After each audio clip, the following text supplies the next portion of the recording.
I don't know if I can just click on this. I don't know if I like it enough. Worski might have some good points, and he might be on the Live ball again? on things, but it's the way Worski is. Worski I is like like him me. better in a debate than I do like riffing with that Asian boy. The problem I have with Worski, though, is that he is like me. He sounds like me, but he's a man. Men shouldn't sound like me.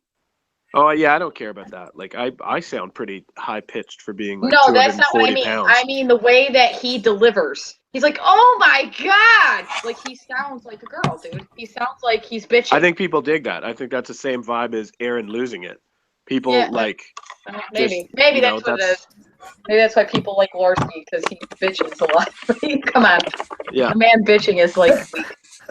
Seriously, Roscoe, though, you're a very nice guy. You're too nice. You should have really fucking grinded that motherfucker's balls. I was flipping ass in that chat. Every it was chance good, I could though. It's not. It's a good style. Like, you kept him... fucking asshole. What's he talking about? Oh, my God, shut him up. You kept him talking. At least he didn't, like, you know, unplug his internet and say, sorry, I booted myself. Yeah. No, of course not, because Roscoe conceded a lot to him, and he loved it. When Roscoe was like, NAFTA, oh, I'm not even sure what that, oh my God, he got a hard on. He got a little Jew gay hard on at that moment. It was like, it's a that North was funny, American. though, Ross. And then like, he didn't I know even say you're... the right name, dude. No. It's the North American Free Trade Agreement. No, it's North Atlantic, motherfucker. Yeah, that was weird, though, because Ross is so well read on everything. And then I was like, okay, cool. There's tons of It's North Atlantic. Look it up.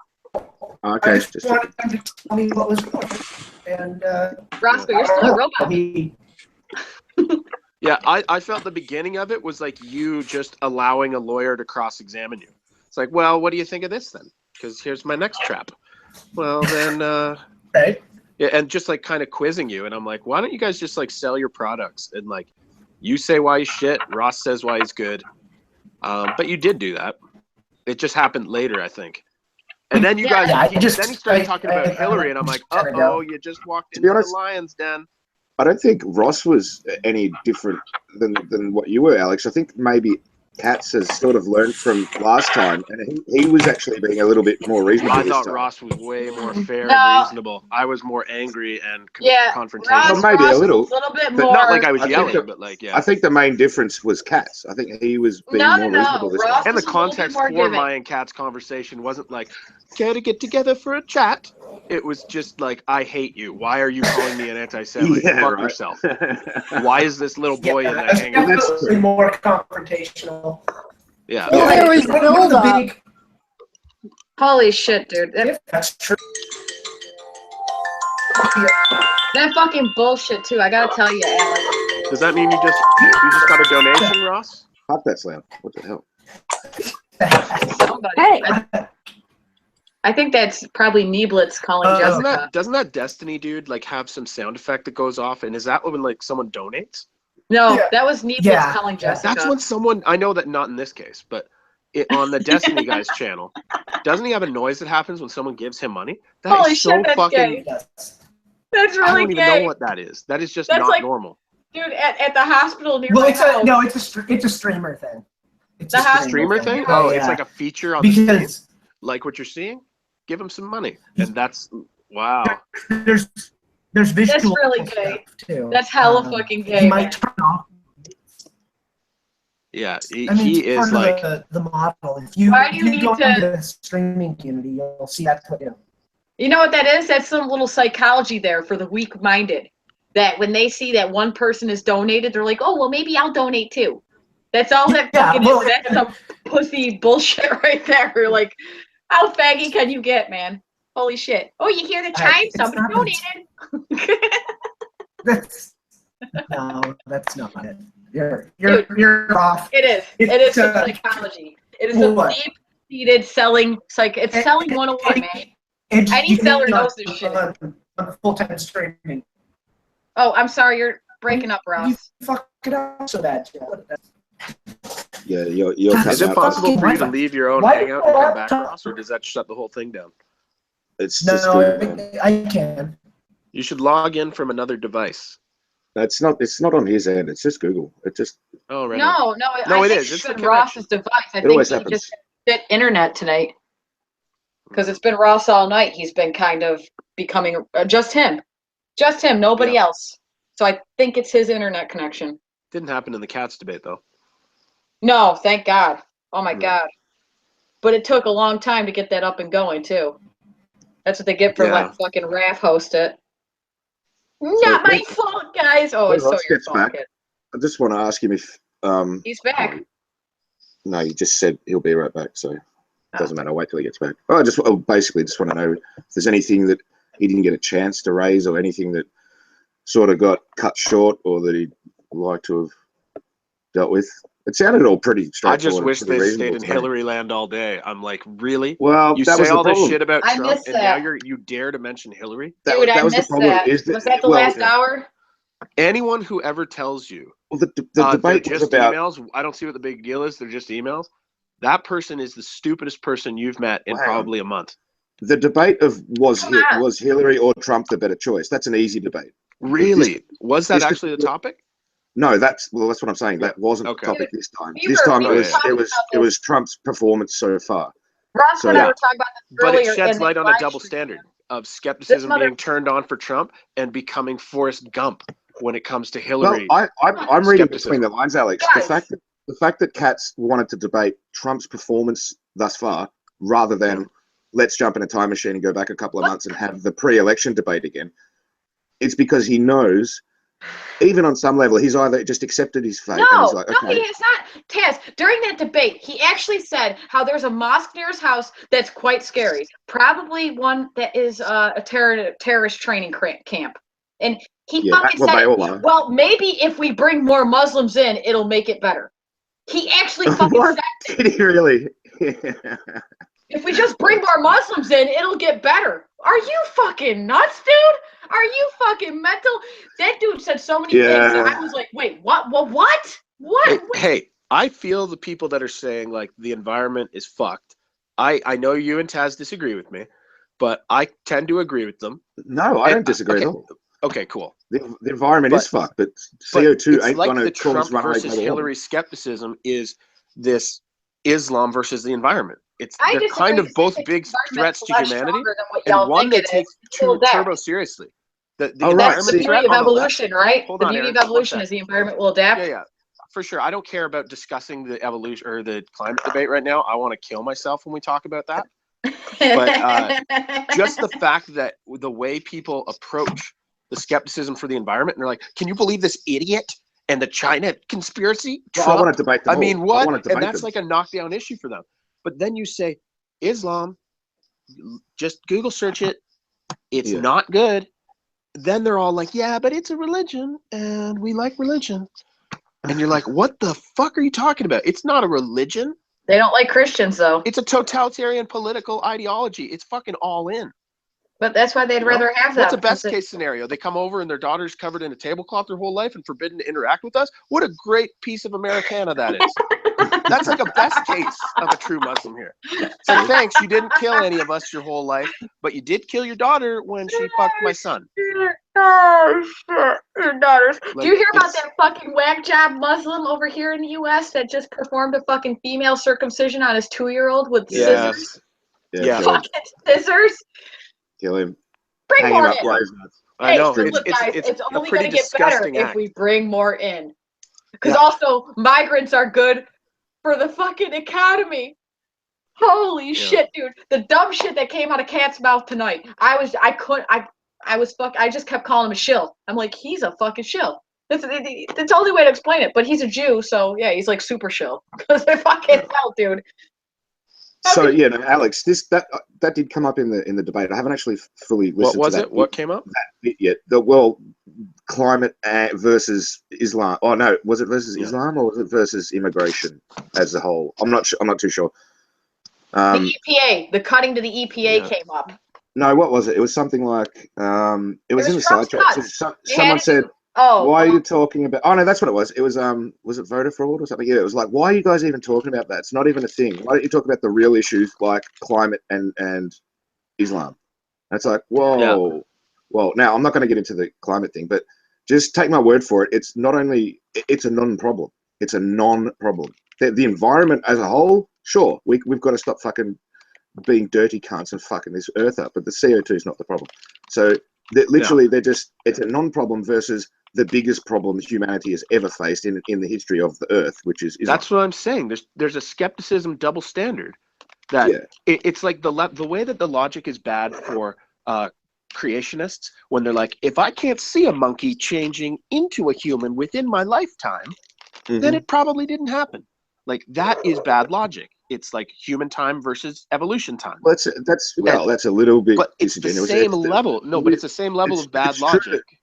It's true that we haven't really seen a major, like a large animal changing because the into average another human animal. life isn't 1 million years. No, but if you were a 1 million year old, you'd be like, I don't mean in our lifetime. I mean at all. I remember when, you know, we haven't witnessed it at all. More hairy. There's a lot of funny liberal logic memes. We're not doing evolution. What's the one?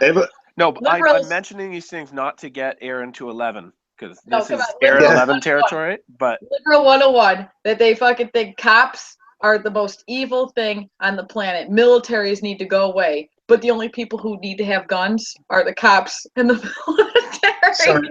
Fucking liberals are so backwards, dude.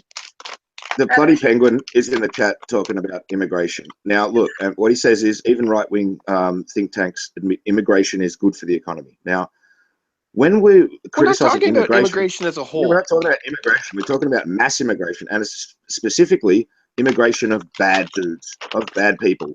No, we're talking about the massive influx of migrants that are coming in now, which happen to be Muslim. I'm up for importing computers, just computers that don't have viruses on them that want to take over all the computers that are here and wipe their hard drives. And some people aren't. Some people don't want any immigration, especially across racial lines and stuff like that. I don't care. I live in Melbourne. We've got tons of Chinese people and Vietnamese people, and they're all law-abiding. It's inevitable. We don't have enough kids to sustain our population. Yeah, but the two of you immigration's inevitable. It's just discrimination is required.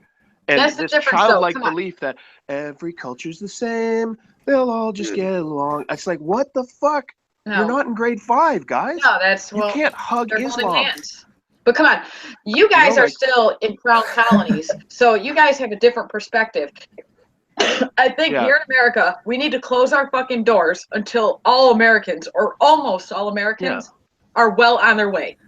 And you have to notice movements to subvert ideology and Islamist groups working with liberal groups to come up with identity politics that demonize white people as it's like we're just a scapegoat for Western culture dying. It's like, that evil colonializing Western culture. White people did that. You know what's funny? Go get them. It's just Marxism evolved to oppressor groups versus oppressed groups. So you group a bunch of people together, you call them oppressed. Oh shit, we need an oppressor group. Oh, how about white people? You know, the 1%ers, and then everyone turns into a communist. It's great. Most no one sees that danger in colleges right now. No one sees the pussifying safe spaces. And that BLM is like an actual movement based on like 10 cases and no statistical trend data to back it up. It just, BLM keeps existing and everyone accepts it. And it's like, wow, okay, I guess this is the world you want to live in. And they act like SJWs aren't a problem. I'm like, this is pure cultural cancer. And you're importing groups of people with a culture that has way more kids and hates your culture and fans the flames of all these victim groups. Because Islam is the ultimate victim. They can declare themselves victimized overnight and have 500,000 people marching in fucking, we're in Holland, in Rotterdam. Overnight. They're perfect victims. So if you allow this subversion of your culture to be victim-oriented, where all you need to do is turn yourself into an identity group that's victimized, then you can't have both. You can't just let everything keep festering and go, come on, guys, Trump's an idiot. Come on. He's an idiot. I'm going to say something that's going to sound initially regressive, but it's just a fact, and it's something we have to be aware of, is that the more that we push back against Islam, the more you get different groups of your Turks and your Moroccans or whatever, who traditionally don't necessarily have a kinship. They do have that. Oh yeah, everyone activates. They do have that kinship under that common thread, which is Islam, and then that's going to become their identity. Whereas previously they might have considered themselves a Turk more than a Muslim, or whatever. But now they're just like, all right, now we're all Muslim brothers, and it's going to just solidify them. But we have to do it anyway. Well, it's an imminent threat. There should be no argument. Yeah. Like Sam Harris should Like, I separate Sam Harris's politics from the shit I like about him. I still like Sam Harris in the context of what he's amazing at. He's a good But philosopher. like all intellectuals, they avoid war like the plague because they're like, no, I'll just have another idea that'll get us out of this. Correct. You know? So it's like this aversion to war with they're thinkers. They're used to coming up with intellectual solutions. It's like, no, if you bring them over and you put them in a class for 20 hours each and you teach them the values of Locke and Paine, then their kids will come around and they'll have less kids, and they try and work out this way in their head because brains are powerful and they can create realities that we believe and believe are viable. But then in practice, it's Merkel. It's like, okay, we're open. Come in, guys. Free everything. You know, like, it's just not thought out. Like, Sam doesn't understand that a war is required at this point. The enemy has declared war on the West for 100 years. I honestly think Sam is just doubling down because he doesn't want to just say he was wrong about backing Hillary. So now instead of saying, hey, I was totally wrong about backing Hillary, instead he's like, we can reform Islam. Are you mental? He doesn't see what they say. He doesn't have to admit he's wrong about backing Hillary. All he needed to do in the first place, like pre-election, was say, I'm backing Hillary, but she's completely shit and she hasn't got a fucking clue about Islam. He did say she was a bit shit. Hey, Gappy says that we're straw manning the entire left, by the way. I'm not talking about the entire left. Most lefties I know aren't like this. Don't worry about him, Aaron. He knows that.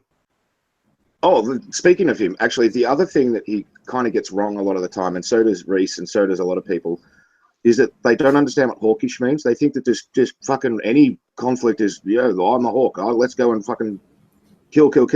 Doesn't make any sense. The wars that we've been involved in recently are all fucking total disasters. In fact, they're fraudulent. In fact, they're fake wars. So it's rallying up a jihadi kill total with zero Islamism. Pick their target well. Yeah, and then they'll say things like, Obama zapped thousands of jihadis, and it's like, yeah, but he also funded ISIS and gave them weapons and bombed the Syrian forces who were fighting ISIS. In other words, literally being the air force of ISIS. And, and the entire Arab Spring does not, in my estimation, does not seem to be an organic grassroots uprising. I was so happy about it, Taz, originally. I thought everything will be great now. They'll just vote in a Democratic Party and everyone will come visit. That's idealism right there. That's idealism. Reality, nope. You hope for it, but come on. Hope springs eternal. Yeah. Okay, honestly, it was being an optimist, thinking maybe the violent verses of Islam won't rise to the top as they always fucking do. What the fuck? Gassing hundreds of thousands. Yeah, you want to know who he gassed? He gassed the people that have a big fucking problem with us right now. The people that we have a big fucking problem. That's who he fucking gassed, motherfucker. Are you stupid? Holy shit. What are you talking about? David, Saddam gassing hundreds of thousands is fake. Osama was fake. Is that fake? It's not fake. No, he thinks that they're the wars. When I said fake wars, all right. When I said fake wars, hang on. Let me explain it. I'm trying to type it. It's easy to just say it.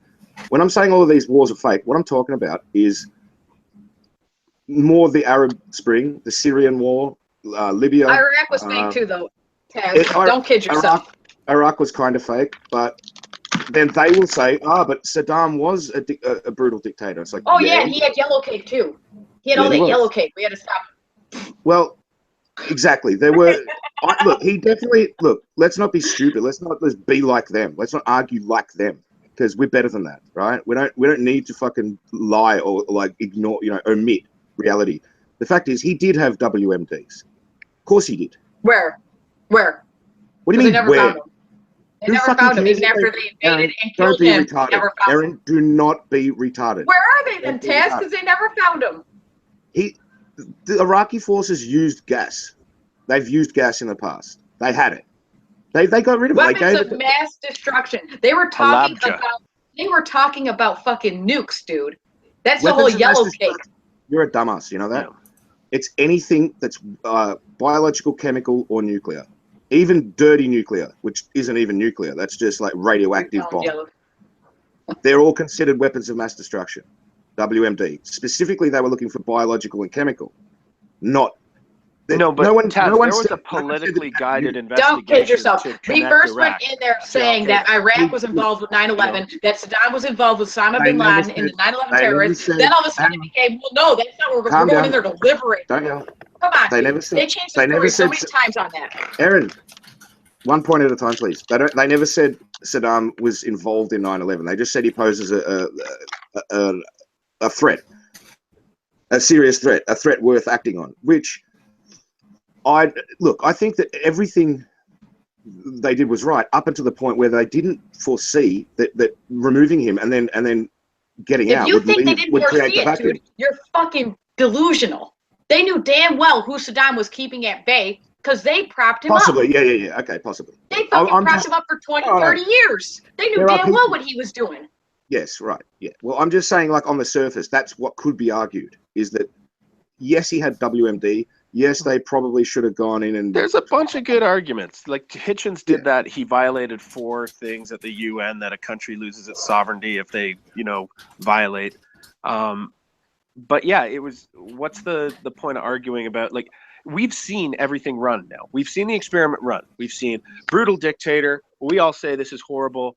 Dictator gets overthrown. The people do not want democracy when they take over, and we get an Islamic bloodbath. Okay? So we've seen what happens when we leave a brutal guy in there. And then we've seen that it gets even brutaler when violent Islam rises to the top like it always does in that region. Right. So those are our choices, and it's not going to be democracy.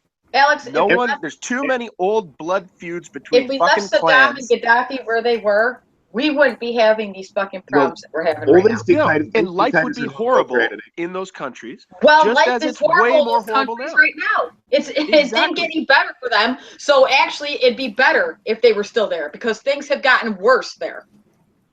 Just want to add that these dictators are not all created equal. They're not all the same man. So, they all serve the purpose. Some of the 3 main ones, Saddam, Assad, and Gaddafi. Saddam. Yeah, well, I'm just going to talk about these 3. Mubarak wasn't as much of a dictator, or he was, but the Egypt situation was very different because you had the military acting on its own, like the generals and such. So it's a little bit different. So that's why I sort of didn't mention them or some of the other countries that I don't know as much about. But of the 3, Saddam was by far the worst. Gaddafi was a lot better, a much more decent kind of, not decent, but less sinister. And then Assad is the least sinister of them all. And a lot of people don't... If I had to choose one of those countries to live in, it would be Libya under Gaddafi. For damn sure. I did live in Libya under Gaddafi. And it was, there was secret police and there was, I've read it's a strict regime about Gaddafi, and it's like horrible, horrible man funding, bombing, airline terror, and various terror plots whenever someone fucks with him. Like, he'll just declare war on you overnight and fund any terrorist that sees a plane of whatever. And he funded that one, the Lockerbie. He funded tons of groups that promised to attack the West. But he also had times where he was trying to embrace the West and trying to unite Africa, and he gave local governance to the provinces and villages, which normally, would just be secret police muscled. No, but your point's still 100% correct. I just wanted to add that those 3 guys are not all created equal. Yeah, exactly. Yeah. Depends on how you're grading them, too. Pure death toll or sadistic, wanting the family to clap as you murder their son. The combination of, you'd grade them on the combination of all the factors, I guess. Gotcha. But definitely the result is the same in all 3 situations. Once you leave the vacuum, you just get jihadis coming in. And that's pretty much the same in every situation for sure.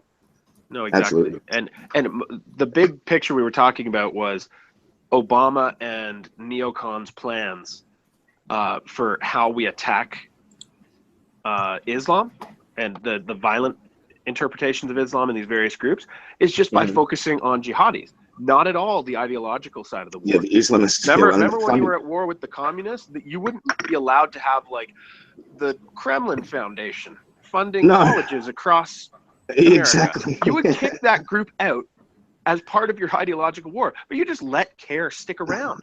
I know, censor FBI cases for religious sensitivity. It's like Islamists are the mother alien giving birth to these little eggs across the world, And we're focusing on the eggs with neoconism and just jihadis, instead of all the groups that fund them, all the groups that instill a sense of victimhood in the West that work with liberal groups.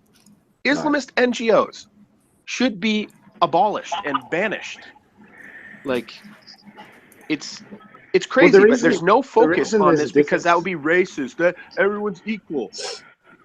Everyone's got to be equal, guys. So you can't say that. It's like, well, no, it's because we're better. We're not officially at war. That's why. I mean, we were, even though it was a Cold War, we were officially at war with Russia.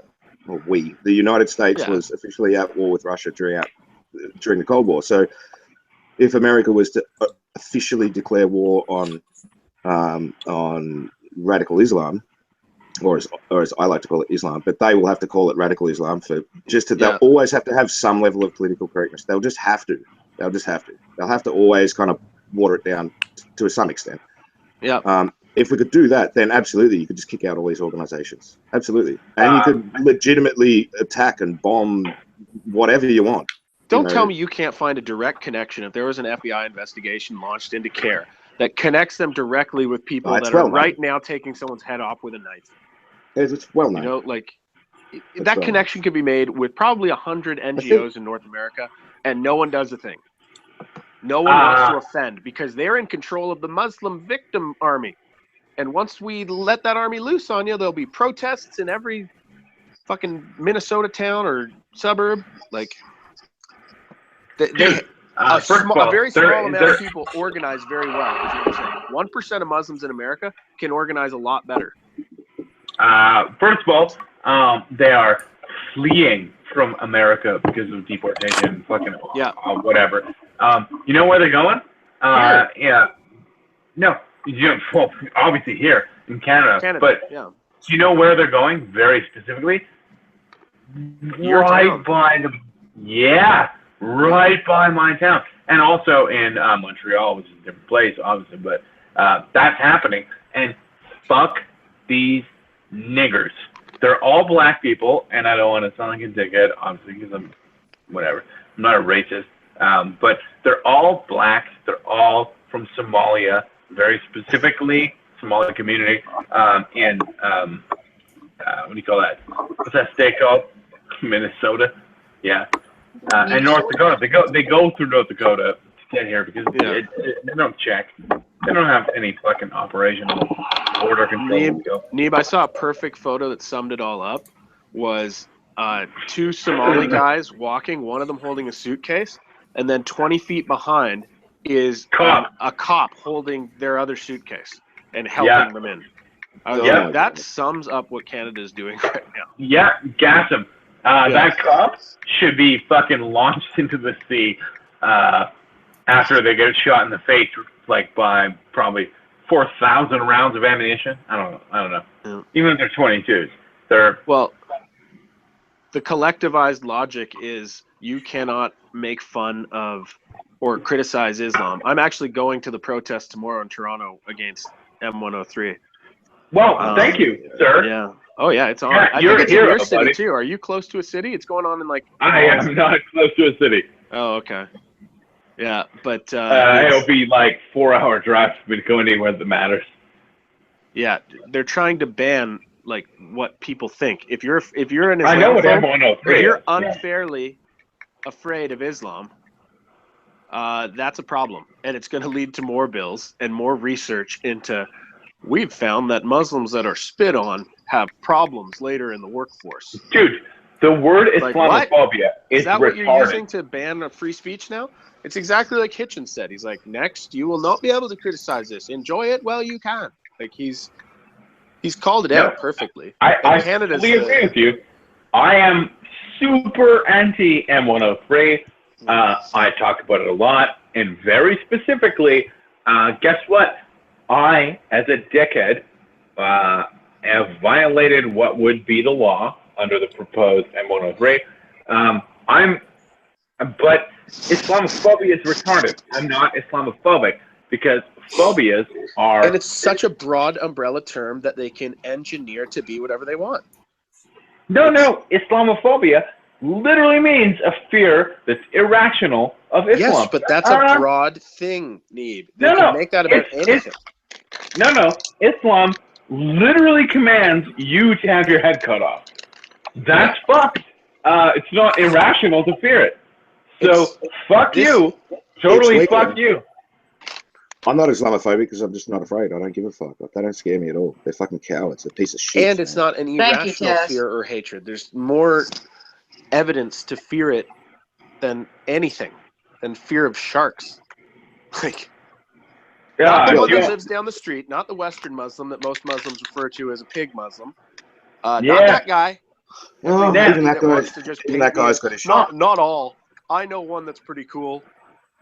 Yeah, no, I have friends that are Muslim, and I tell them all the time. No. One guy's from Karachi, and he's like, he likes Trump.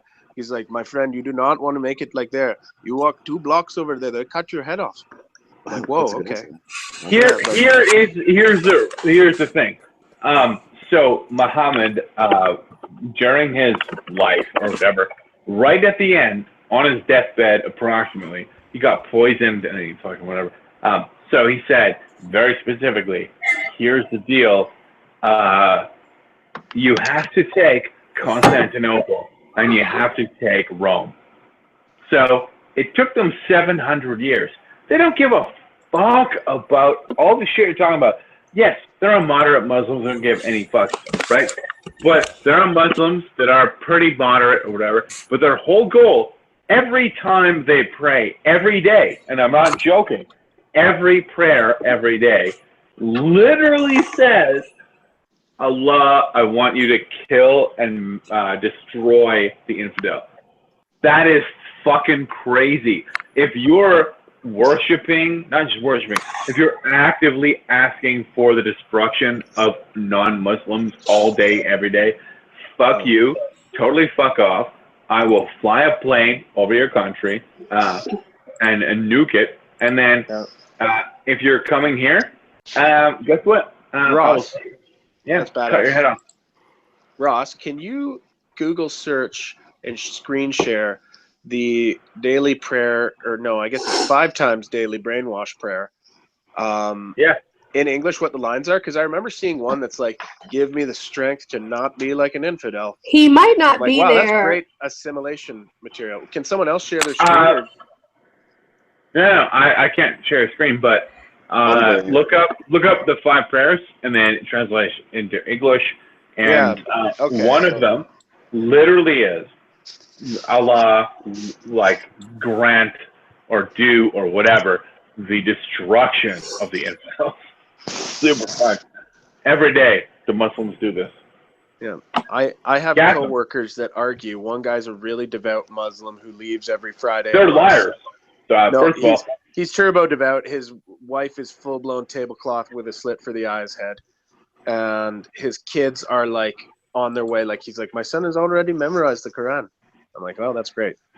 All right, so here we go. It goes, Allah is the greatest. I acknowledge that there is no God but Allah. I acknowledge that Muhammad is the messenger of... This is almost like the thing. No, but it keeps going. Yeah. Hasten to prayer. Hasten to success. Prayer is better than sleep. God is greatest. There is no God but Allah. And then I bear witness, and then it's just Allah is the greatest again. God is greatest, and then it's I bear witness that there is no deity but Allah. It's just repeating itself basically. Wow. I testify that Ali is the vicegerent of Allah. Oh, I don't know that word. Hasten to worship, hasten to success, hasten to perform the best of acts. Allah is the greatest. There is no deity but Allah. That's pretty good so far. So I'm just going to stop repeating the repeats. Well, the best form of hypnotism is repetition. The time for the best deeds has come.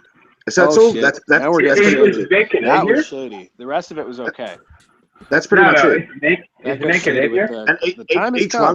Each line is like repeated 4 times, 2 times, 2 times, 2 times. And then first of all, the fact that I mentioned Ali, I believe that is not proper Sunni Islam prayer. And first of all, it's certainly not for normal prayers. It's Wikipedia, man. It's never wrong. Best form are you doubting Wikipedia? Are you calling Wikipedia into disrepute? No. I think Wikipedia has never been wrong. I'm pretty sure it never has. Hey, what's up, guys? Hey, what's up? What's up, buddy? Aaron, don't go to 11. Give us a few minutes of conversation. Well, I was gonna say I'm sick, so I'm not gonna be going to 11 at all. But cool. I did want to bring up one thing. But you are gay, though, right? Armistice engaged. No, I wanted to say, referencing Aaron and talking about Saddam gassing people. Saddam gassed the Kurds, which are a pretty natural ally. They're a pretty natural ally to America. I'm a hyper Kurd supporter. I love buddy. the Kurds, man. Yep. Yeah, it was just. You know what? No one's told me a bad story Islamic about that. hotbed there while Saddam was there. Types of Kurds, though, right? Like it's not all one. It's the Syrians, it's the Iraqis, and the Iranians. No, hold on. Let's get back to this, David. It was totally Islamic while Saddam was in power. It wasn't secular at all. No, I mean, he was completely agree. Mild mannered people, right? Well, secular doesn't mean atheist. I mean, everyone in the country is mainly Muslim, and secular as in not batshit fucking ISIS, Islamic State. He's not. No, it means he's the leader of the country, and he's not an Islamic scholar. No, I mean Saddam gassed the Kurds specifically because they didn't hold Ba'athist ideologies. They weren't Muslim enough. Yeah. I would like to point this out very specifically in Halabja. In what year was that? Fucking 1991. Something like that. I'm super drunk right now. But in Halabja, this happened. The Kurds are still dickheads about some topics, but they're the best allies we have in the region. And the reasons why they're terrible is because FGM is rampant in Iraqi Kurdistan. So Neeb, I actually got to work with a lot of the Kurds, and there's a less of a rate than you probably would think. But Kurdistan is like I'm just using numbers, buddy. Yeah, I mean the idea of Kurdistan is pretty much the same as the idea of Israel. It's a better place than the rest. Israel is the best fucking country on the planet. No, I agree. No, I agree. But the thing is that Kurdistan could be a secondary sort of Israel in the Middle East. It's totally not. Yeah, no, you're right. It's totally not. But like the territory that we've taken, that Kurds have taken off ISIS, I've always thought armchair quarterbacking the Middle East. If we made that like U.S. supported Kurdistan, which we should. Absolutely. It would be like the barrier between Iran and Saudi Arabia, just playing keep them separated by the offspring. If you're not going to glass the whole region, if you're not going to turn the whole region to glass, and you still want people to be alive there, then you've got to do. And it's something to cut a deal with Russia about, and with Assad, is to say we're not giving you this land back, but we won't kill you. Well, you know what I mean? Like they've taken a lot, and they've taken a lot from Iraq, but Kurdistan takes that back and has America backing it, and it shows that if you're a friend of America, you'll be a prosperous nation. We're not gonna like if America had something like Rome. Remember Rome's thing was any religion you want, you're totally happy, but if it counters Rome's interests, you're done. Yeah. Well, like if America could be that strong and go, no Islam, guys. Hey, here's the check. Here's the rice. Here's the helicopter full of rice. Is that Kurdistan isn't officially backed by anything, so the UN kind of needs to. Yeah, we're fully aware of this. There is no actual name. We're fully aware of this. So what we need to do is we need to get the UN to establish Kurdistan as an actual country. What we need to do is just nuke Turkey into oblivion, and then like a minefield, and then just carpet bomb everywhere else in the Middle East. Well, when you actually start to talk about the nation of Kurdistan as an idea, Turkey, you're actually kind of correct here, Neeb, is the only state that kind of is in the way. My policies that I've thought about for decades correct? That's weird. But the thing is, though, where are you going to carpet bomb Turkey? I mean, are you going to carpet bomb the part of Turkey that would want to be Kurdistan? Well, first of all, you nuke the entire area where people exist, and then you just like lay minefields, period, at the choke point at which everything goes into Europe. And then what do? You build boats, and then you have boats that sink any boat dude, if somebody comes in your country or at your country, whatever, and they're just disgustingly full of enemy soldiers, what do? Well, you sink them. Well, I mean, sink all the boats. Sink them all. Don't really care. Fuck you. Don't care if they're women and children. Don't give a fuck. Nate, you're a little drunk, man. We're not really talking about I'm a little drunk. Europe yet. I mean, we're talking about how do we, for the next kind of 50 years, affect the Middle East. So, yeah, I mean, there's this idea, like the NEEB plan, which is nuke the Middle East. There's a better plan out there. Not nuke the Middle East. There's a better plan out there. That plan is... Very specifically, I didn't say that. That plan is establishing Kurdistan, setting up a U.S. military base there, and using it as a place to stage operations. Yeah.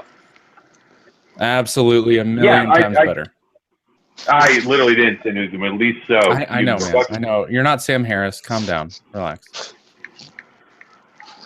No, we agree. Anyone disagree? Think Kurdistan should not exist as a U.S.-supported Israel part deux? No, I think that we should nuke the entire Middle East, apparently. Steve, I'm like so sick, and you're still making me laugh. Like, thank you so much. I feel like absolute dog shit right now. That's why my camera's on. I was like, shit. You know why that is?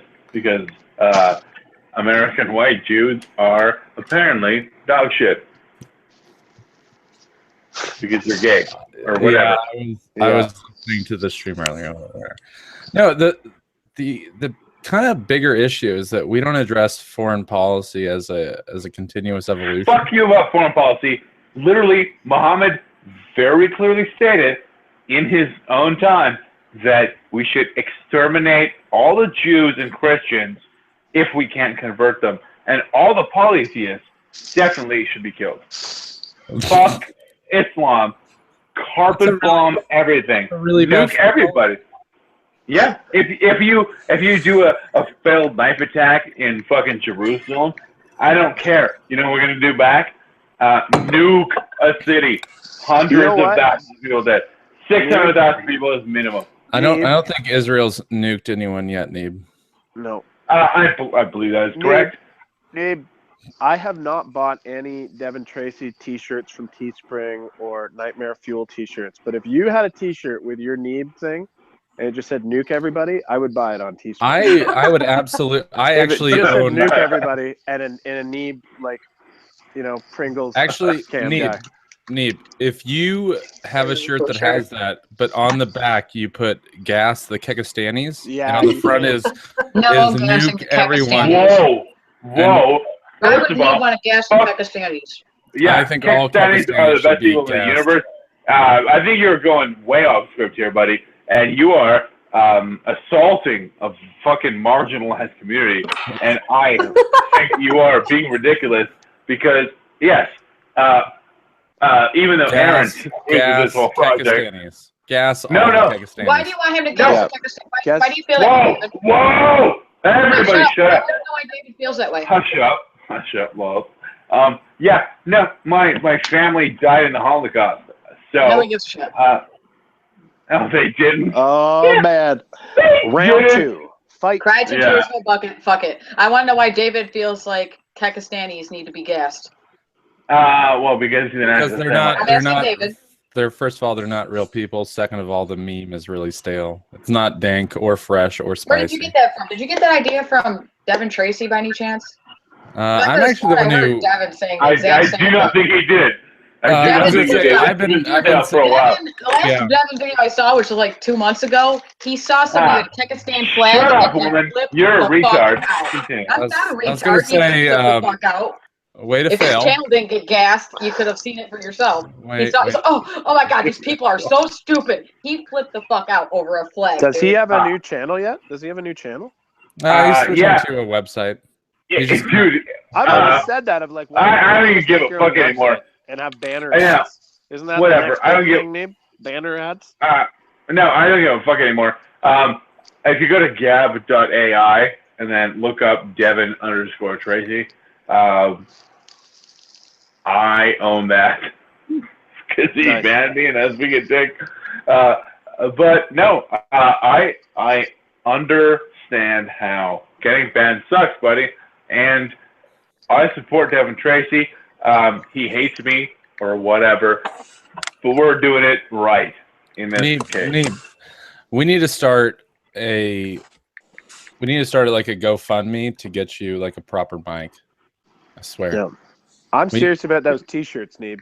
Yeah, I think we can actually fund a mic. What's the minimum order? What's the minimum order of T-shirts that you have? Dude, I think it's only 5. I think I'll set this up and I'll just make money off Neeb T-shirts. How's that sound? No, I make T-shirts for a living.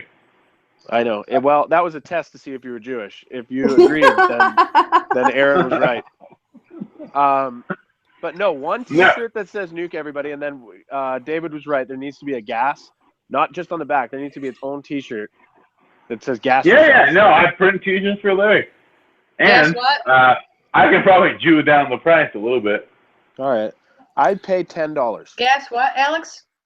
Gas yourself. All right. He also Actually, you should make a shirt that says "Gas Aaron." Actually, you know what? I'm gonna make it. I'm gonna make a "Gas Aaron" shirt. You know, I really don't care. Go ahead, make a T-shirt that says "Gas Aaron," fucker. It's only gonna sell like 17 copies, but I mean, heck, yeah, sure. We're getting the message out there. All the haters, all you fucking little hater bitches. Aaron, you go to 11. I think you're the best. You go to 11. I think it's time for Aaron to go to 11. Yeah, I think it's you've time been for at 9. It's Spinal Tap. I really think it's time for you to suck a fucking dick. Put a dick between that gap in your fucking teeth and suck, bitch. Awesome. Suck. Oh my God. I bet Mutzy Literally, has a dick for Aaron, you. Is that you're a lunatic. Transy? I Is that couldn't it? point that out. Transy Mutzy and you? I'm a drunk nigger, but Jesus Christ, you're a lunatic. Bitch. Dude, I got knifed in jail and beat up by gay people. I don't give a fuck. Fucking crazy bitch. I do not give 2 fucking shits, my son. Yeah, I know, but I have a job, so continue. Well, congratulations for you, faggot. All right. Back to David needing to eat some fucking dick. Yep, I can, because I have enough money to. So, David, have you changed your mind about Trump yet? Have you come to love your commander-in-chief, bitch? No, I have reasonable disagreements. Reasonable disagreements. What would that be? Other than the fact that you're a fucking standing military and he's your fucking boss. What reasonable disagreements do you have with your boss, David? More OGE ethics violations in 2 months than any other president in 8 years. What violations? Fucking tell us, dude. It's very easy to Google. Told you? Or is it fucking MSNBC? Like, the Office of Government Ethics is a legitimate and what are they investigating? The United States. What are they investigating? Because I heard they wanted to, but there was nothing they could because they couldn't find anything to fucking investigate. So what are they investigating, David? You keep fucking saying this bullshit, and I keep Googling it, and nothing comes up. Just they want to. Who gives a fuck about their feelings? No. There's actually in the real world. You know that, right? There's actually like a record of a record of what? Office of Government Ethics violations. You what can are they? Go easily look it up. You know that. Oh, I mean, so a whole bunch of his appointees haven't divested themselves of financial conflicts of interest, and really most of it kind of stems from there. Appointees haven't divested themselves. What appointees? Rick Perry, Rex Tillerson, the president Perry, himself. Who's the governor of fucking Texas before he became his appointee? Did you give a shit when he was just the governor of Texas? Did it matter to you then that he wasn't fucking divested? Oh no, it didn't, huh? Well, we have this thing called thing called U.S. Code, Aaron, and it applies to government appointees. Aaron, don't have a fucking aneurysm. Come on. Just because you become part of the fucking president's cabinet doesn't mean slow down. No. Actually, there is specific just U.S. like code. Senators aren't supposed to be fucking invested either in corporate, but they fucking are, aren't they? You don't give two shits. Actually, no. So there's specific laws regarding the appointees did you care about presidential Hillary's? cabinets. Did you care so much about hers? She actually got a divestiture certificate prior to I'm sorry, because it was just her foundation. Yes, so? What? I mean, I don't know what you're trying to say here, Aaron. You don't think she has David, you're a faggot, but Aaron, you're a crazy woman. You are hyper out of control. You're not being rational, and you're being a dick. I am a dick to an asshole. Weren't you here when we were encouraging her to go to 11, Neeb? What the hell? We are. We're trying to get Aaron to go to 11, Neeb. Stop it. I don't believe she has 11. I think she has 12. She was surfing. She was surfing. I wouldn't quite hit 11. No. She was at like a solid 7, though. Fuck off. Not 11. Everybody's gay. First of all, Alex, you're a retard. Yeah. David, you're a faggot. Me, I'm a gay dude that blows people retardedly on the, on the side of the highway blowing. Is Ross present? Is he actually? Ross hates us. He thinks that we are all gay. No, I actually wanted to ask. Fuck you, Aaron. I wanted to ask Ross like a question. I think he's coming back. I think he's just doing dad stuff. There he is. Hey, Ross. No worries. I mean, like, I'm a dad too, so it's all. No worries. Yeah, me too. No, You're in good shape. What's up? Ethics investigating Trump. Let's see. So I have a question for you. So, Okay. how do you feel about America on the world stage? Do you think that if America kind of scales back itself, that we'll see return to Axis power dichotomies, or do you think that America should just kind of mind its own business for a while and kind of see what happens in the world? This is way in my wheelhouse. Continue. Way in his wheelhouse. I think that America be a I can't hear you. Ross, you're a robot again. Ross, you're a robot again. Jesus Christ. Okay, back to David. David, can you hear me okay when I speak up? No, you're still a little bit choppy, man. Get a computer. I actually want to hear a proper David, response. back to your fucking hang with the ethics are fucking going after all his guys. Well, I Googled it, and you know what I get? I get from February 14th, February 27th, reposted, ethics office recommends White House investigates possible discipline for Kellyanne Conway. Where's all your fucking shit, dude? Why don't you put some links in the hangout? Who is Kellyanne Conway? Who the fuck is that? Kellyanne rules. Yes. She was the woman. She was behind it. She threw some feet on the sofa. Yeah, I know. I'm fully aware of who Kellyanne Conway is. Continue. I want your fucking proof, dude, because you said the same bullshit before, and you had no evidence, and I Googled it, and nothing came up again. It was all wants. They want to do this, but there was no evidence. So I don't give two fucks about their feelings, because the left is pissed. Fuck the left. Right. Here you go. Yeah. So watch. Actually, hold on. Watch. Here's what we're gonna do. Getting close. We're not there. Watch this. No. Watch this. Here's what we're gonna do. We're gonna show how bad. We're gonna show how bad Aaron is at Googling. You guys ready? Cool. Aaron is at Googling. No. You know what? I would really.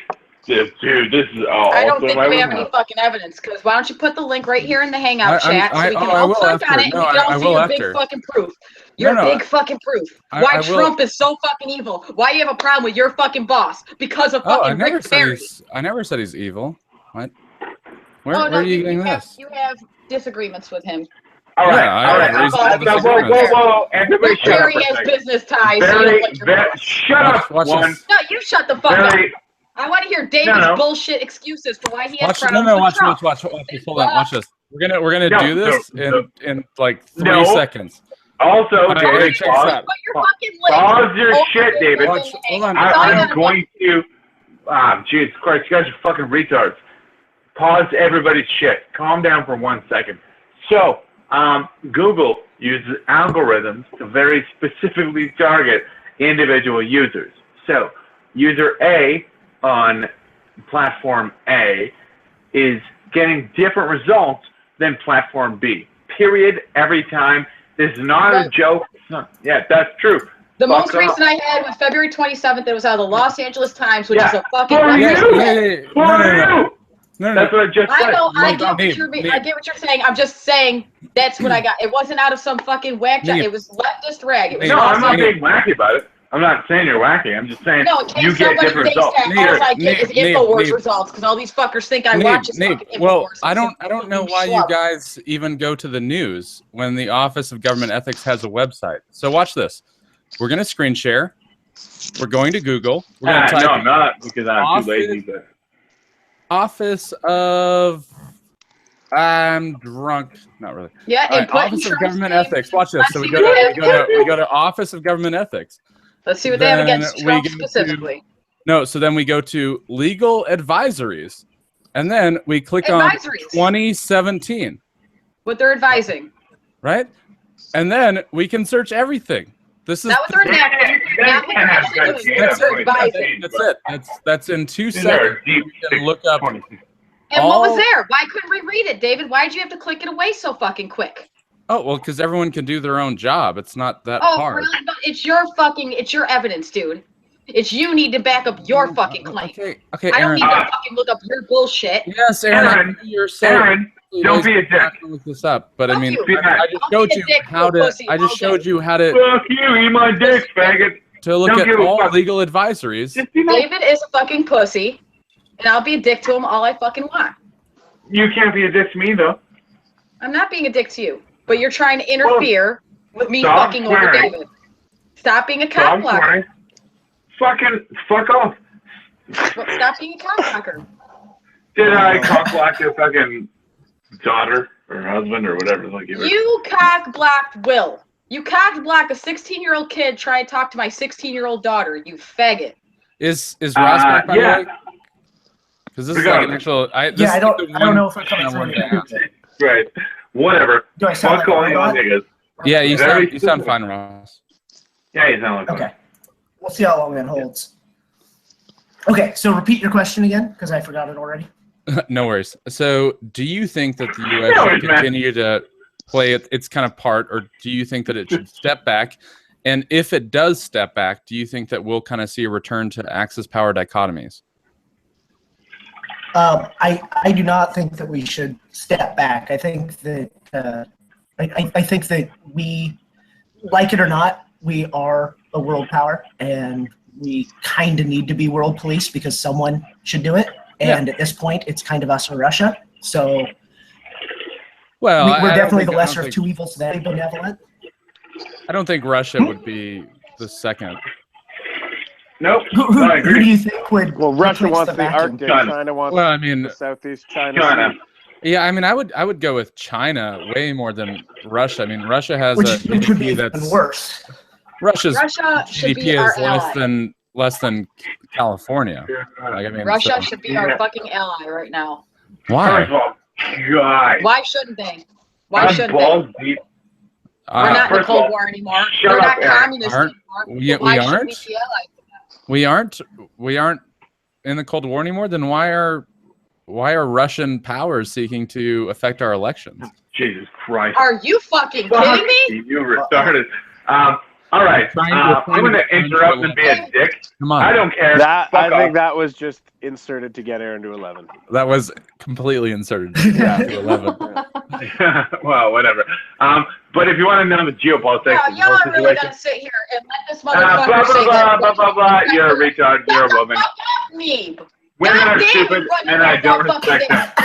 Holy fuck, man. Women are stupid, and I don't respect them. You're fucking drunk, so just keep drinking. Yeah, women are stupid, and I don't respect them. And do you want to really talk about? Yeah. No, you know what I have? You know what I have enough money to drink? It's because I have a job. Are letting fucking David I have a job, and I'm rich as balls. Good for you, motherfucker. Good for you. Shut the fuck up. Continue. You stupid with your faggot. Bullshit for 2 fucking seconds, so we can get down to why the fuck that people are letting this motherfucker say that Russia affected our goddamn elections. Are you fucking kidding me? First of all, you're a fag, so continue.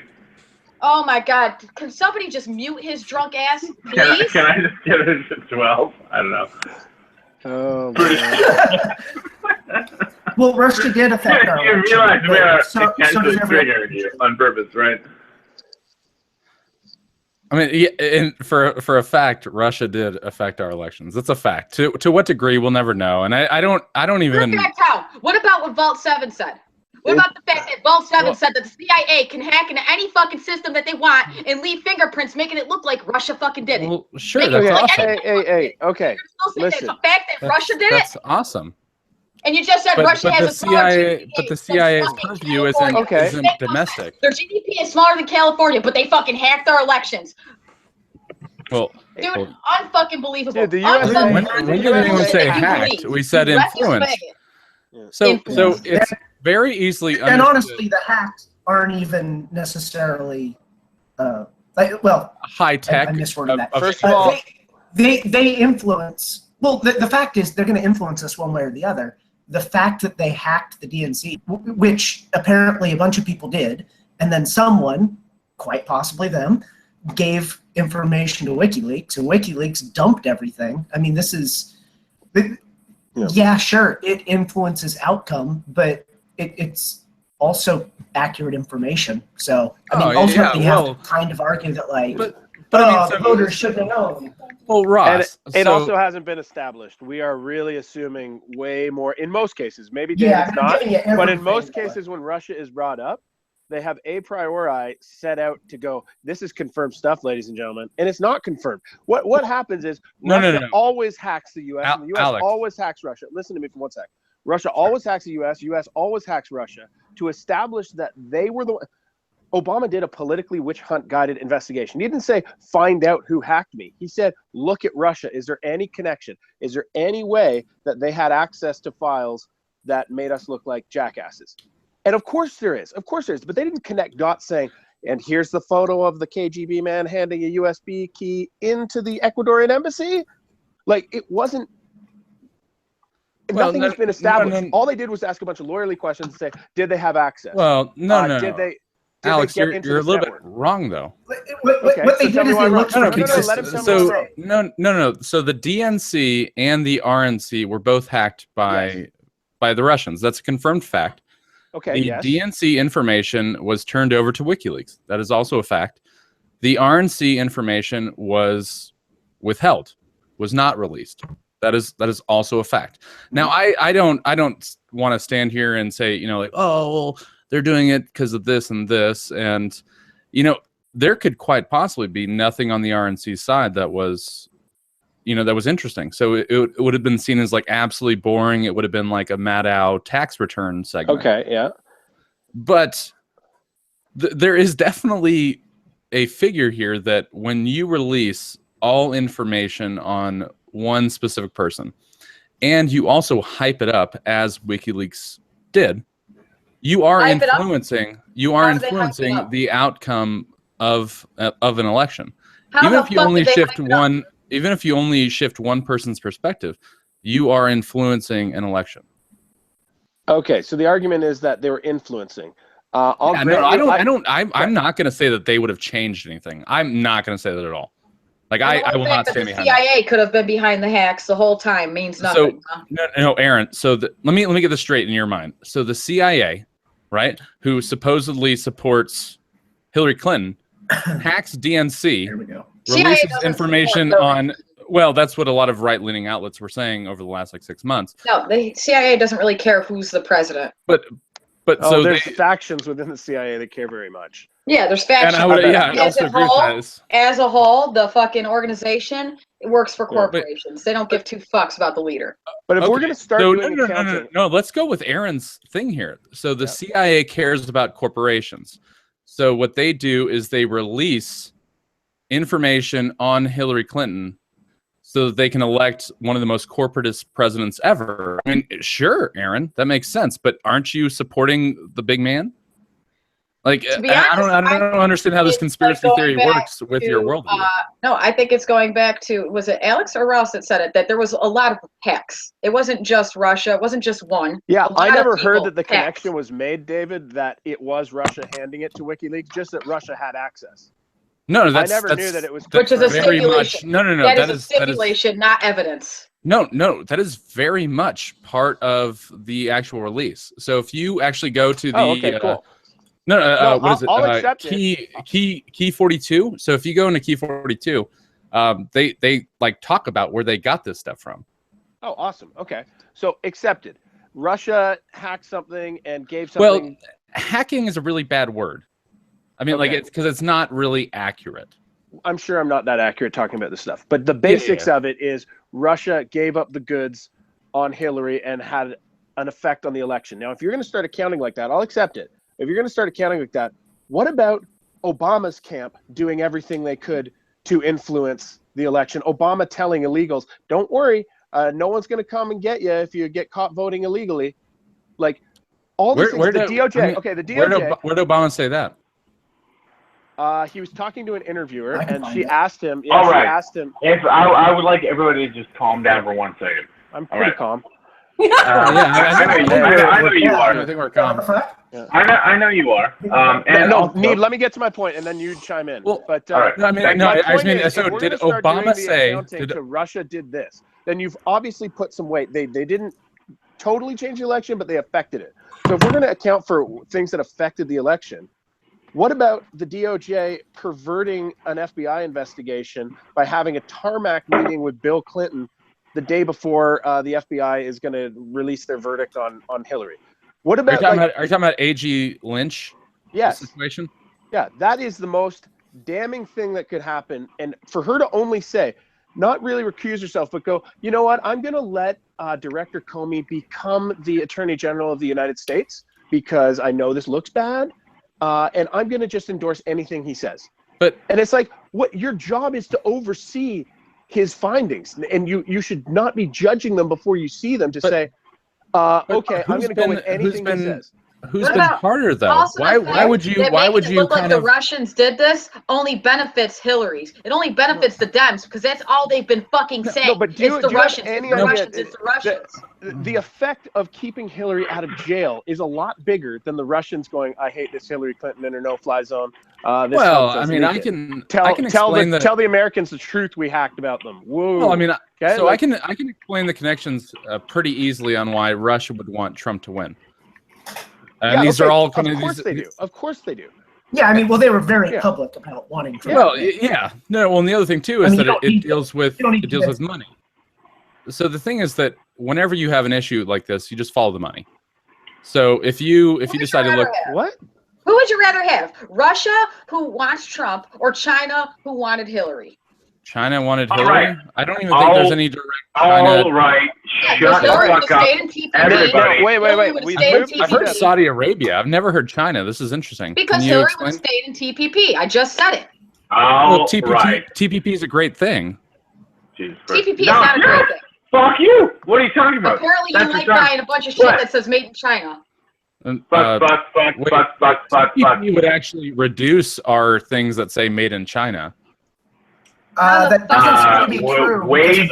That's why the Chinese were the most pissed off people. Hold up.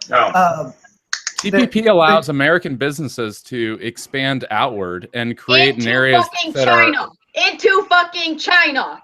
I think most of the planned were up to Mexico. Aaron, you're a retard. China is not actually involved in the TPP, but the local other countries are. I'm gonna tell you right now. It said it in fucking Time magazine. It said it in New York fucking Times. China was the ones that were upset.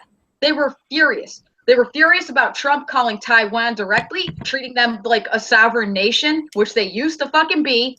And they were furious when we pulled out of TPP because it benefited China. I don't think you understand the TPP. Super rich. They got super rich off of us. I don't think you understand the TPP. NAFTA. Well, I mean, so one thing is that our steel industry is beneficial to the fucking U.S. Well, steel would be diversified under TPP, which is one of America's biggest exports. So I can understand. We'd sell our steel to China too, because we already gave them our industry, so we might as well sell our steel too. We do sell our steel to China. I think it's actually one of our biggest. How about we bring back business here? We could use our steel here in our country to make American-made items. How about do you understand? You're fighting 158. That's the whole "Make America Great Again" thing. It had nothing to do with fucking racism or any of that bullshit. It was about the fact of having back our industrious nation that we once fucking had. But this idea clashes so much with this idea of an ethno state and the alt-right and everything else because who's talking about a fucking ethno state, David? Stop fucking bringing up bullshit. a lot of the people that are pro-Trump and against TPP. You about something right now, motherfucker. Why are you bringing up bullshit? Stop trying to be a little slimy weasel and answer the fucking question. I am answering the question. Hillary, you're the one sitting here yelling. You would rather Hillary that was pro-China than Trump, who has good relations with Russia. Where is how you haven't even made a connection that Hillary is pro-China? But you wouldn't. Yeah, I did. Okay, you think Hillary would have pulled us out of TPP? No, you didn't. Hold up. TPP. No, she wouldn't have. Who was benefiting from it? China. TPP is great for America. Okay. In the long term, TPP is a large benefit to America and American workers and Americans. China is awesome. No, that's what we already do, Aaron. TPP expands trade imports from Canada, America, and Mexico. If it's both. If anything, you're going to see more made in Mexico things than made in China. What the fuck does that have to do with Canada and Mexico? Trans-Pacific Partnership. Because it creates little circles of trade. It removes tariffs from those circles to other areas. It takes the rest of our industry out of this fucking country and puts it in other countries where they pay their fucking workers slave fucking wages, and then they sell these fucking goods back to us at dirt cheap prices at goddamn outlet stores like Walmart, which kill fucking small businesses. How the fuck is it good for our country? Hey, shut up, first of all. Okay, so, yeah, a bunch of my family died in the Holocaust, but oh, shut the fuck up. It's such a way to get like 1 minute of time. Yeah. Okay, David. Here's I guess the coherent argument I think I picked up on is TPP. Fuck off. Fuck off. Whoever keeps hearing me, fuck you. Totally fuck you. Probably, hold up, Nate. Let me say this. And Don't care. I'm going to fucking sleep. You guys are fucking assholes. Whoever did it, don't give a fuck. We fucking love you, Neve. Okay. Well, fuck you. My position on this is our operational, whatever you want to call it, immigration and working TPP transitions and we're going on binary trans stuff here, and it is high and tight jeans. No. It's fucking gross. And you, personally, very specifically, David Bishop, you can fuck yourself. These policies that we've been doing are globalist garbage. And guess what? Thank you. Seemingly, globalism seems to work. It is not true. Fuck it. The reason why we have iPhones, etc., are because technology advances. Everyone else can fuck themselves. Period.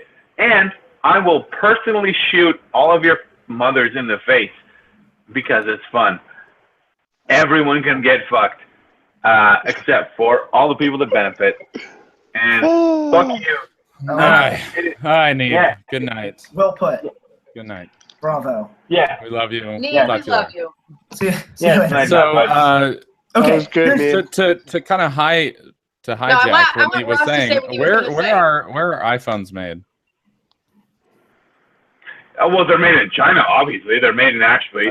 They have the nets around them to catch the workers who commit suicide because of the slave fucking conditions that they worked under. Or did you forget about that? Yeah. Do you remember how I think you guys should probably go like Google where. Oh yeah, because they're made in Detroit. They're fucking made in Detroit. No, they're not made in Detroit, but they're definitely not made in China. Yeah, it's not China. Is it Taiwan? Do you want? It's a province of China. One China. Taiwan is considered part of China, which is why they were pissed off at Trump for calling Taiwan. No. I'm gonna go balls deep. I'm gonna go balls deep. I'll be right back, guys. Okay. I'm gonna go balls deep on this one before I go to bed. Very specifically, the reason why. The reason why. Is that a burp? Is that a burp or a growl? I think he's shit I think it's a. I'm just glassing. No big deal.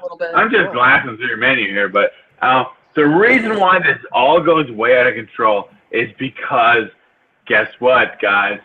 They have suicide nets on buildings in Jingwan province. I'm probably pronouncing that entirely wrong, but don't matter. When you have like 100 people working in a factory, and then you have literally, I'm not joking, this is not an exaggeration. I shit talk about numbers sometimes because I'm a dickhead, but right now there are 650,000 people working in one factory that is in Jingwan province, right? That's fucking retarded, first of all. And they are so fucking ailed in their life that they want to throw themselves off of buildings. Dude, You can call me a dickhead or whatever you want. Most of these people got tricked into this. They thought that they would get a better job. They thought that they would make more money getting a good job. First of all, they go there thinking they would can't make more money when you kill yourself, you retard. They were duped. They were duped into this shit, and now they're trapped in a contract. And they don't make anything. They don't make anything. And all they do is work, and they make nothing. Aaron, this touches on a bigger issue. Why do people jump off buildings to die? That's terrifying. Because they have to work all the time. They're literally working. Is that like as they're falling, they're like, I'm gonna make a big deal to show you. Yeah, it's like the guy out there in Asia that fucking he. Hey guys, I'm making X money, but I'm gonna make Z money tomorrow if I throw myself off a building. So they put the buildings equipped with nets. Fuck. Mm-hmm. What the just fuck so they can catch them and put them right back to work. That's fucking slavery, son. You're a retard, by the way. Yeah, okay. Even a gun in the mouth is terrifying. That's a terrifying way to go. Yeah, but they don't have guns. They probably do the gun in the mouth if they had guns. I am totally a leave your car in the garage type of dude. Christ, they're hurling themselves off buildings. My mom killed herself. This is really fucking personal. Shit. Yeah, and true. very specifically, yes. People do that all over the place, though, man. My ex-witness, somebody threw himself off a fucking belfry. You don't fucking make nets and stop it happening. No, that's why I said it's slavery. They fucking catch them and put them right back to work. Sorry, you can't die. You need to make more iPhones. Well, they can't because they're dead. Slavery. No, they can't. Well, that's why they have the net need, so they don't die. But what about like toasters in the bathtub? It's what about a toaster in the bathtub? Basically just a fun break now. They're just sitting there. I know. I want to just interrupt everybody right now. And they live in really shitty, like, my mother was an autistic, bipolar retard. Basically. Don't depress us. Don't depress us with your fucking stories. She killed herself, and all these people why didn't you just choose better options? Well, because she was an autistic bipolar retard. What do you expect? But we're not talking about your mother, Neve. Why is everything got to come back to your fucking family? That's what I was talking about. No, he's allowed to mention that. We're talking about fucking iPhones, dude. I'd like the suicide, and which suicide would you prefer as a better topic? But go on. Yeah, exactly. I prefer a grenade. I'm totally a car in the garage, leave it running, and close the garage. That seems pussy. like but like, do you want to terrify yourself at the moment of death, or do you want to just be like falling asleep, gonna wake up on a cloud? Fuck it. Yeah. No, I agree. I agree with faggot. But if you had to, I'm a pretty happy guy. Dude, I'm not considering it. I am chucking myself on a fucking off fucking what do you call this? I'm pretty drunk right now. What do you call this? They're autoerotic asphyxiation. The sky cranes. I don't know what the word I'm looking for is, but hang yourself while masturbating. Oh, I do that all the time anyways, but... Surprisingly, I heard a lot of teenage boys who get, because they say that there's a lot of teenage boys that supposedly kill themselves, that actually most of them are accidental suicides from that reason. Dude, my mom hung herself. She didn't hang herself, but she killed herself in a gross way. And it's hard to deal with in her fucking, whatever, young dude. Gross. That's horrible, dude. Yeah, it is horrible, Neve. We all feel for you. We really do. But no, I believe you don't. I think you're like, nah, that's cool. Just get slaves. It's fine. What are you talking about? The guy I was with for 6 years over in Belgium, his mother hung herself too, and he found her when he was 13 years old. I fucking feel for you, dude, but we're having a conversation here about something bigger than you. I'm sorry. Can we take your personal problems off the air? They're obviously bigger than me. Stop it, Aaron. That's rude. You just shared a very personal experience. No, it's fine. It's fine. I love Neve, but Aaron's just an asshole. There's a time and a place for certain things. Okay, so here's some stats. It's Foxconn that you're thinking of. They make I think it's the motherboard that they make there, and they may do some assembly there. It's in China, and the bulk of it was in 2010 because they put the nets in after that. But in 2010 they had 18 attempted suicides. I think 14 out of 18 died, and then they installed the nets. And they also started up like counseling and stuff like that. Like the nets were kind of the Band-Aid. It's not like they just put the nets and were like, haha, now we'll catch them and they just have to go back in. Yeah. Like it didn't replace the elevator. But they did want to start catching people. Province, am I correct in like pronouncing that? I'm sorry, I'm super drunk. Jingjiao is Shanju. Actually, I pronounced it. He's just throwing out random fucking. No idea. I have no fucking clue. But you had. Yeah, no, you dude, basically had the actual factory had 650,000 employees. That is a fact number that like is burning into my mind. So regards to my mom killing herself, we're talking about 650,000 people needing nets. That's fucking crazy. Well, that wasn't the building that they did. That's actually the building. It's not just the building. It's 650,000 people in whatever. Zhengzhong, Jingbong, Yingyang, Ding Chong, Ding Dong, Ding Dong, Squinty Eye Province, or man, I don't read live. I'm gonna sound super racist. Fuck you. Don't care. But no, it's gonna happen, and it's super gross. And yeah. Oh, they brought in Buddhist monks for prayer sessions too. Yeah. No. They asked the employees to sign no suicide pledges. That's progressive. Buddhist habits. No big deal. And the Buddhist monks go out there, lay around, and no big at the end of it all. Yeah. Fuck up. So then the Buddhist monks committed self-emulation at the end of it.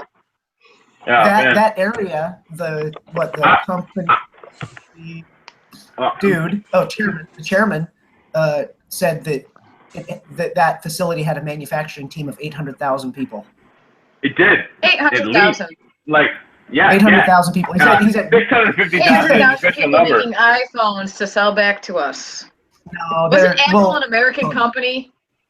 No, hang on, because what it was is it was the you didn't say it, by the way, but such as boards and whatnot. And yes, some went to Apple, but some went to Hewlett Packard, Dell, Motorola, Nintendo, Nokia. I mean, these are components that are being used. Yep. So that wasn't an Apple specific thing. Yeah, no, I didn't say it was Apple specifically. It's called Fox. And that was China. So to your point, Eric. Neeb's just rambling in Chinese. To your point, Aaron, that the controversy you're talking about was Chinese, but iPhones aren't made in China because these are components for the iPhone. So that's where you and David were having a disconnect on that, I think. Right on. Can we throw this topic in a dumpster? Sure. Probably. Although China, I remember hearing a crazy only in China crime about a woman who lured... fucking mute me. You stupid niggers. First of all, I don't give a fuck. Hold on, Abe. Yep, I will. So this woman lured like a 7 or 8 year old to a park, sat on him, and scooped his eyeballs out with a spoon, and then left. That's not nice. Isn't that insane? That's fucking insane. You know why that's the fucking story ever. I expected that to come out of Neeb. That is fucking rude. Yeah. Do you know why that's super retarded or insane or whatever you want to call it? It's because, dude, my mom killed herself like right afterwards. Like she did all this and then just got for it. That's good. You can't laugh about it. You want to talk about Israel? I can talk about Israel. I can. No, I talk shit all the time. But my dad is a fag. My mom. I'd really like to get back to the core issue here of David's fucking probably rape kids. His commander-in-chief. I don't know. Probably rape kids. Mammed him. Yeah, probably. No, he's in the bathroom crying. I'm not in any bathrooms, but so I'm just saying. I got 10 cents in. Yep. Neeb, your camera's on. Neeb is on?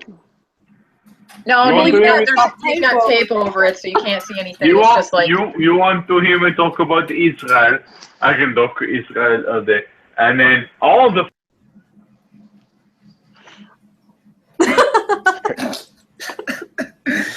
Oh, man. And here we go. He's going to tell us how he doesn't give a fuck. Yep. He's going to say, first of all, I don't give a fuck. let's wait and see how long it takes first. Fucking blessed. What happened to Taz too? Taz kind of just like fell off Taz too. booked out. But it's early as shit where he is. I'm here. Yep. I had to go get beer, obviously. Oh, cool. Right on. It's beer 30 somewhere. 30. Yeah. But it's always Right happy here, hour. right now. I'll be muted a lot of the time because my flatmates are out in the backyard pumping the fucking stereo. So I It's not can't too hear bad. them. I honestly can't hear a thing. Are they just pumping a stereo they're playing and with drinking? Do you I think don't know Neeb what is they're still doing. talking What are right you now? doing on this hangout if they're partying? Yeah, I hard think out there? Neeb's still talking. Is he still going? Oh yeah. It's my flatmate. I've got nothing to say to him. Oh okay, gotcha. Like I live with him fucking every Yeah. day. Honestly, true Taz, enough. I heard you open your beer. I can't hear anything else. All right, fuck you guys Oh, because nice. you keep muting me. I don't give a fuck. First of all, Faggot dick. first You're of all all, stupid niggers. I hate you. Right. Nigger. Also Jew fag territory. I don't know. Neeblets. Yeah, don't care. Fuck you. Everybody's fags. Sweet golden corn Neeblets. All right. So the China connection with TPP. I think Does what anyone it is. does anyone actually know what TPP is? Because I've Trans-Pacific Partnership. Apart from just being a trade deal between a bunch of countries, like what are the specifics? I mean, I can't get I have all the data on this whole project, but guess what? I'm sure. Fuck you can Ross guys. tell me? Fuck every. Yeah, probably not. Probably he's gonna get it wrong. So fuck up. oh no, Oh, he's out. Wow, He's he's out. you didn't ban him? No, I didn't No. touch him. Wow. Hey guys, welcome back. That was like the worst 10 minutes of my life. Uh-oh. Pretty big. What was pretty big worse? shit. What was worse, the shitting or the hangout, listening to us? No, the shitting was definitely worse. Yeah. But I got to do both at the same time. So Oh, that's cool. Okay, so TPP. First off, the good news. The good news is they believe, and this is from the International Trade Commission. So nonpartisan federal agency, or so they say. Bum, bum, bum.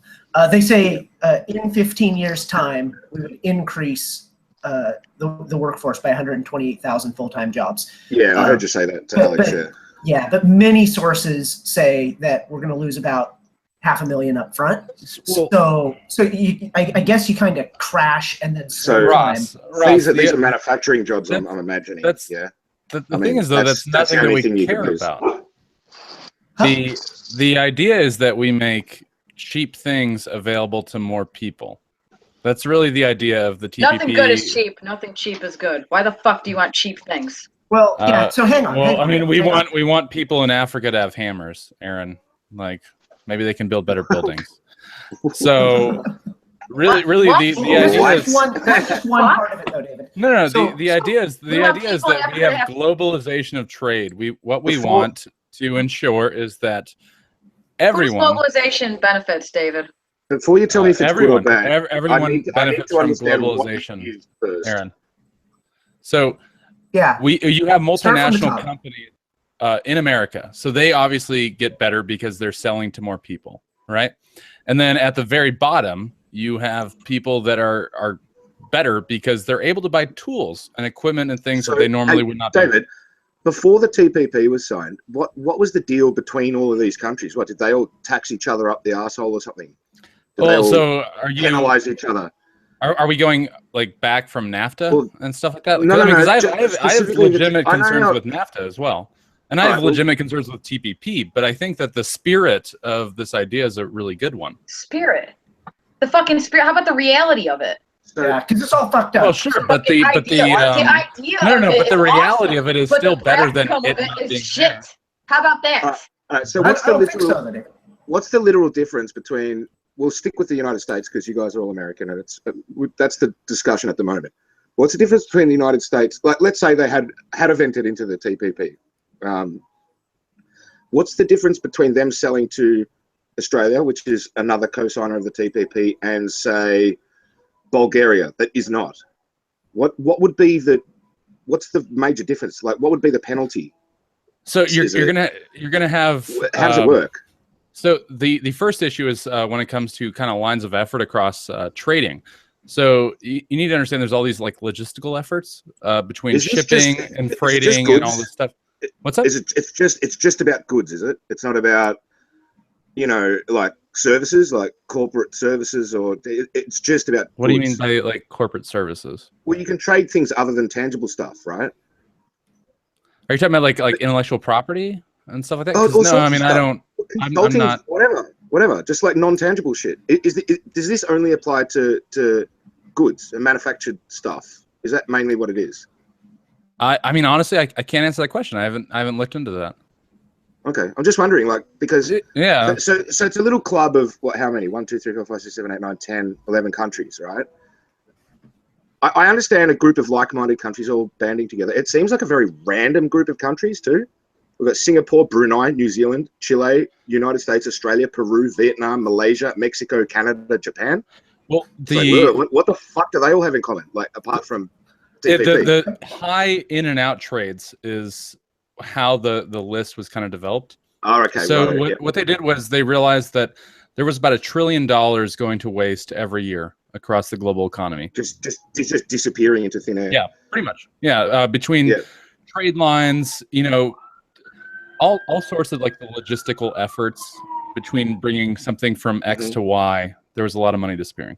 So the TPP was developed to kind of streamline all this stuff and make it a lot cheaper to trade between companies and what countries. Was the cause of what does the agreement change that was causing that logistical wastage? So like at the baseline, so let's say you have a ship, going through the Panama Canal, and the ship is going to leave whether it's full or not. So the idea is that we trace trade lines and stuff like that. So that this ship that's going through the Panama Canal and imposing a hefty fine is always full. Whether it. So the idea was pretty much to streamline costs and make things cheaper for the end user. Was there really? Because I mean, shipping companies are shipping companies. They're not manufacturers. They're not traders. No, they're so surely they're just the transport. Surely they were already doing that. I mean, it's already in no one's interest to have empty ships floating around all over the place. So, there's a big issue here though, because what happens is that different countries have different rules with other different countries. So when you start to talk about ships, you start to talk about who owns them. So what are the rules? Are you just that doesn't matter. All right. I mean, really, what it boils down to is tariffs. It does. Really we're going into tariffs, and that's the issue. Is that a certain country will have a certain tariff amount from another certain country. So what that does, when you start to think about it at a large scale, is it does make these ships kind of empty, Taz, because you have a ship that is it's economically beneficial for them only to have this amount of sort of goods because they don't want to get taxed at this other rate. So what it kind of does is it encourages. They don't tariff the boat at the single highest rate, though, do they? No, but it definitely depends on which country is bringing in the goods. So if the U.S. owns the boats, then they are getting tariffed at a higher rate than maybe someone else. And what that does. So you're saying that the tariff is based on the boat? The tariff is based upon who owns, on which country the boat is coming from. Yes.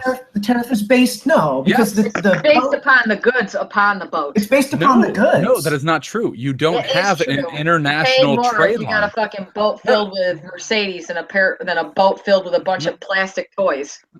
No.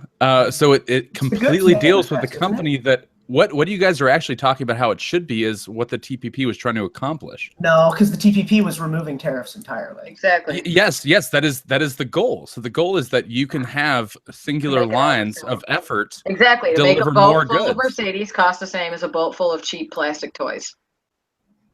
It's tariff charge. That's a little bit wrong. No, that's why it's close enough. That's why ships have certificates of birth.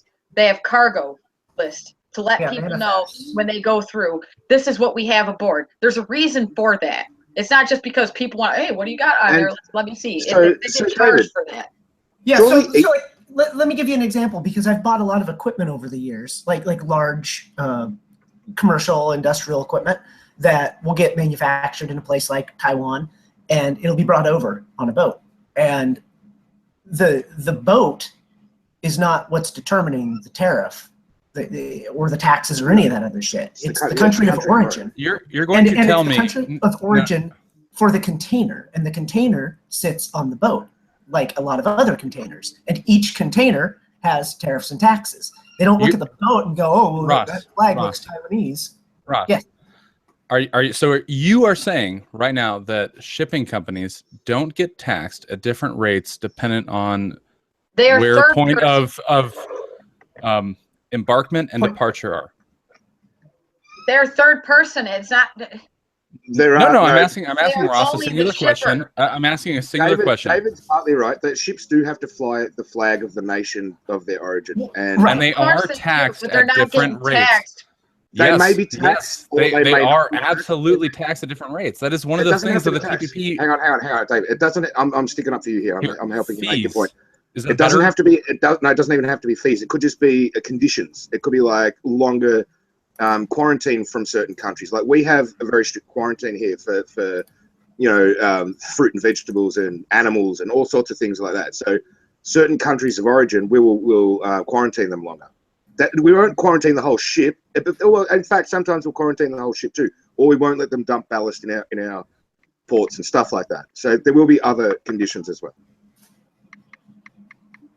The entire thing that the NAFTA tried to do, and it failed a little bit, and I'll grant you guys that, and what the TPP wants to do, and I have issues with it, is relax trade conditions to make the entire point easier to trade between different sorts of nations.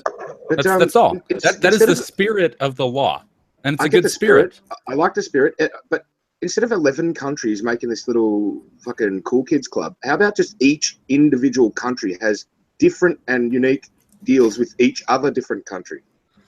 That's how it was before TPP. Yeah, the issue with that is that there's so much money wasted in that. Whose money's wasted?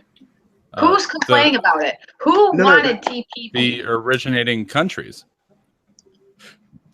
So, I mean, imagine you have a country that doesn't normally participate in trade. Is there any space in this? I know you're not conspiratorially minded. I know you think even obvious conspiracy theories, you're just like, nah, that's crazy. No, I think there's some conspiracies, but I just don't think everything is there any sort of globalist agenda involved in these sort of massive trade deals between multiple groups? Absolutely. Like the G8 and the G20 and the TPP and all of these sorts of things? Absolutely. Might I say that I find it very disheartening that you're in our military and you're a fucking globalist? What happened to America first? I do think America should and why be first. The fuck are you waving the flag of globalism? Like globalism is the best thing that ever fucking happened. Because I have empathy, Aaron. I think I think a lot of people confuse globalization with globalism. I know they sound like they're the same thing, but I don't think they are. I could be wrong. I'm pretty sure just globalization is just like what we're talking about, just trade and connectivity and that's what I mean. Globalism is different. That's very different. That's a world government basically. It's a world bureaucracy. It doesn't have to be like. That's what's going to happen. All these little dots will lead to that. That's the end game. So Taz, let me answer your question. Let me answer your question honestly. Do I think that in globalism or in a globalist economy, whichever version you want to kind of mean here, do I think some people are going to get rich and they know they're going to get rich and they are affecting policies so they can get rich? Absolutely. I completely agree with there. I think there's a conspiracy there. I think that's not what I'm talking about. That's fine. That's just human nature to but the end that's not what I'm talking about. That's fine. That's perfect. The end user agreement, though, is that other countries that are really shitty can get access to things that we make here, for pennies on the dollar. Yeah, and we want people to have fucking toilet paper. And go look at Jacobs Engineering, right? So go look at Jacobs Engineering and their trade deficit with Africa. So Jacobs Engineering provides toilet paper products, paper towels, stuff like that. So our current alignment, toilet paper products. Yeah, we're talking about toilet paper. Toilet paper and all associated towels and No, well, that's all they do is they make paper pretty much. I mean, they do other things, but that's the majority of their income. Go on. So these people make toilet paper and shit like that, right? They literally can't ship these things to Africa. They can't. It's completely unfeasible because of all sorts of taxes and tariffs and lines of effort. It's too light. It takes up too much space, and it's too cheap. That's the reason. Yes. Yeah, it's not something. And exactly. If it was gold leaf foil, then we wouldn't be having this conversation. Yeah, exactly. But so things like the TPP and things like NAFTA are trying to kind of curtail these issues by reinforcing lines of effort so that, the other thing too is that the first time you do something, it's a little bit hard. When you do it 1,000 times, it's a lot easier. It's the same thing with all these trade routes and paperwork and stuff like that. You have to understand bureaucracy is expensive. It spends a lot of time. So when bureaucracy is reduced, less money is spent, less money is wasted. So that is the idea of all these little trade arrangements. But you're making it sound like it's constantly changing, and it's well, just it not. is. Everything is constantly changing. No, just the numbers that you drop into the Excel worksheet periodically change. But it's not like they're daily looking. They're like, oh God, what's the rate to get through Panama? We might have to reroute this fucking freight. Well, no, it's not that though. But so imagine this, right? They don't. Jacobs Engineering sends toilet paper to Europe, but they don't send it to Africa. Right. So imagine the first time that Jacobs Engineering goes, we want to send some toilet paper to Africa. How much time is wasted in just figuring out the logistics there? How much time? Just start 30 man hours, 50 man hours. 30 man hours. Yeah. No, dude. Way more. You don't think that there's a person that already knows what it takes to get products into Africa? There's one guy that could do that. You think they have to go back to the drawing board and be like, okay, we need to challenge everything we know about moving products? No. Or do you think that they already have people that sit there and read fucking journals about this shit? The issue is lines of effort. So when you start to think about lines of effort, you're talking about groups of people communicating, right? So if me and Taz consistently work together, we know each other. We know what we're going to do. We know what each other want. Everything works fine.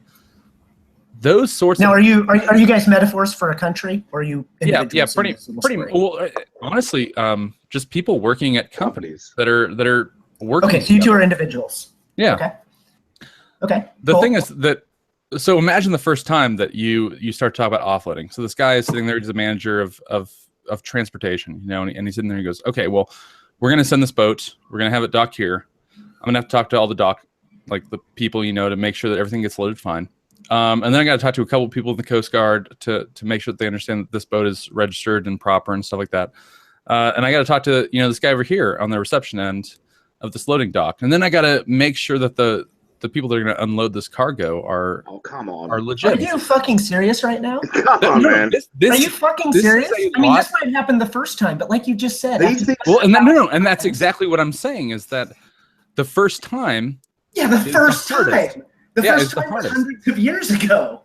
We're well past that. We don't need to teach fucking docks how to load and unload boats anymore. They know how to do it. They're pretty good at it. No, I completely agree. But you have a certain liability on your own cargo. You want to make sure the first time something gets taken from you and delivered somewhere, it's done right. Correct? Sure. Okay. Yeah, so what you're talking about right now is the first time that this toilet paper company is trying exactly. To Yep. Okay. Exactly. And so, but the next time it costs a little bit less, though, right? The next thing, because you're already all fucked up, because you just talked about all this effort to get shit onto a boat and into the water. None of that changes. Yeah. The people loading the boat with the toilet paper don't give two fucks if it's going to the UK or to Africa or to fucking Zimbabwe. No. I totally agree with you. But so just overall, the second time you do it, is it cheaper? The tail end is. The front end is not. But yes, because the tail end is. But sure. But I'll disagree with you there, but we'll go with it. I'll concede. The whole point is that it's cheaper the second time. The entire idea, like I said, the spirit of the law of TPP and NAFTA is to just reduce those costs. That's all it is.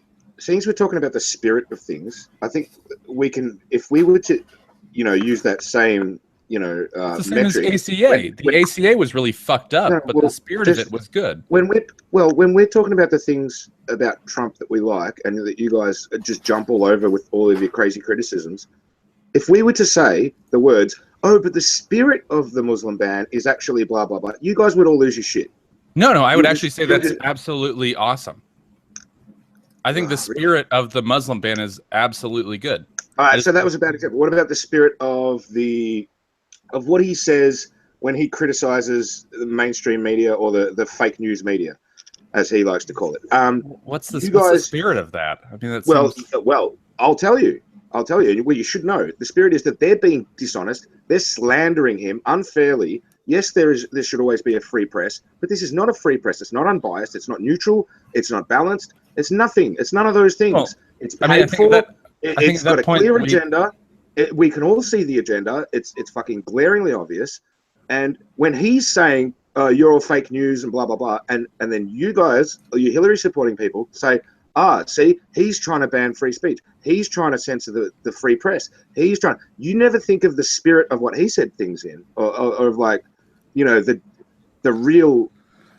I think no offense, but I think your comment hits really bad, considering I already just said, like, I totally agree with the spirit of Trump's Muslim ban. In fact, like on our private chat, I picked another example. No. But I mean, I absolutely criticize Trump's first executive order. What is it? Like 11046 in reference to the Muslim ban, simply because it had impartiality, a religious test, which is completely unconstitutional. It's absolutely dog shit. Sorry, what does that mean?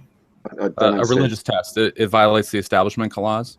But no, his new one. But if you realize, No. The ban was on country of origin. It was on flights coming out. No. It prioritized refugee status by religion. Yes. Yeah, well, exactly. of course. So that's a religious test. We did that in World War II. I mean, I don't think it was David, by aren't religion. you admitting that we don't was. stand a chance against his enemy if we don't have something like a religious test? Like, No, aren't you just saying? Why? No. But I'm saying if you're gonna play the isolationist route, right? Yeah. Stick to the Constitution. Right. I mean, like that's all.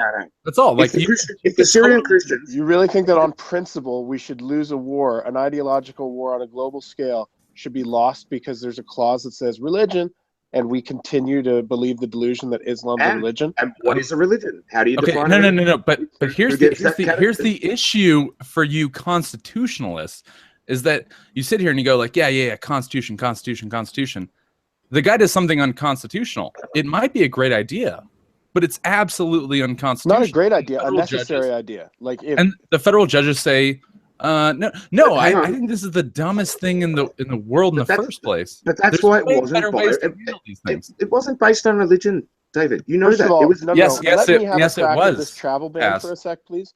Let me have a crack at this, because the travel ban is part of a larger scheme against ISIS. Has everyone forgotten that? Wait, do you not think that if how does a travel ban if you do a ISIS? multi-countrywide crackdown on all extremist groups linked to ISIS in a massive overnight raid-style attack, you don't want your front door wide open for sleeper cells to come across as soon as you've done that. You want to stop. You want to close the fucking door, because the best thing they can hope for is I'm a poor refugee. No, you're not. You're a sleeper, and you're going to cause a lot of damage. So it's 90 days in order to do something. It's a prelude to something. Like he's always said, he's not a moron.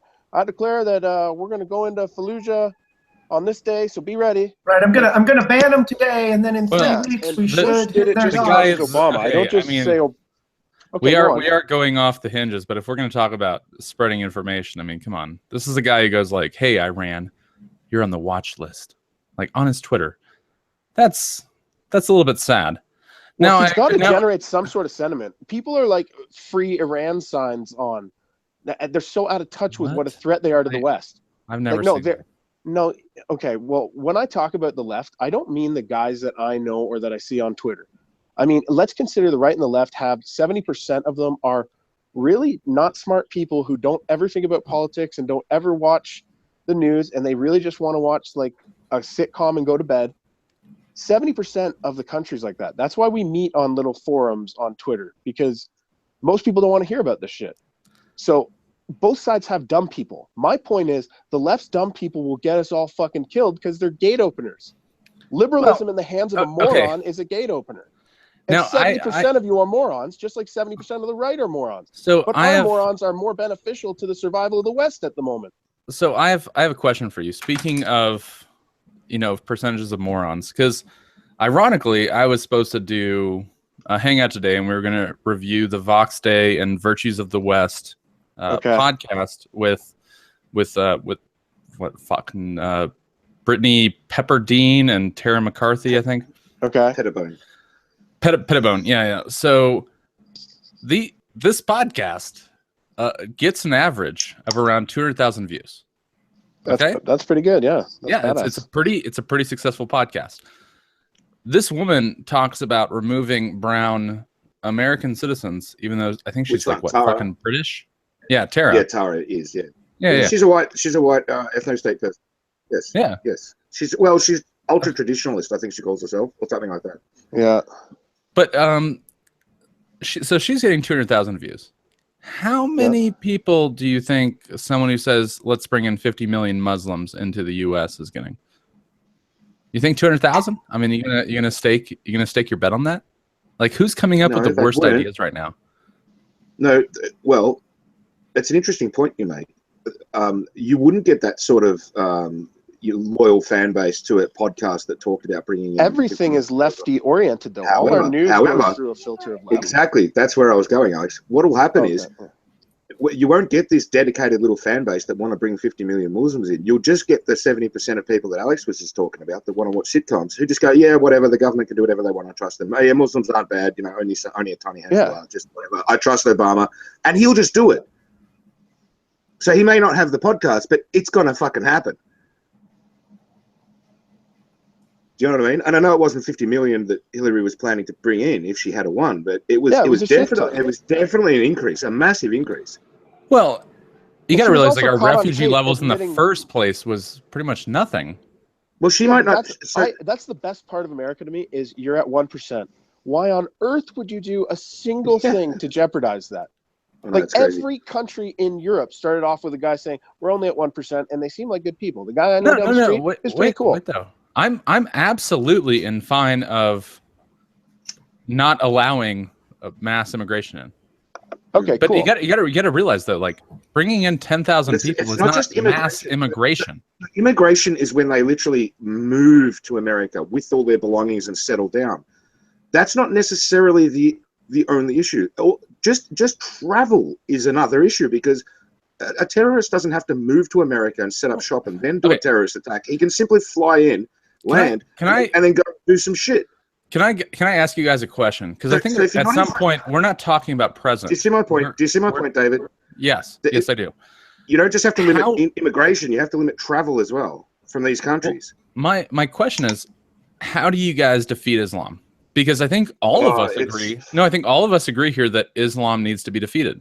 Hey, well, you're ahead of the curve on that. It's going to be a fluid situation, but step one is resist. David, not everyone agrees with that. Everyone here agrees that are dangerous. No, everyone here agrees, David. But there's a lot of people out there that don't think that Islam needs to be defeated. They think even Sam Harris doesn't think it needs to be defeated. He thinks it needs to be reformed. Well, no. I think reform is part of that defeat, though. But it's never going to reform. So what do you think of my? So wait, Dave, are you that far? Are you that much with us on the Islam thing that you think that I don't know that there should be that Sam Harris is not correct on this, or do you think Sam Harris's approach to reforming Islam is a valuable effort to make? I think he's a necessary part of a global solution. Okay, it's gallant windmill charging, basically. No. So I'm like here. I'll put it this way, Ross, because I remember you saying you said like climate change is the worst, and then you said Islam is the worst, and then climate change. Sorry, we're not allowed to talk about climate change. No, but what I mean, like Nick I would. I'll listen to Nick talk to Aaron about it. I don't think I said Islam's the worst, and then climate change. Katz brought up something about climate change. We ended up talking about that. No, I'm pretty sure. Well. You said it's not like I said like climate change is the second worst thing or anything like that. Okay, well, I mean, I would say that climate change is probably a much more long-term and scary idea than Islam. It's a non-problem. That's a discussion for another day. But if you trust me at all, if you know me at all, and you believe anything I ever say, just trust me. It's a non-problem, and I'll explain it to you another day. I'll explain it to you another day. I'll go through the science with you. I'll go through it step by step with you, but not today. It's a non-problem. I'm going to jump into a suicide net if we talk about climate. I'd put it this way.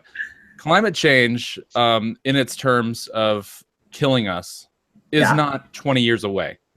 But the issue with climate change is that, if you don't talk about it until tomorrow is doomsday. We're not talking about it today, David. Seriously. Alex is going to kill me. He's going to fucking kill me if I don't shut this down. No, and I'm on your side of this argument. What David's saying is that if we don't start thinking about it now, and it's as bad as the advocates believe it is, then we're squandering valuable time, and we can be in a situation where it might not kill us for a long time, but we've already gone irrecoverably down that road. And so essentially, by the time we go, oh wow, this is a problem, we're already too deep. Nature is a wonderful thing. Nature is fantastic. It's got built-in fail-safes. I totally agree. We're not going to destroy the carbon earth. dioxide. Carbon dioxide can only heat to a certain point. Now we're getting down the road. I couldn't help it. Oh, shit. I just want to say, David, to be quite honest, I'm more bring of me on your fake podcast, and we'll talk about climate change on your fake podcast. Well, I asked you on, and you said no. We just won't get into a long debate about it. But yeah, no, I said no at first, and then Esau begged me and told me you really wanted me on, and I said okay, I'll think about it. Okay. No, I totally. It's just something that we really need to keep in our peripheral. That's all my view about climate change. But we're also not in such a finite system that we can't. It's not like, hey, climate researchers, we need you to put down the clipboard. No, Islam's here. I'm not saying that at all. No, we can do both there. No, but when you ask me to define problems and define them by scale, of course I am going to put some sort of global apocalypse over Islam. Yeah, but that ain't going to happen, dude. I think Islam is a global apocalypse. Well, I mean, but you're asking a global apocalypse. Yeah. No, because I think there's already natural things built into where Islam will never take over. Really? Do I think we need to expand on those? Absolutely. Spot on, Ross. No. I actually know that there are exactly built-in natural self normalizing systems within the complex system, the chaotic system that we know as our climate and our environment. Yes, and humans absolutely, just to be clear, and before this is the last word on this, humans absolutely need to be very careful how we treat the environment. We need to treat it with delicacy, for sure. But carbon dioxide is not a boogeyman, and it's actually it's a non-problem, and it's actually it's helpful in some ways. If anything. Well, so if you start to look at but we won't do that today.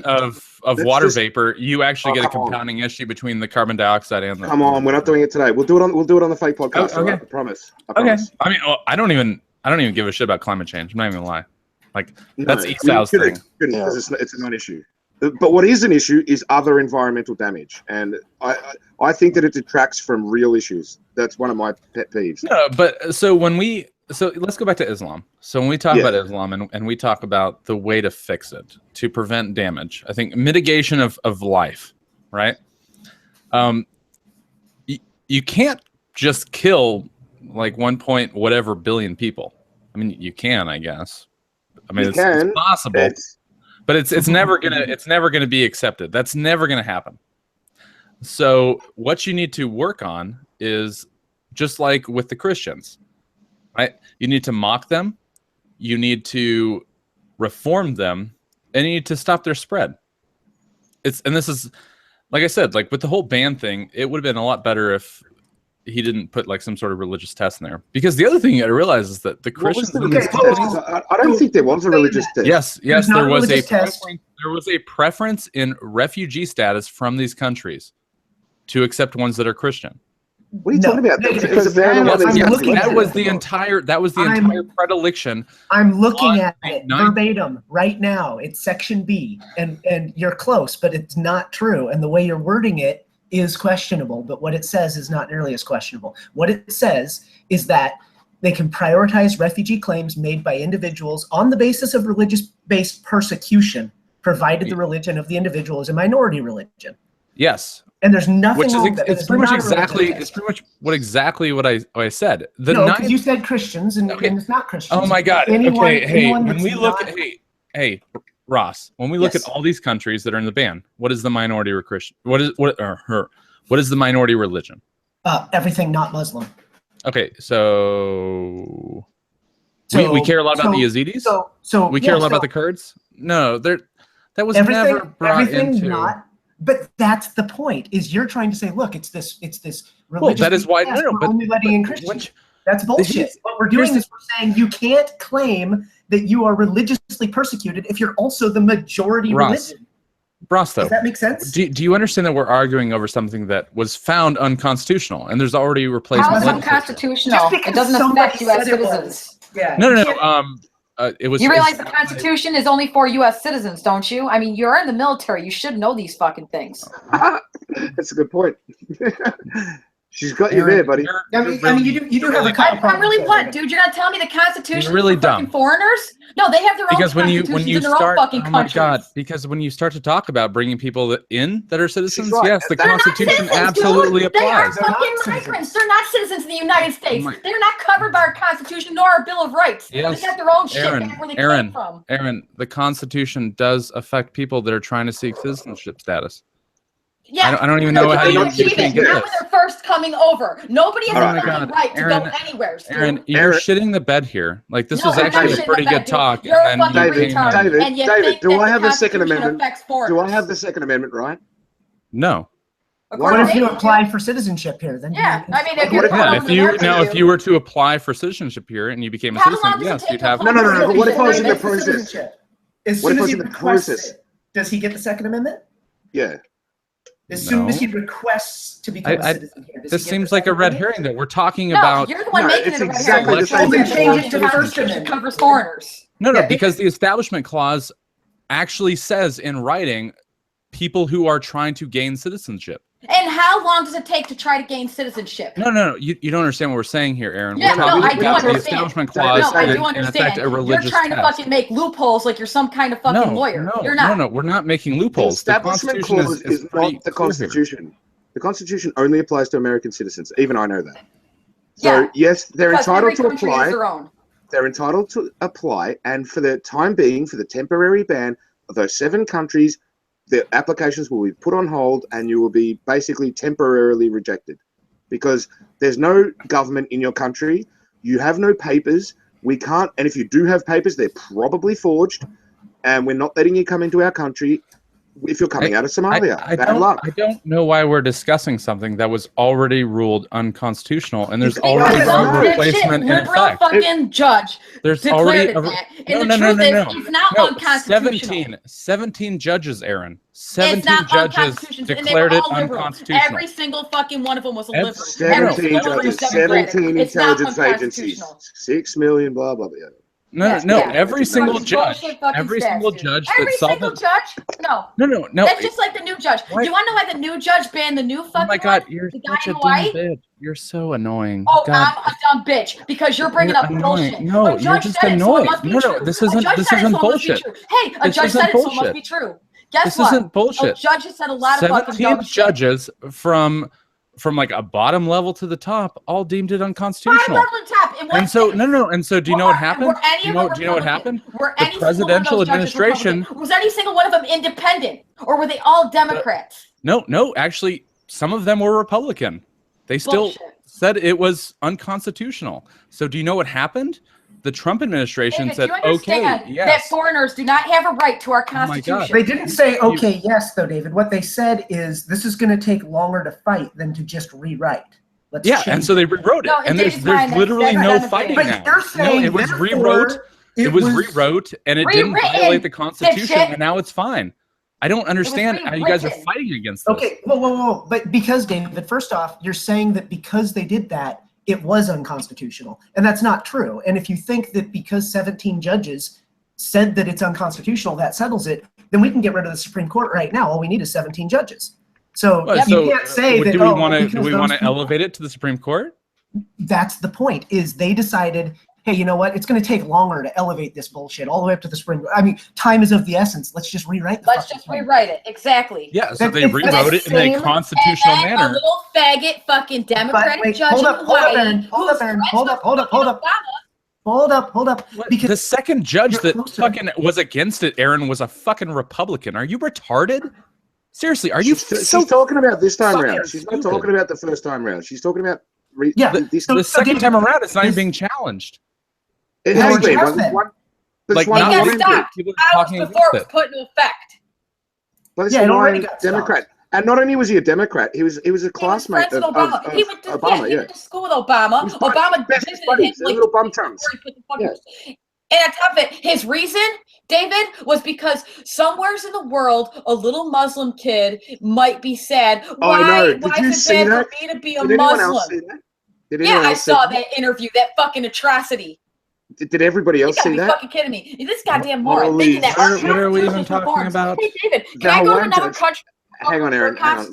Let me explain. Share screen, David. What happened? Because I haven't got it in front of me. I'll just judge in Hawaii, who's friends with Obama, who went to school with Obama, was interviewed as to why he banned the new travel ban. Why did he go against it? Say, it's unconstitutional. We can't. And what he said on camera is, well, because somewheres in the world there's some little Muslim kid, and he's gonna be all sad, saying, "Oh, why is it so bad for me to be a Muslim? Why do people not like me because I'm a Muslim?" Like, are you fucking kidding me? Because some kid's here on the other side of the planet. So we're talking about a judge that's about to. He already quit. did. No, we're talking about a judge that blocked your so-called "now it's constitutional." Order. Yeah, no, and he's being asked to quit. Someone's planning on quitting. He's being asked to quit. Shit on the way out. It's like what Obama did on the way out. Hold on. I mean, here we're talking about this. This is 1 hour ago. But don't you see the issue, David? Is that the first one they start to stonewall, and they go, "Okay, you know what? We think that it's constitutional, but it's going to take longer to fight than to fix." But so do you understand the next one through, and the same fucking thing starts to happen? Do you understand the difference between the first time something goes through and it's unconstitutional, and the federal government goes, the difference between the White House was that he excluded fucking Iraq. That was the only goddamn difference. No, it's not. We've already established it was not unconstitutional. We've already established that. No, it was completely unconstitutional. Non-citizens.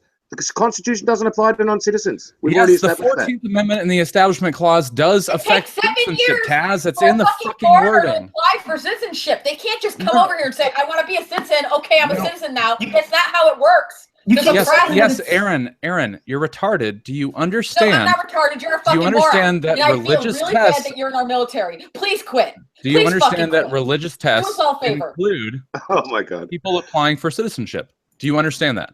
That we are not allowed to say, "Hey, you're a citizen because you're Christian, and you're not a citizen because you're Muslim." That's not what fucking happened, you dipshit. They said you can't come in this country. Yeah, that's for travel. My God, when you are talking about refugee statuses, Aaron, you are talking about people that are trying to become citizens. Oh, really? People from Iran are refugees now? Yes. People from Iraq are fucking refugees now? Only Syrians are refugees. Somalis aren't refugees; they're economic migrants. I agree. What were some of the other countries? I think the entire refugee label is way overused. Are you going to tell me Iran? Unless they're specifically persecuted individual. Unless they're an individual has been targeted. No, David's problem was the fact that when they said persecuted minorities could come in, which means Christians. Because these were all Islamic nations. So the minority was Christian, or gays, or atheist. Okay, all right. I mean, wait though. Under your sort of fear and paranoia, what would stop? Stop covering your nose with the yin yang. What would stop Muslims from saying they're Christian? Covered with it, you fucking cocksucker. What? It's just my nose? No, it's my mouth and my chin too. You fucking. Your nose. By the way, I look a lot better than your whore and your fucking wife, bitch. So fuck you. Ding, ding, ding, ding, ding. Why don't you go show your damn teeth? We're honestly just trying to get to 11. That's all we're trying to do. Which part of making my day? I don't understand. The round is over. Go to your corner. Get a fucking towel down. Get a drink. Oh God! All right, now. Man. So even let's just give David that, okay, legally, technically, and I'm not giving him this, but hypothetically, let's just say legally, technically, it was unconstitutional and it's illegal. Doesn't matter. It's still the right thing to do to ban travel from these countries. This goes into the response though from the federal government. So the first travel ban was absolutely just like not legal across the board, and all the judges said the same thing. What was not legal about it? What do you mean all the judges? We already talked about all this. the judges. So it's called 17 to all the judges. A couple of neocons. All the I want to know judges. what was unconstitutional. What was so every judge in purview said it was unconstitutional. Is that better? Every judge in purview, no, just 17 of the judges who looked, 17 decided that it was unconstitutional. Which is a fact. Would be, and does not mean shit. It doesn't mean it is unconstitutional. But that's the reason. There's opposition. That's the reason why they rewrote it, and the new law is constitutional. But hold up, because you're somewhat right. That is why they rewrote it, but they didn't rewrite it because those judges were right. They rewrote it because time is of the essence, and it's not worth the lengthy fight. They thought it was constitutional, right? Like we agree. They're not seeing eye to eye on that. Okay, no, the whole point is though is that they rewrote it. Mm-hmm. And what I wanted to talk about was the response to both laws, right? So first law happens, first executive order happens, and everyone's like, "Oh God, unconstitutional as fuck." Sure, like I don't even give a shit if you want to like try to argue from some sort of legal perspective that it may have not been unconstitutional under this and this. Sure, whatever. Moral perspective. The thing is that they rewrote it. Mm-hmm. And this is the response. So a Hawaii person, let's say that conspiracy is real and Obama just put your stake on the line and be a judge and do this and this, right? First of all, the ban is still in place. It's going to happen. And the Hawaii friend of Obama judge who nixed it is being asked to resign. So this is the difference in response when something is constitutional and people go against it. We ask them to leave. When something is unconstitutional, what? I haven't read the difference. Number one, Iraq is not on the list. No, there's also not a religious test. That's the issue. Yeah, a Muslim ban is a Muslim ban. There's still 6 Muslims. So let me get this right. The first time round, people have time to prepare. Hang on, Aaron. So it's not just shock on them. Hang on, let me get this right. The ban on Syrian refugees was modified, so the Syrian refugees can still come over. Existing visas will remain valid. Taz, the issue is that pretty much Christians aren't allowed in. That's really the biggest difference. Well, so the first time around, we were going to preference Christians who are being genocided. Yeah. Correct. Yeah. Syria, and that's unconstitutional. And the new version, we can't preference them. So now they're going to die. So they're all going to fucking. In fact, it doesn't matter because they're already all dead, aren't they? Let's be honest. No, this is the issue. This is the issue. I don't agree with the legal understanding of all this. Isn't it also true? Because there was no legal understanding. Isn't it also true? This is political. It's clearly it's more political. like feels. It was all it has feels. nothing to do with the true spirit of the Constitution. Muslim friends. So, David, there's more judges now that have said that it's unconstitutional. So what you're seeing is the exact same thing. You just have the benefit of hindsight on the first one. 2 days ago, another federal judge in Maryland blocked it. It's always liberal states. It's always. What do you think? New Jersey, Chris Christie? Oh my God, Aaron, are you paranoid as fuck? Hang on. Am I paranoid as fuck? New Jersey is a liberal state. I think this one too. I think there's one in Washington. Maryland is a liberal state. Washington is a liberal state. California is a liberal state. New York is it not constitutional? All right, shut up, Aaron. Is it not constitutional for the president to make such an executive order in times of turmoil to close down the borders and to, especially from certain regions or from just any threat? Especially if he was going to make an attack that would cause a reaction. Absolutely precedented. He should be able to make that decision. There have definitely been presidents. Thank you. Please tell him, Ross.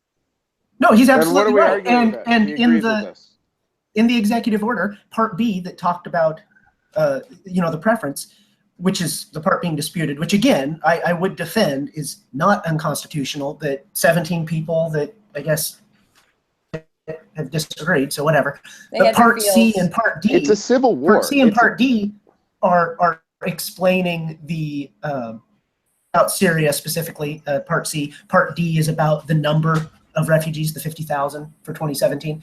And when you read those, they're verbatim matching 8 USC 1183 or 1138, which is the part where the president gets to unilaterally proclaim that that some form of travel, immigration, whatever it may be, visas, any of that is detrimental to the interest of the United States. So the issue, though, is that he didn't claim that practicality when he did it. He did it afterwards, which I completely... No, this is the executive order. This is the first executive order.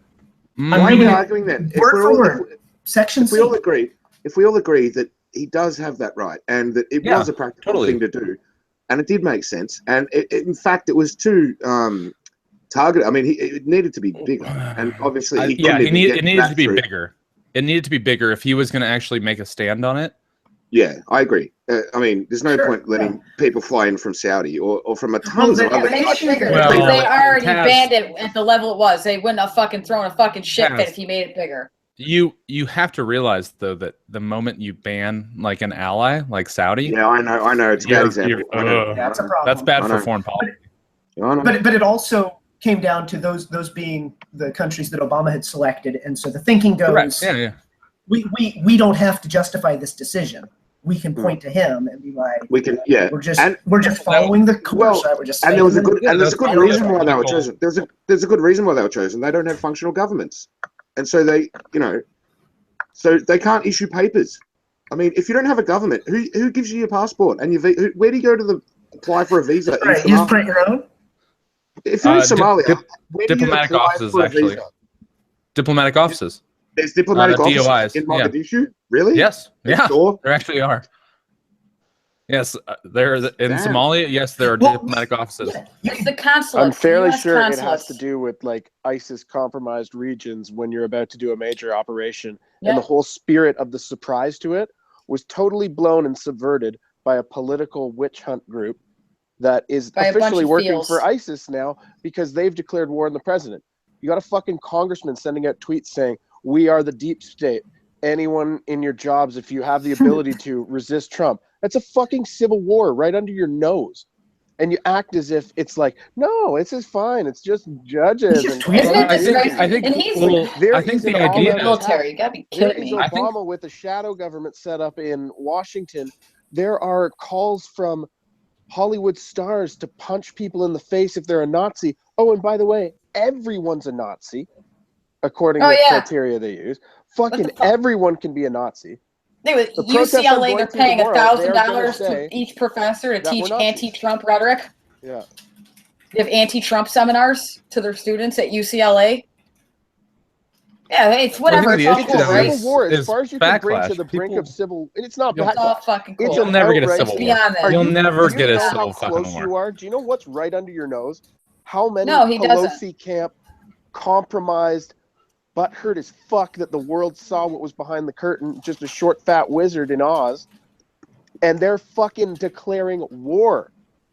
Everything they say is geared towards, all we want is a Trump impeachment. We will totally propagate this Russia narrative on no evidence, but slay Trump at the same time, just parading our double standard about him saying he was wiretapped by Obama because he used a story that the New York Times itself released, because they have anonymous leakers galore littered through a Left Behind holdover group from Obama, because he lowered the classification levels on a ton of documents so more people could see them right before he left to guarantee that maximum leakers are in place. This is a total civil war declared on Trump. You're saying a lot of things that aren't. Okay, you take them apart then. You disassemble. Well, that's an issue though. When you read say a Washington 800 Post story things right now, and its source will be an unnamed source within intelligence who remains anonymous for security reasons. It's like these are all fucking illegal leaks, just leaking the right stuff to damage Trump. I don't think Russia interference levels. Well, I mean, I think Russian interference levels are like a lot worse than you do, but I don't support. No, we were discussing earlier how much it affected the election. The fact that they made Flynn resign what affected over the election nothing. was Hillary. That was should so never fucking have beaten Bernie. atrocious. What are you talking about? Flynn took tens of thousands of dollars from the Kremlin. He absolutely should have been forced to resign. God. And he wrote a book saying that the #1 enemies of the West are Russia and Iran. And his whole battle How plan long ago did he take is all that money, David? anti-Russia. Within the last 2 years. And the Clintons just sold a bunch of fucking uranium to them. So what the fuck does that matter? That's oh, not through true. their foundation. That's oh my not that. God, the uranium no, one thing? that's oh, not. Ross, bring up wait, the wait, graphic. wait, The wait, timeline wait. is hilarious of how guilty she is. Wait. Don't defend uranium one. You think the Clinton Foundation He is defending it. He is defending sold? it. No. Okay, You think the Clinton Foundation sold 20% of our uranium assets to Russia? No, I think Bill Clinton cut a I'm talking to Aaron. I'm talking to Aaron. You think the Clinton Foundation? I think it's already proven the Clinton Foundation was involved in uranium one, and that was being sold to Russia. Please, can you just keep talking? Russian oligarchs.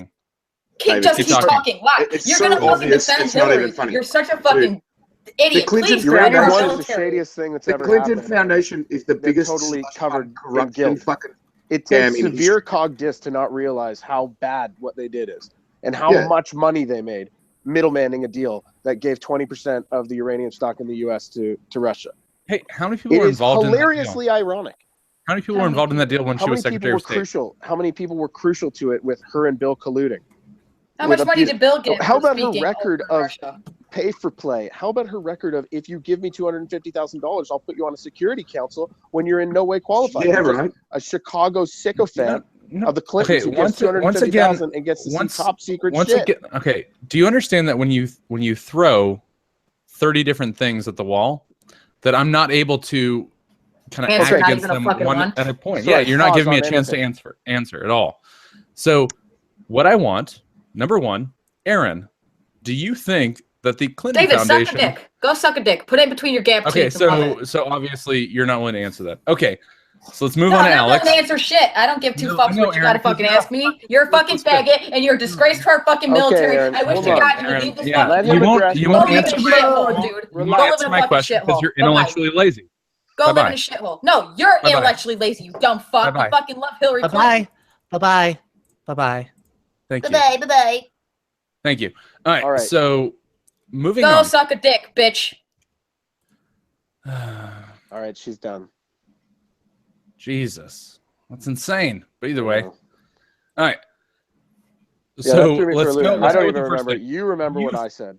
Yes. Do you think that the Clinton Foundation kind of stuck around an illegal deal of moving uranium? And when you start to talk about uranium one, you're talking about like 7 different companies that morphed into each other over the years, that picked up different sort of slacks and liabilities from another company prior. Okay. But do you? I know what Bill Clinton and Hillary Clinton's involvement was. I don't need to know what the coalition was. I just need to know what the guilt, the money made on it by them from this sale is totally pointing to not only a conflict of interest with using Hillary's that's position. Where did Bill Clinton make money after the deal? Meeting with the first company in Canada. He did 13 speeches, each one for $500,000. Yeah, that's so. Well, wait though. No, he directly profited. There was way more of a close connection. Ross, if you can Google, talking about like a $76 billion deal. There's a simple graphic in the 2010, $500,000, and that's the New York Times. Do you understand that? Do you understand that a $500,000 speaking fee is fucking nothing? Oh, I mean, like honestly. Do you understand getting money from Russia is getting money from Russia, and that's your whole fucking big thing against Flynn? But what? When it's Clinton, really hang on, everyone shush. Everyone, I've got to say this. I've got to, David. When you go and give a speech to a room full of people, just a regular room full of people, and they pay you $500,000 fucking dollars, that is not a speaking fee. It is a bribe. Okay. Wake the fuck up, idiot. Yeah. Do you know how many people on the current council also have those sort of deals? No, but fine. But you can say, oh, there might be a problem. We've proven there's a problem. One of these meetings with international bankers in Brazil was taped and leaked, and it has her saying, oh, don't worry, I have a private position and a public position. So no matter what you hear me say, don't worry, wink, wink, nudge, nudge. No, you can't, Alex. No, then let's Russia. Then hunt her down. What? Hunt her down for that. How much did Flynn make for and his she also speaking said she wants open in Kremlin? borders at that same one. It's basically saying, I'll sell you the interests of my country entirely. We got a little deal. Just let me lie to the people because my private stance, what I talk about here, is what I really believe. Criticize. That's something to criticize. It's damning. It's just like the emails are damning, and everyone just says, "Oh man, the emails again." Dude, those things are just harmless data bytes of information. They don't. How much is this the chart? Like that. So we're watching Uranium Investors. Yeah, is this New York Times article about uranium? Oh wait, let me see your screen share. It has a really good timeline. Well, yeah. So at this point, Giustra had already left the company, so he was not in this company at this point. Okay. This is the first. I'm just going with the first one. Just donated $31 million to him just because fuck it. Yeah, no, I agree. It's weird, but it needs to be understood that there's no specific law being broken at this point. It doesn't matter if there's any laws, but it's overt. Then change the laws. Oh my god, if you guys have an issue. It's not about the fucking laws, dude. It's about using your goddamn mind to think about things. Okay, so Eurasia, yeah, I know this. Yeah, okay. Hold up. Because guys, I mean, that's not a fair statement to just be like it doesn't matter what the law is. David has a point that if there's something being exploited, then yes, there's a problem right in our face, but there's also the problem that anyone can exploit this. We do need to patch these holes. Of course. Exactly. Yeah, we do need to, but that's not the issue at hand. That is not what we're talking about. We're not talking about patching these fucking holes. We're talking about some dirty shit that went on. We're talking about are they dirty? We're talking about are they traitors? Well, they're not dirty if they're not breaking the laws. Hang on, Aaron. Aren't you guys the same people that are like, yeah, Trump claimed like 900 million in losses, so he didn't pay taxes for 15 years. Yeah, but and you're like, sell out his country for it. No, he was entitled to not pay for 18 years. He still paid. But the problem is, she makes private promises for money. That is like the fucking most definition of rare. Any one of her. No. I agree. If you have this, bring it up. Let's prosecute. 31 million to the foundation. They hate each other's guts, but they are a partnership of we're both very powerful. I can go work the field and harvest some money, but we're going to have to promise a few people some things. All right, honey, whatever you say. No. It's a total prosecute then. Con job. Prosecute. No, you clearly see it. Prosecute. Clearly see. If you're worried about Rex Tillerson making money if sanctions are lifted on Russia, but absolutely, you're not worried. Yeah, and that's first of all, hey, that's not illegal. Actually, it is completely illegal. Right or wrong? Is it completely illegal? Do you find this to be a problem, David? Just this very bottom part. Okay, hold on. Let me look at Ross real quick. Let me look at Ross. Yeah. Do you think that this last part is a problem? I can't. Here we go. I can't see from it here on my down. phone, but you read it. So Rostom says does not plan to increase its stake in Uranium One or take the company private. And then, so what? Then it doesn't say the date. So up to 29 days later, Bill Clinton that's June 2010. Is paid $500,000 for speech in Moscow. Whether laws have been broken.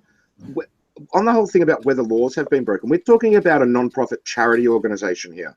Now, my understanding is that they give about 6 to 10% of their total revenue to charity.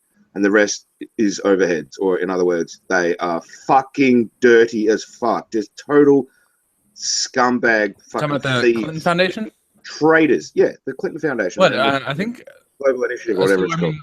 Where did that number come from? Because I know that the number could be wrong. The SEC is like, I think for them it's like 84% is not over. No way.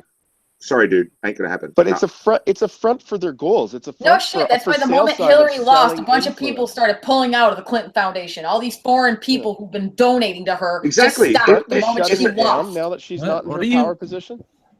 Well, I mean that makes absolute total sense. Of course, you pull out. You're like, I'm paying money. Why? Oh yeah, because I'm paying you so I can get special deals. And now that you're not gonna be able to do it for me, I'm just gonna stop. That makes absolute sense.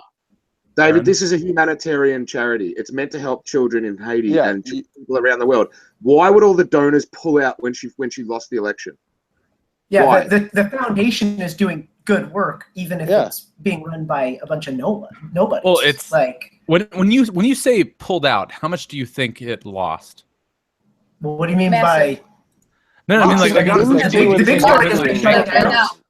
Ross can Google it right now and show you on his fucking screen share how much they lost. There's plenty of articles. But it's not even about.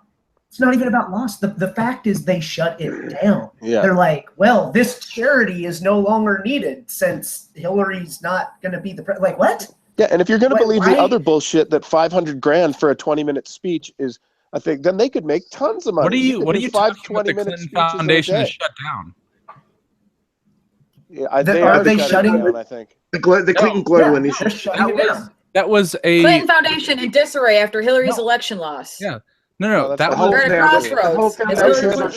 the entire thing. The entire thing about the Clinton Foundation shut down was an Observer.com, which is a satirical website. And New York Post. It's up by 37%, David. David, the Global Initiative has been shut down by court order. Correct, but the Clinton Foundation is not shut down.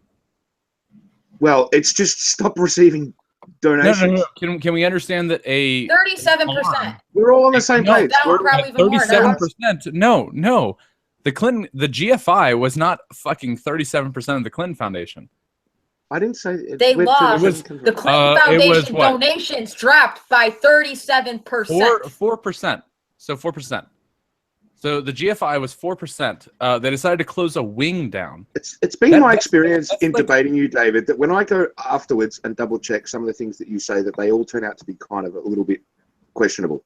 Right here. You can Google right now. I can't be bothered right now. And I don't understand. Google Clinton Foundation.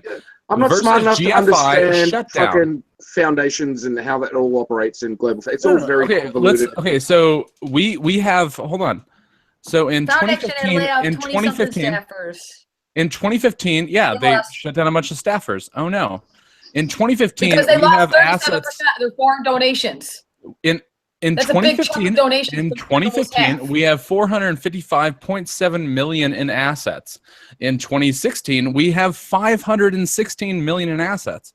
No, they're not. Check being after shut November. down. Check after fucking November 2016 when she lost, dipshit. Those numbers aren't available. Nobody can check those. I don't know what you want me to do. There's articles. There's articles in the New York Post, New York Times. There's articles all over the fucking place about the Clinton Foundation losing big donors, big foreign investors that pulled out. I just can't believe. I just told you. I just can't believe that it's not a big deal to you that when they get tons of money from foreign governments, that they're not expecting something in return. Like that logic doesn't occur to you? Like no. Hey, I absolutely agree. Maybe I should, No, I absolutely agree. There's a documented record of donors getting stuff. Yeah, no, I absolutely agree. So why did you have a problem with Flynn then? Because the issue is that we're dealing with kind of the lesser of two evils at this point. No, we're not dealing with the lesser of two evils. Yeah, we absolutely took money for talking at the Kremlin. Yeah. But you have no issue with wait. while Hillary was second. Flynn literally has a $250,000 talk he did in 2014. Bill Clinton literally got $500,000 while his wife was Secretary of State. Sure, prosecute. I'm totally fine. You think I'm sitting here defending people. If you think you have evidence, fucking take it to prosecution. That's good, David. Slam these people. David, that's good, mate. Listen, that's really good. If you want to be consistent and you want to, that's good for you to say that. I like it. Look, I don't. You do also have to understand. You know how you get of one corruption. I'm against fucking all government corruption. Good, fantastic. Fucking end it. Thank you. And if Trump's dirty and he's got his hand in the cookie jar, then fuck him too. But we haven't seen that yet, or Tillerson, or anyone. We haven't really seen good evidence of that yet. On the other hand, the Clintons are basically an organized crime duo. They're not even a real couple. Let's be honest. They don't have sex. I'll agree with you there. The moment that Flynn resigned, they're partners in crime. They have been since the early days. They have been since the 60s, 70s, 80s, 90s, all the way through. Since college days, they've been just absolute fucking what's the word? Is it racketeering? Is that the word? Or just doing shit for influence and for profit. They've been doing that the whole time. They've never done anything else. That's all they know how to do. That's literally what they do. They don't do anything. They don't create anything. They don't actually. Trump is a businessman. He actually builds shit. And but do you not understand how that makes them worse than a politician? Who's worse? No. Do you not understand how being being the a collusion of the businessman? Clintons is not as bad as fucking Trump's worse than the collusion. Yeah, how Trump can is they be way broke? worse. How can they be broke when Bill left the White House, and now they're worth hundreds of millions of dollars, and some say over $1 billion?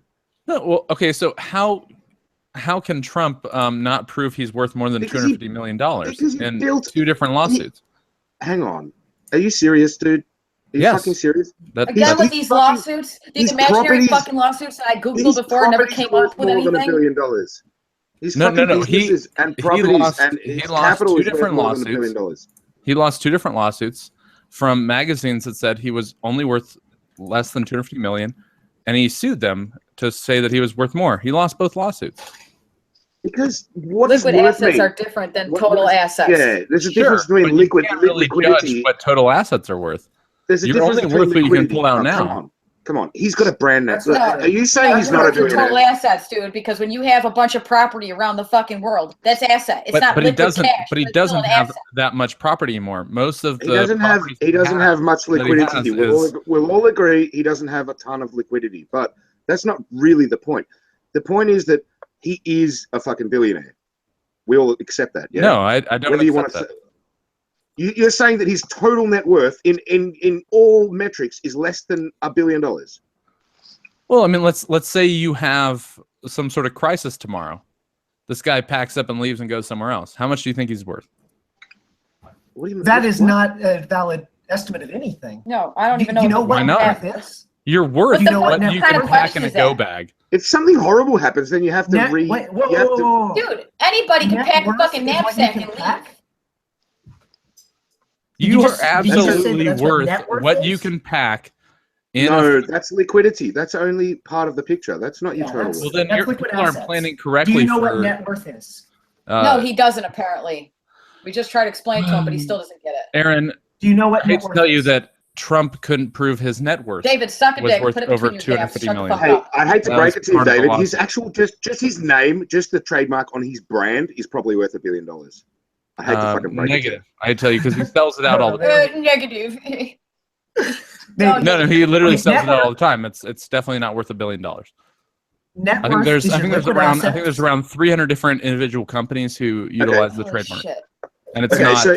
So if he liquidated everything but just sold off the brand name to a buyer, do you think he couldn't auction off just the brand recognition, the brand name, but actually liquidated everything else, and they would? I guess they wouldn't own the properties, but they would just own the business rights to the name. Imagine you're. Who are you gonna like sell? He's a president like of the United States. He just won the most fucking underdog, Taz, revolutionary. This is the issue. No, this is the issue. His name is worth $1 billion. Trust me. No. This is the issue. Yes, it is. Do you understand? His name was worth $1 billion. Of how no, it wasn't. No, it wasn't. And do you also understand that this idea, what you're sort of positing, is exactly what's illegal, and the problem, and the issue that we're discussing? I agree. I was just making a point. I agree with you. I was just saying that to make a point. I mean, like the fact that this guy hasn't divested his company yet, like that's insane. He did. No, he did not. He gave it to his sons. No, he did not. He won't. His David sons won't are now consider that. No, he did not. He can't divest. He has not divested his company He doesn't even have to, though. To be all honest, there's no fucking law saying a president or a vice president has to divest. Yes, actually, there absolutely there is. U.S. Code 26. You tell me the law. Yes, U.S. Code 26. What does it say? What does it say? Read it. Because it excludes you can't have the a president fucking and the conflict vice of president. interest. That's not a conflict of interest. Who can't have it, dude? Golf courses. What? He's allowed to have as many fucking golf courses as he wants. Well, yeah, he can. It he just needs to excludes put the it all president and the vice president. How's that a conflict of interest? What if a Russian decides to play around a golf? What? It's fucking a conflict of interest? No. Legislation. That's why it excludes them. They're executive. They're not legislation. When you have ambassadors coming and you're putting them in your hotels and you're charging rates, when you have Secret Service going, he said he's not going to take any profits from all of that. He's doing all that for free. No, but he has. He has in the past, but since he's been president, he's vowed to take nothing. No, he has. I don't understand how you have not made aware of multiple lawsuits that are in. Where is your proof? David, because I don't.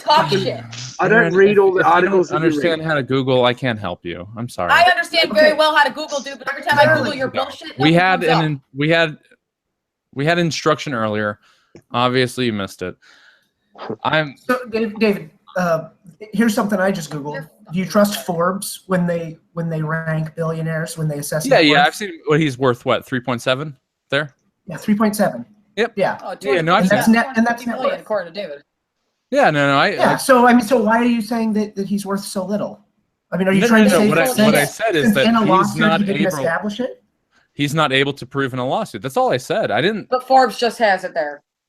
Well, and again, your words. I mean, maybe you're just being a little reckless. Maybe I'm being too picky. But it's not that he was unable to. He was unwilling or unable to. Right? I mean, all we know is that he did not establish it. Well, but he is the originator of both lawsuits. Yeah, I think Ross just hit the nail on the head. It's probably more like he doesn't want everyone knowing his business because he knows what he's up to, and he'd rather just. Well, but that's the issue.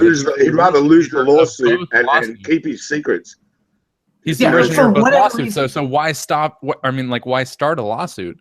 Well, perhaps he didn't think that it would get to the point that he would have to divulge that. And then when it started to look like that, he went, okay, fuck it. I don't care that bad. Do you not think flippancy is an issue with the presidency? You didn't care much when it was Obama. That's why he was fucking. When was Obama so flippant? That's literally why he was never elected. No, I mean, I'm open here. Like, I'm open to criticism here. I wasn't the biggest fan of Obama. It's kind of a strange word, flippancy. It's like you used it in a negative context, but that's kind of what people like about Trump, that he doesn't give a fuck. Yeah. I mean, that's totally true. That's definitely what people like about it. But I don't think it's a positive characteristic. Well, so we would need to know a lot more about these lawsuits and judge these things case by case, and it's honestly probably not even worth it. I think though that what he probably did is, at the time, for whatever motivation, he decided that he was gonna sue these newspapers. Did he do it at the same time, or is this two separate instances? Two separate instances, like years apart or whatever. So what he probably was doing is the same kind of cease and desist-ish mentality that companies do to people all the time, where it's like, well, maybe I can just scare them off. Maybe I can scare them into not doing this. Maybe I can just. Point. And then when it's like, oh fuck, it's turning into a thing, and then they're gonna subpoena this, and then I'm gonna have to do that, and then fuck it, it's just not even worth it. And so then he just backs down and he lets it die. And that's probably not as flippant and off the cuff as people might want to paint it. It can be a calculated thing where you go, okay, there's like a 60% chance that they'll just retract.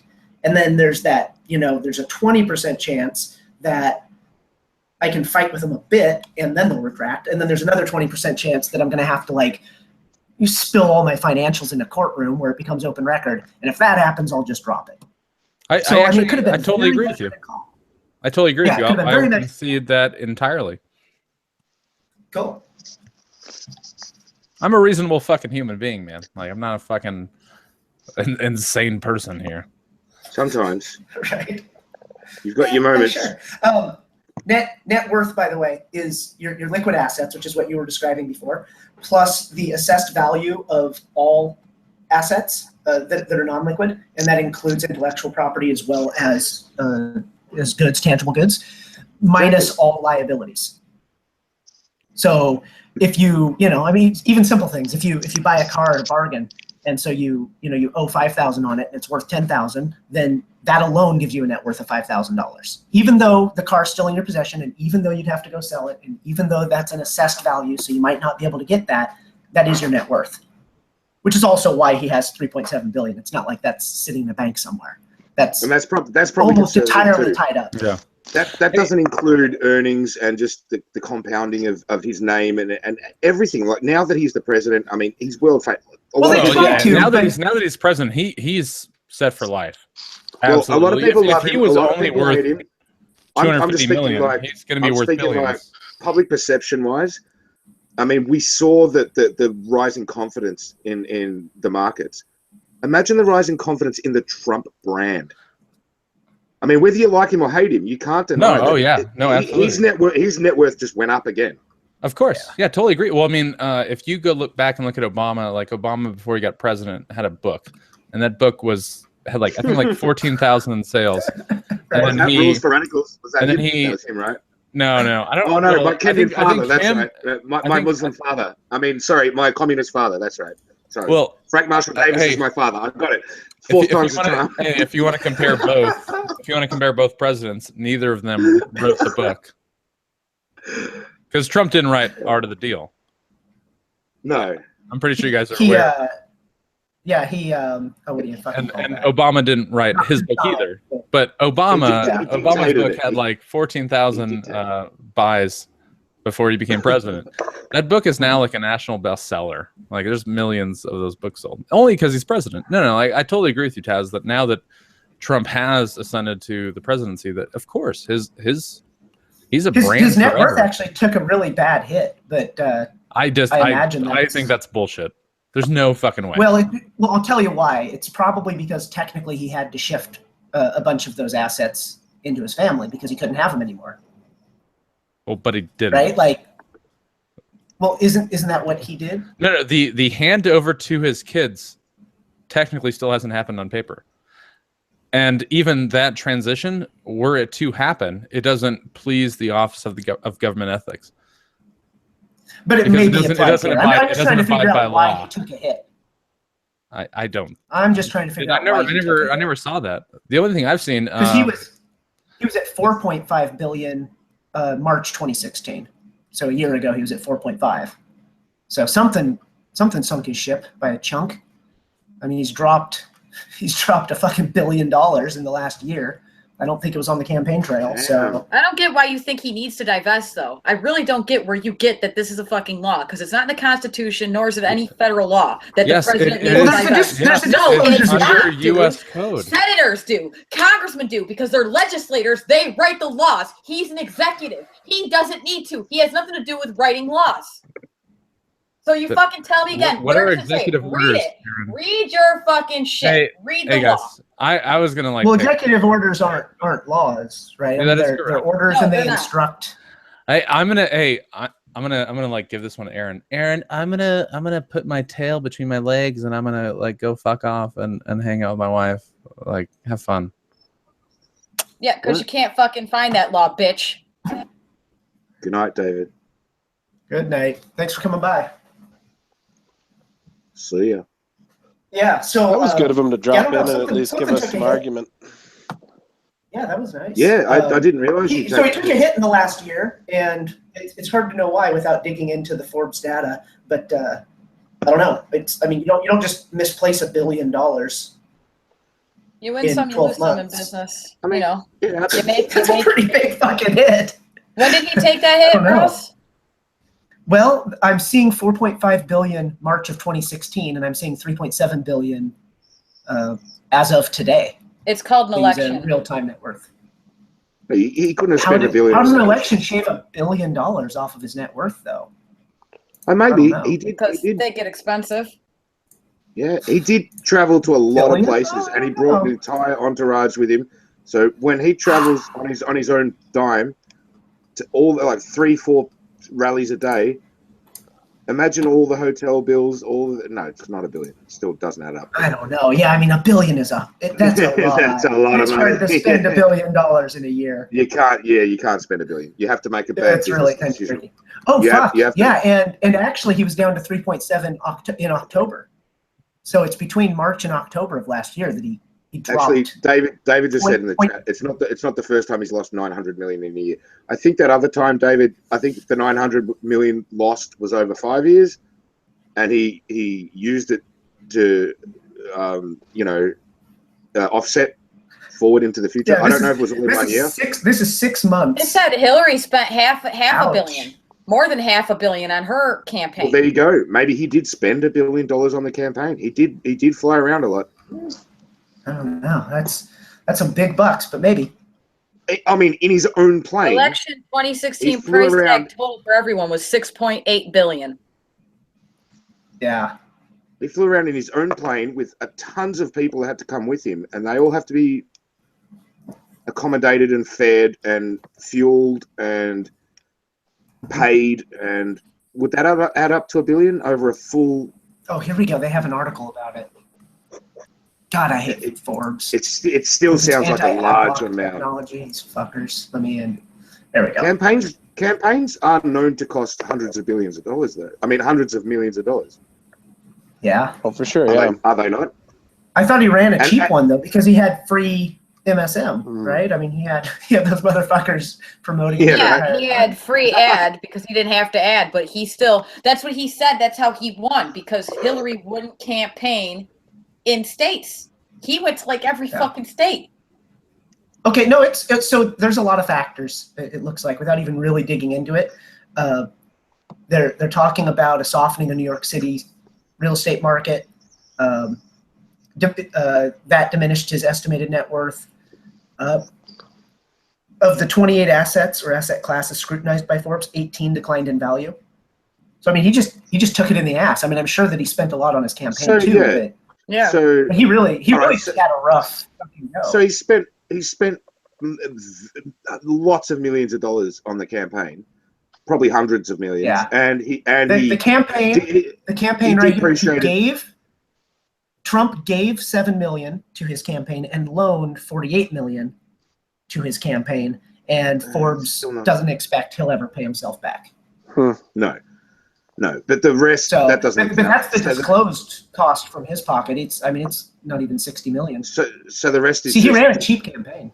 Yeah, that's brilliant. Like, I'm impressed. That's a good thing. Yeah, he ran a really cheap campaign. But his assets just got fucking railroaded. His real estate, his retail offices, his retail buildings, his office buildings. Yeah.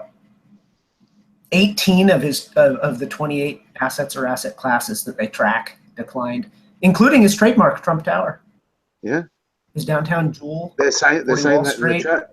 Marino in the chat saying that he's trying to sell one of the Trump Towers in Toronto and can't sell it. Can't find a buyer. Oh yeah, right there. Can't give it away. He's saying. Yeah. Yeah, well, I know a little bit about not being able to find a buyer when you're in a market. That could just be the market. Yeah, that could be no fault of his own. That could just be the market. I mean, that's just the way. Yeah. I mean, how many people out there are looking to buy it? Well, usually people don't. People don't buy and sell skyscrapers very regularly. Usually, the one owner holds onto it and leases it over his lifetime. But they usually don't just sell a fucking skyscraper. It's a pretty limited market. Generally, when somebody's thinking about having a skyscraper, they want one built to their specs. The chances of, like, you look and you go, oh yeah, this is the one. Because when you think about the money involved, if there's like one window where you don't want it, you're like, fuck that. Yeah. I ain't spend it. I'm not gonna spend fucking whatever it is, how many $1 million on this fucking giant ass building if I don't like every detail. I'm gonna build my own. My dad's actually in the skyscraper industry. He's he's on the safety end of it. He's like a safety director, but he works for the same company that erected the Freedom Towers. Nice. So nice. Cool. Yeah. My dad used to be a rigger when he was young on skyscrapers. But that's back in the old days when they used to just literally just freeball it and just climb up the fucking right? Up the steel beams. Yeah, no safety lines or anything back in those days. Gust of wind comes, you catch it later. They used to get paid shit tons of money for doing that too. Danger money, they used to call it, or risk money. Yeah. Yeah. So yeah, I mean, you're certainly going to have some trouble. I mean, even my house in Portland that took forever to find a buyer. It's just when you're in either something that's highly specialized or unique, or it is in a really good spot. So you're asking to capture most or all of that value. You have to be patient because you have to get the person that looks at it and goes, "Oh, this is perfect. This is exactly what I want." The alternative is you lower the price, and I mean, at the right price, you can find a buyer. Right? If he offered that skyscraper for whatever it was, a 100-year lease for $1, like the federal government does on stuff from time to time, he wouldn't have any trouble. But he wants to actually get the value. Yeah, no, you're 100% right. If you're talking about just like suburban properties, and there's a whole street, this whole neighborhood, and they're all roughly the same lot. There's some of the houses a bit better, some of the houses a bit less. They all get valued, and it's all really standard, and it's all well understood. If you're talking about a niche property, even if it's a farm, if it's a little hobby farm with a little house on it, and something, and you think it's so valuable because you've You've created it. Yeah, you've seen it. You've been it. Yeah, and it's to your spec. Everything's perfect. And, and it is worth what you think it's worth, but good luck finding a buyer. It's not that it's not worth what you think it's worth. It's just that, you know, it's a very limited market for, especially for a skyscraper.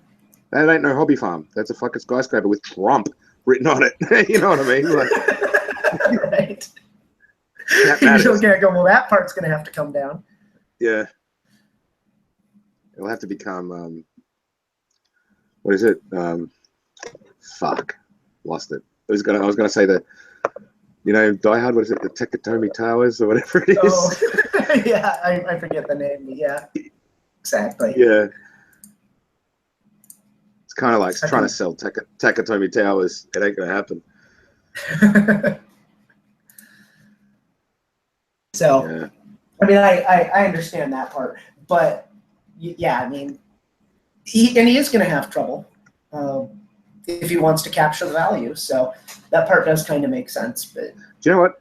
You've done a lot of good today, Russ. You've discussed a lot of shit with cats, and now you've had another hangout, and you've had David in here, and you know what? Yeah. These lefty Hillary supporters are starting to at least be rational and at least have discussions and talk about stuff. And I guess I think that's the first time I've really had a discussion with David. I mean, we've thrown maybe a couple tweets around, and we've engaged a little bit in, like, you know, chats alongside, you know, live chats and things like that. But I don't think we've ever actually been in a hangout before. But that went well. Yeah, he even said he likes me. Yeah, David seems all right. And not quite. Oh, he has his moments. Yeah, just yeah. Yeah. I know Erin's talked about that a lot. She's like, every time we cite something, and I go back and I look, that shit's all fucked up. Every fucking time. And I'm going through pages of Google. I get the whole algorithm that Neeb was talking about earlier, but I don't just stop at page 1. I keep flipping, and I don't ever find what he's fucking talking about. And I'll change my search terms, and I still don't find. I'm like, what are you talking about, dude? Yet again, I wonder ethics watch. Like I wonder if that's why David secretly really likes Trump, is because he does the same thing Trump does. That's such a Trump tactic. To just, yeah. You just shotgun a thing out there and you make the other person do all the work. That's a great insight.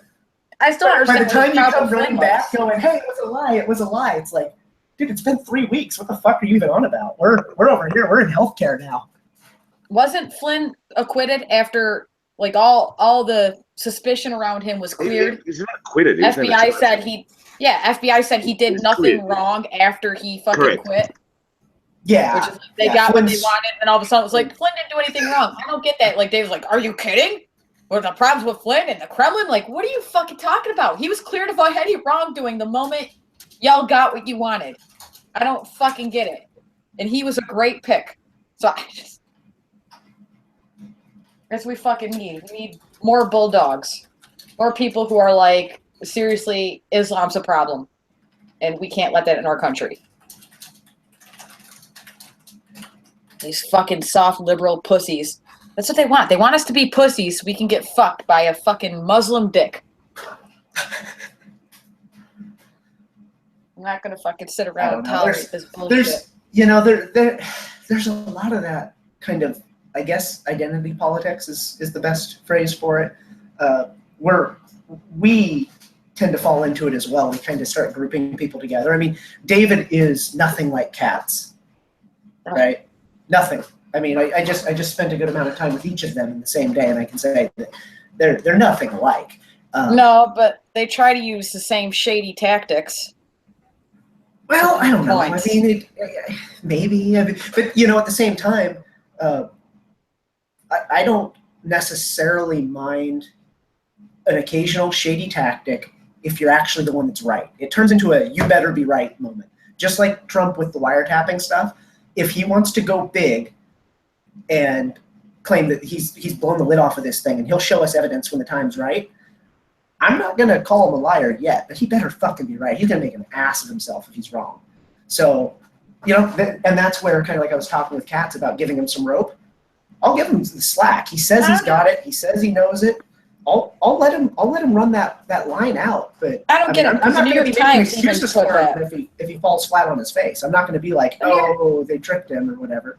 Did you see the interview Anderson Cooper did with the man who originally wrote the New York Times article that said they gave the information to the White House on Trump from wiretappings?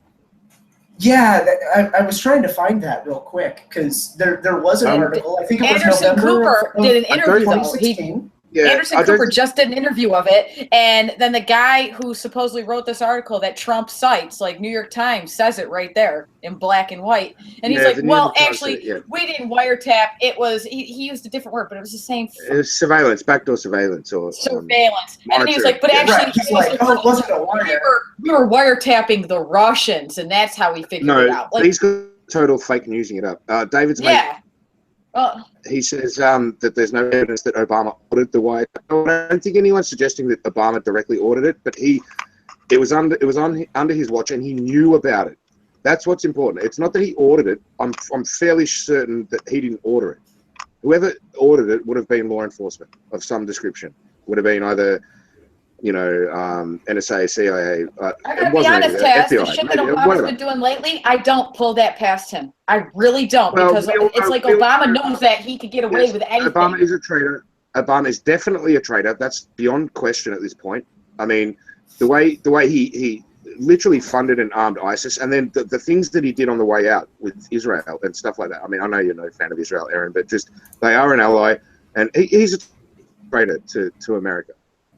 So I wouldn't put anything past him, but that's not really what anyone's talking about, whether he ordered it or not. See, this is fucking word games again. It's pedantic, because his tweet said Obama ordered a wiretap. It's like, okay, it wasn't a wiretap. It was incidental surveillance because they were watching they were listening to the Russian ambassador. That's irrelevant. They leaked the conversation, and then there's the other thing, which is where they were surveilling Trump Tower's communications, not just that one time that Trump spoke to that Flynn spoke to the Russian ambassador a couple of times. I mean, that was picked up by intelligence and leaked to the media. The first thing, which was when Flynn spoke to the Russian ambassador. There was that. And so it all gets convoluted. It's almost like the emails all over again. People get confused, and it's intentional. They intentionally muddy the waters with what's the argument? What are we debating? So you have to make a statement and then debate that statement. It's like, was Trump surveilled? Yes, he was. Was Flynn directly surveilled? Was his phone targeted? No, it was not. It was the Russian ambassador that was targeted. And he was speaking. So you got two people speaking on the phone. You've only targeted one of them, but you're picking up both of them. Then, did the intelligence agencies leak that information to the press? Yes, they did. And then the Trump Tower thing is, were they surveilling Trump Tower? Yes, they were. They were investigating, did he have any links to Russia? Why were they investigating that? Because of this whole fucking bullshit narrative. And Trump is 100% correct. When he says that people were surveilling me or wiretapping Trump Tower, he's 100% correct. You can argue about the terminology or the word use or what words mean, and this is the same issue I have with you, Aaron, about words. There's no point getting bogged down about words. We all know what he means, and we all know that did happen. And it is, I mean, guys on the left, Hillary supporters will say, oh, well, there's evidence that Russia interfered in our elections. They literally hacked the elections. And it's like, well, no, hang on. And then I want to play word games. Then I'm like, what do you mean hacked the election? What do you mean? They supported Trump? They would have preferred Trump? What? Seth Rich was probably an insider who leaked the information of WikiLeaks, and they killed him for it. Was he Russian? I don't know. And then there was like multiple security breaches with the Hillary emails. There was like the time Podesta left his phone in a taxi. There's the time that he got phished. And then it all gets muddied together, and then you get this bonkers narrative that no one has the time to specify the specific parameters of what we are fucking arguing about. So you get these people on both sides arguing, and no one's agreeing on what the argument is. Well, what statement are you debating? Right. Do you know what I mean? It's like, was Trump Tower surveilled? Is that the statement? Then the answer is yes. Did Obama directly order it himself? Probably no. Did he know about it? Probably yes. Now the I still important think thing that is, he probably ordered it himself. Dude, the guy moved into fucking DC. No. So as they say, as the Democrats say, against him. Well, as the Democrats have been yelling from the rooftops, he doesn't get to order that. It's not his position. That's not the president. Wouldn't be the first time. Wouldn't be the first time. He gets to know about it. The FISA court gives the warrant. So, and who requested the warrant? It would have been FBI or NSA, right? So we all understand Obama didn't personally order it, but he knew about it. And the more important thing is, did they use it during the campaign? Or were they willing to use it during the campaign? Were they, I mean, if they had found anything, do you think it wouldn't have came out, it wouldn't have got leaked and just fucking used during the campaign? Of course it would have, but they found nothing. They found nothing. This was done during the campaign. This was done back in what? September, October? I mean, come on. If they're surveilling Trump Tower, they're looking for a connection between him and the Russians during the campaign. Meanwhile, Hillary is literally colluding with mainstream media. They're handing her fucking debate questions. She's literally colluding with fucking God knows who. Probably George Soros. Who knows? She's supporting Black Lives Matter. She's supporting the Islamic organizations of America, like CARE and all of the other ones too. The Muslim Brotherhood. She's like sleeping with the fucking Muslim Brotherhood. Yeah. Do you know what I mean? Yeah, man. She's literally having a lesbian affair with the fucking Muslim Brotherhood. I mean, Jesus fuck. But that's it. She panders to the minorities. Because that's what Democrats do. They pander to the minorities. David mentioned earlier that, in the chat here, he said that the FBI thought Trump Tower was being used for illegal activities with Russia. Was true. People are being prosecuted. You guys know anything about that? What? Is it? Say again? Apparently it was true that they did find illegal activities with Russia. Well, he's saying people. He says people are being prosecuted, but are they related to the Trump campaign or the Trump president? Yeah, who? This was the campaign. Why does he name names? Why does he give more specific fucking details since he knows? Yeah, well, that's what I'm asking. If he's still around, we'll see if it pops up in the chat. But because as I understand it, what they found with the whole Trump Tower thing is they found what they considered to be a suspicious server, and then everything that I looked at. I mean, if he's talking about that. No, that's a non-thing. No, we looked at it was a total non-thing. It was like come back in, David. Ross will explain it to you. This is the most ridiculous non-issue I've ever heard of. What are they called again? The DNS server. No, what are they called? Search orders? No, what are they called? What did they call them? They had a name for it. It's not really a standard name. They used it to kind of be like friendly about it. Search request. Yeah, it was like name lookups or something. A lookup. It was called a lookup. Yeah, they're called lookups. Yeah, lookup messages. Lookup messages. Lookup messages. What they call them. Is that what you're talking about, David? Is that the thing you're talking about, David?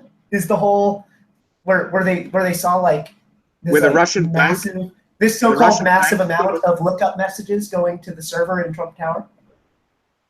Okay, so yeah, there was 1,000 or so lookup messages sent by this server that may or may not have actually been inside a Russian bank. You know, it could just be a whatever. Even if it was. Well, yeah, I mean, technically it could be any device inside that network. So I mean, true, but even if it was, it's just how networks communicate with each other, and they're not even sending any legitimate like information or communication. They're just like human. They're not sending any human communication. They're just like computers talking to each other to establish connections and routes and stuff. So. Well, I say it's Russian money. No, he's talking about laundering. No, that's very specific. Yeah, so you're saying that they tapped Trump Tower looking for money laundering, Russian money laundering activity, and they found Russian money laundering, and people are going to be prosecuted. Do you have any kind of link or name or something that I could find on that? Because Because I've never. I mean, when I try typing things like Trump Tower in Russia, I get like 500,000 fucking. You can throw links. Just take the www.http shit out of it. No, or just tell us the search terms to find it. Even. Oh, he says he'll DM me. That'll work. All right. DM. Because I haven't heard of this either. Money laundering? Yeah, I just. What, Trump campaign members? Or No, Trump? he said it wasn't necessarily Trump. It was in Trump's towers where Trump was, but it was. Oh, okay. So it could be a tenant. It could be a private tenant. I mean, these are hotel towers. And they I did see. I did might just see have overheard something out of Trump's. So we understand that these Trump towers, that they lease out the rooms, right? They lease out space. Yeah, I mean, I actually saw a thing about that. Oh yeah, it's right here. So the tenant who lives below Trump, conveniently sent to jail for racketeering. Oh. So apparently living near him. Shit. I don't know. Slam dunk. Well done, David. I mean, that's going to be it. That's got to be it, because this is dated a couple days ago. So that's how they wiretapped Trump. Tenant. Because they wiretapped the guy who lived directly below him. And that's how they inadvertently wiretapped Trump. I just thought of something. No wonder he's losing money. No one's going to want to stay at Trump Tower anymore because they're just going to think, oh, fuck that. CIA tapping my phone. How am I going to order fucking Mexican hookers up here when the fucking CIA's tapping my phones? You can't even send a fucking dick pic without it just instantly going to WikiLeaks. Yeah, right. Okay, yeah, let's see. It should be the same one. I bet it will be. Oh, wow, this is a big article. Let's see. We got some names here. Tenant in, getting some deals. Yeah, it looks like it is. It looks like this is the same story. It's a tenant. I'll have to read through it. I mean, this one's lengthy, but. Did he DM you the link? Yeah, he DM'd me the link. Looking at now? You're looking at that right now? Yeah. Okay. Yeah, I'm looking at it right this second. It's if you guys want to find it. I told you guys. You've got to fact check David. He sounds very convincing when he's talking, but you've got to fact. You can't just take him on his word for it, like I do when I'm. No shit. Tab, so this article is a big body of work, kind of trying to make the case for Trump-Russia ties. This doesn't have the actual laundering issue in it. It does have sources. I can start to dig through it. But I did find a thing on laundering. But again, the issue is you're talking about a person who pays to live there. So, I mean, talk about guilt by association. It's like you're tenant. Trump's not going to launder the Russians. Therefore, you're dealing with the Russians. Trump doesn't launder money. He's not that kind of businessman. He's not a cocaine drug lord. He doesn't need to launder money. He may do shady business deals. He may do a little scratch my back, I'll scratch yours, that kind of thing. He doesn't really need to actually clean blood money. Laundering is a very specific term. It means taking illegal money, cash, and making it legal. Cash money, and illegal gains and obfuscating. Yeah, taking black and making it white. Trump doesn't operate that way. He's not a launderer. He doesn't need to launder. He's a businessman. He's got so much legitimate wealth. He may do backhanded handshakes or whatever. Like, God, no, I wouldn't put it past him and whatever. I wouldn't put my nuts on the chopping block saying he wouldn't do that. He certainly wouldn't launder money, though. It would be far too risky for no purpose. Like, he wouldn't need to. He doesn't sell drugs or contraband. It looks like this is maybe online gambling, sports gambling. Oh, so it's some small-time dude. I mean, they move big money. That's not laundering, though, right? You said he got arrested for racketeering. So yeah, that's bookkeeping. Well, no, because I think they used it to launder the money is what's going on. It says between 2006 and 2012, the enterprise laundered approximately $100 million in proceeds from their gambling operation in Russia and Ukraine through shell companies and bank accounts in Cyprus. Of this $100 million, approximately $50 million was subsequently sent from Cyprus to the United States. Once the money had been transferred to the United States, it was either laundered through additional shell companies or invested in legitimate investments. Maybe there's some smoke there, but it had nothing to do with Trump. This is just the tenant below the guy him. That lived. Well, no, he lives directly below him. He lives with Trump. That's the connection. Yeah, he lives directly below Trump. That's how Trump got wiretapped. Is because this guy was being wiretapped. Right. And he lived directly below him. That seems like the opposite. That seems like they're... It's almost like they caught this guy looking for Trump. They probably got a hot one. It's like Trump didn't know he had a dodgy dude living with him, and the intelligence have nabbed the dodgy dude, and they've gone, aha, we can now use this warrant to fucking listen to Trump. Do you know what I'm saying? Right. It's not like they. I bet you any money if you looked at the actual warrant, it's not for Trump. It's for this guy, and somehow they've extended it or stretched the fucking parameters to listen to Trump's phone calls. Is that what we're talking about? Apparently this guy was just sentenced. I mean, he was. I don't know. I don't know. I think he was just sentenced like a week ago. So, I mean, clearly it happened a while ago, and they might have just left the taps in place. Like, oh, let's see if anyone else is involved, right? Fuck it. I mean, I don't get why David brought it up. That's the only thing I could possibly think of. I'm not looking at the article in front of me, but yeah, I don't know. That seems maybe a little guilt by association. He said he's alluding to there being more media out there that we can dig through another time.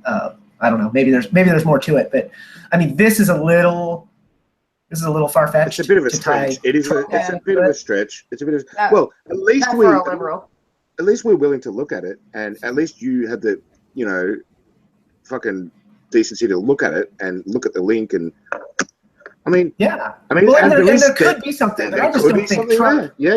There could be something there. Well, but here's the big takeaway, though. Honestly, is that this pretty much can't be Trump, because the Trump-Russia tie is a lot bigger than fucking sports gambling. Like, this is so fucking small. Exactly. They're looking for anything. That just doesn't fit. No, they've created a boogeyman because they know the public is low IQ, low information, so they just say Russia, Russians, the Russians. Right. Like the Russians is one person. This is a battle of the zeitgeist, is what it is. And I just hope that all the smart people on the left can sort of at least just stay objective about this and just go, well, hang on, that's a bit far-fetched or whatever. Because I mean, especially when you look at Hillary, because that's well understood that she's totally corrupt. I mean, there's no one's going to defend that. No one's going to say. I mean, I know David tried. It was a gallant effort. he might give it a try. Yeah, there are still idiots that do, Taz. There's still idiots that think that Hillary, there's nothing wrong with her, and everything's on the up and up, and she would have still been better for our country and the world. It's like, are you a maniac? Are you fucking delusional? I don't get it. I think she would have been. I love this. That there was some university that did a test, right? And it was actually to try to prove that Hillary didn't get elected because she was a woman. So they took the debates that happened between Hillary and Trump, one of the debates, word for word, even the mannerisms. And they had two students just memorize each opponent's speeches, their debate talking points, and the way that they moved and everything that they did, just the little tiny things, right? And Trump was a woman and Hillary was a man. And when you watch that, now their point, the university's point, was to show how Hillary didn't get elected because she's a woman. What they inadvertently end up doing was showing how great Trump was. Because when you have Trump as a woman, all of a sudden, like, the left starts actually hearing what he's been saying the whole fucking time. And they're like, wait a minute. They listen and believe. Wait a minute. Like, yeah, it's just like, oops. Big fucking accident. They were totally not doing it. Actually, Mike just put it in his new video, a little scene from it. And it's so fucked. I watched it once. He linked it to me, and I was just like, what the fuck? Like, yeah, dude. Trump as a woman's even more electable than Trump was. What was that Bruce Willis movie? Was it Surrogates, where they have the robotic versions of them, the like animated doll cyborg versions of them, and they hop in their little sleep chambers and they use those to walk around? Oh, I have no idea, but that sounds kind of like Avatar. Yeah, it's kind of like Avatar if everyone's doing it. That's kind of the premise, and basically what happens is, like, you're not supposed to be able to die, like if your surrogate dies, then you're supposed to just be like, motherfucker, and you take your little VR headset off. Yeah, because like you're not connected to it or whatever. You're just like you're basically like 3D streaming into it, and something happens where people do begin to die, and so it's kind of like a crime mystery. Well, you ever hear that like old? I don't know. I remember hearing this as a kid. You can't die in your dreams. Because if you die in your dreams, your heart actually stops. Like like your body will believe it. Everybody has the dream where they're falling, and as you're about to hit the fucking ground, before you hit the ground, but you wake right up and you're either out of your bed or whatever, sweating like a fucking beast. You'll wake up before you hit the ground. Yeah, the mind is powerful, right? Yeah, I mean, I don't know. I don't know if I buy into that or not, but I was just thinking if we ever get to that surrogate stage, then guys like Trump are totally just going to have like hot surrogate bodies that they go out there because look at my ass. He would have wrecked this election.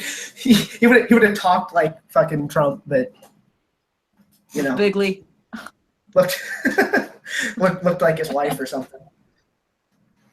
Oh, that's scary. Grab him by the pussy. And I still can't believe that I have. Oh my god, an idiot the other day on Twitter saying that to me. It's like, I can't believe you support a rapist. And I'm like, a rape? Who do you rape? Who? Give me a name. And it quickly, rapist becomes sexual assault. Who did he sexually assault? And then the grab him by the pussy comes out. Like, what the fuck? Where do these people? How do they connect these random dots? I don't get it. I don't fucking get it, man. Like, yeah, I mean, I think that was Katz earlier. I think it was where he was saying that. I mean, essentially, if you tell a joke or you tell a story that is probably exaggerated, and then later someone says, actually, that was accurate, then you're just you're confirmed. You're a confirmed sexual predator. Well, it's like it doesn't even need to go any further. Yeah, don't tell any Jew jokes or you might be an anti-Semite, according to Katz. Well, I think if you're not Jewish and you are Katz, you're fucking anti-Semite. David, I don't know if he's still there. Oh, he's still there. Okay. Just before I had to go get another beer, I typed in the chat that if David said that specifically Trump's phone was never tapped, and I want to know how his calls to the Australian Prime Minister leaked to the press. I don't know if you remember that when he spoke to Malcolm Turnbull, it leaked immediately, like within an hour or so, probably within minutes, that it wasn't a good call and that Trump hung up on Malcolm Turnbull.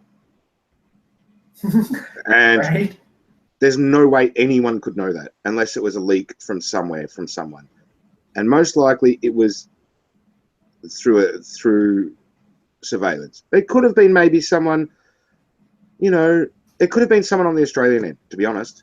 It could have been someone, an aide to the Prime Minister who kind of realised that he'd been hung up on. It just was in the room or whatever. But it wasn't the only one. There are other ones, and I can't think of the examples. I wish I could think. I think the Japanese Prime Minister possibly was leaked as well, the conversation they had. And other conversations have been leaked. And he's definitely been not only tapped, but whoever's tapping him, and I hope it's not state-sponsored intelligence. I hope it's rogue intelligence. Because if that's, like legit, bona fide intelligence, and they're doing that, and then they're leaking it to the press, that's got to be treasonous or seditious. It has to be. I mean, it has to be. You can't leak anything from an intelligence operation to the press. Anything. It's like, imagine you were listening in on a murder suspect, and then you released to the press. I mean, what's been going on in America, and just ever since Trump was not just got in, but even since he was campaigning, has been absolutely unforgivable. No one's calling out that the whole goalposts have been shifted. And now the opposition to Trump are doing things that are definitely illegal, definitely unconstitutional, probably seditious or treasonous. I mean, I don't know. It makes me mad. It makes me fucking mad.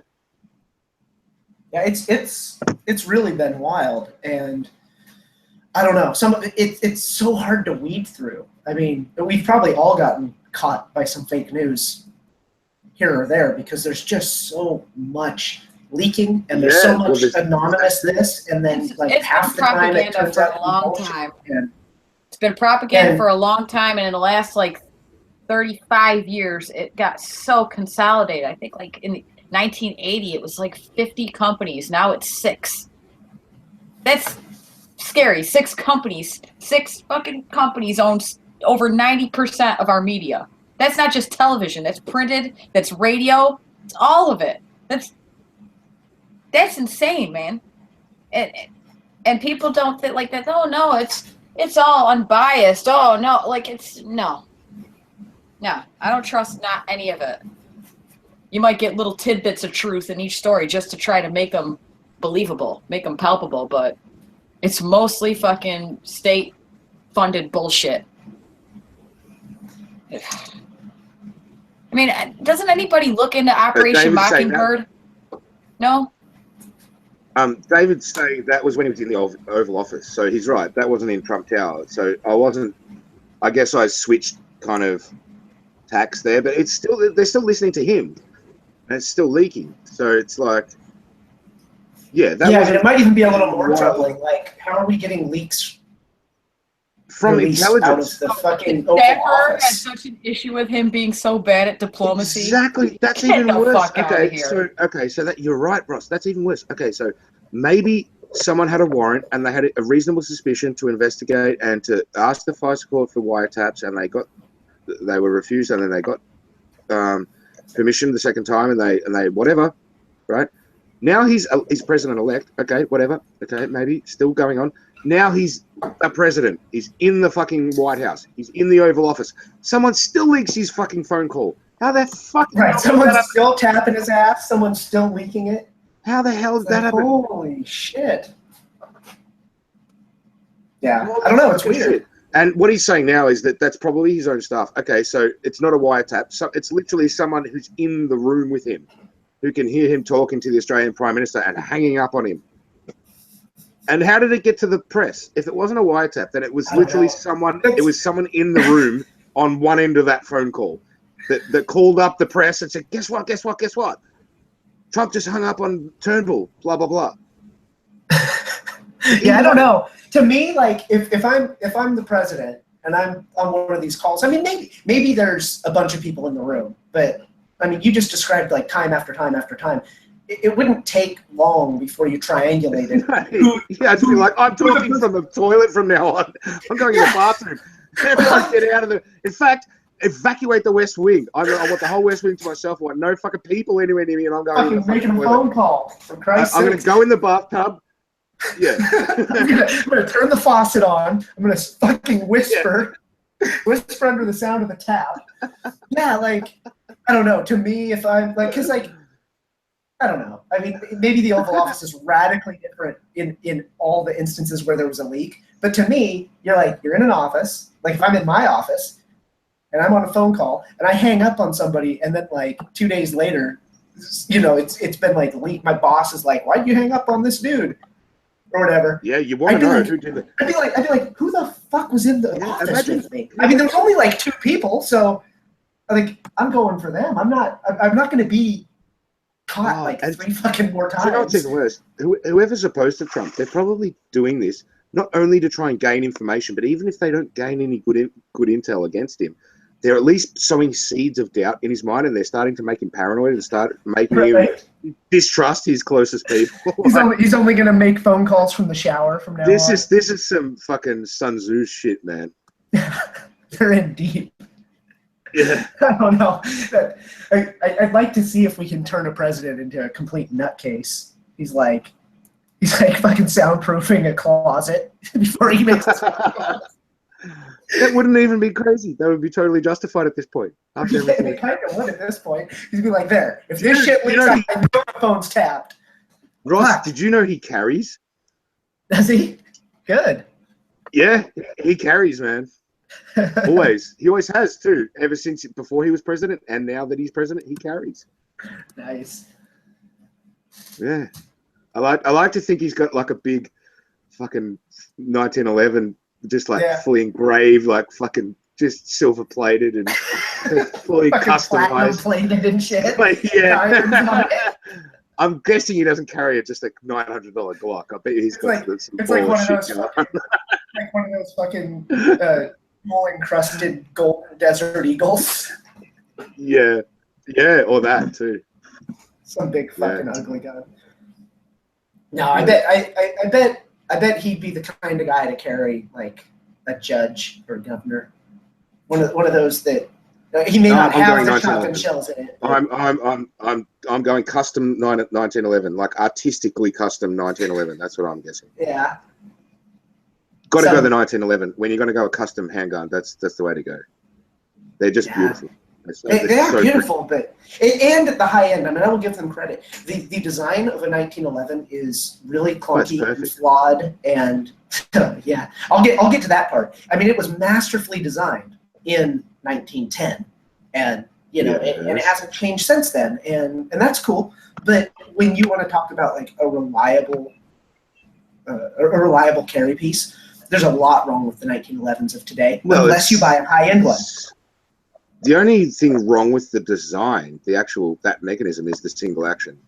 I mean, there's a couple problems, and the biggest one is the number of parts required and the tolerance of all those parts. What you have is a certain amount of tolerance, right? Maybe like 15 thousandths on a number of these parts. And the issue is if each of them is running maybe a little fat, then the thing is very jam-prone. No, I get it. I know this. And do you know what you get in return for having to pay more attention when you're building the thing? You get a barrel that does not fucking cant when you shoot the thing. Yeah, but around here, people aren't. And again, I'm not talking about the kind that Trump would have. The kind that Trump would have was probably a one-off artisan, fucking handmade. Have you seen Jesse James? Like Kimber will make you.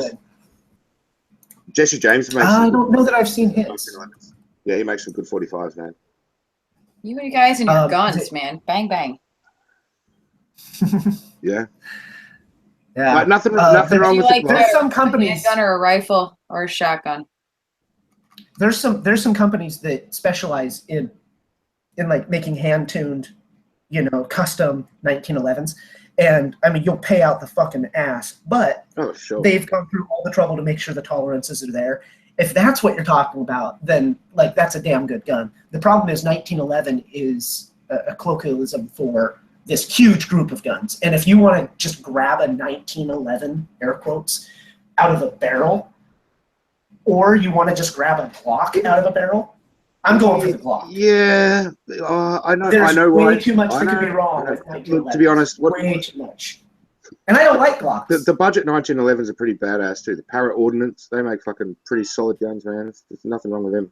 Yeah. I've never fired it. Obviously, I've researched this stuff because I'm interested, but I've never handled or fired any of these guns, so I don't have that level of confidence. Yeah, and they're kind of stiff, but I mean, like the story of the 1911 is so badass, like the military trial. That's how I got in. That's exactly how that's how I got into it. It's just by reading the history of firearms, and so I guess I like that particular gun. I don't like the single stack. I mean, that's just a piece of shit. That's always the way. Yeah, I was gonna say single stack, round capacity. You could even make an argument that 45 is not a great. Yeah, it's shit. Yeah. It's not a great carry caliber. I mean, you just don't have enough rounds. You don't have, but it's just a mess.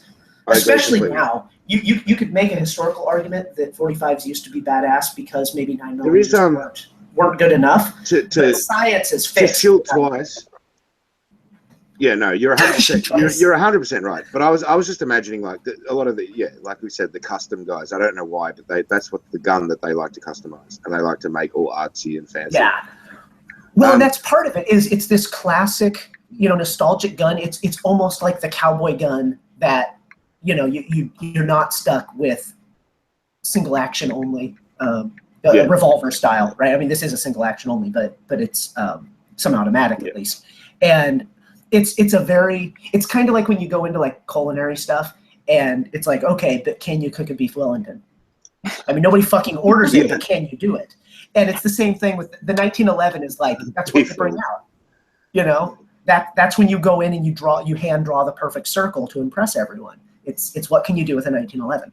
nobody shows up and is like, check it out, man, I tuned this Glock. Nobody gives a fuck. Yeah. You know, like, and you might find that one dude, of which I think there's one in Eastern Oregon, that like hand tunes 6 hours. But like, to be honest, SIGs are already pretty fucking tuned out of the factory. You don't need it. There are still positives. There are still positives now, especially if you get a 9mm 911, and it's got a double stack and it's got a 15-round mag. Now we're getting there. Now we're getting there, and now we're starting to enjoy the benefits of the 1911 action, which is that the barrel doesn't tilt, and you're talking about a really fucking accurate piece. And it's got a hair trigger on it. I mean, a Glock, it's got just a ridiculous travel of the trigger. I've never felt it. I don't know. I've studied this virtually only. I've studied this, but my engineering understanding, I know what I'm looking at. You know, because I've dealt with rifle triggers. I've only ever fired rifles, and they've all got really nice triggers on them, man. Really sweet triggers. But if you only fire those, you have nothing to compare them to.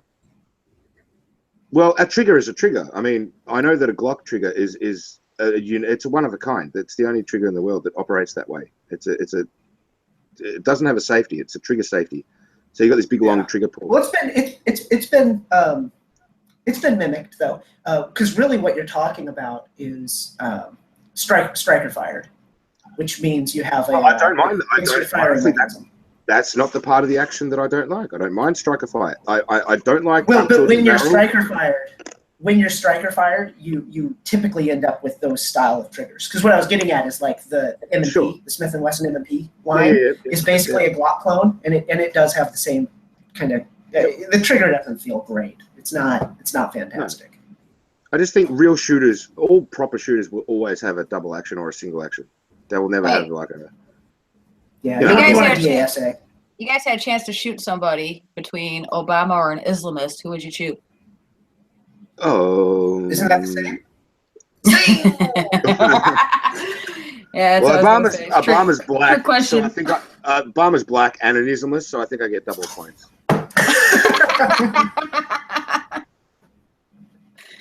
Oh fucking hell! Double word score. There you go. Yeah, see, there's somebody disrupting chat. James Worth, there's 6 hour single and double. Exactly. You want like a DASA. You know, where it can do either. Because there's also double action only. Again, usually. The other thing I don't like about all of these modern pistols is the tilting barrel. That's just crazy town. I don't know who designed. Right? I don't know who designed that as a locking mechanism. It's just disgusting. It's just outrageous. It's a little weird, and a lot of them it's for your feet ramp, right? They're trying to get the angle right so they can compress the size of the gun. That's why the 1911 doesn't have it or doesn't need it.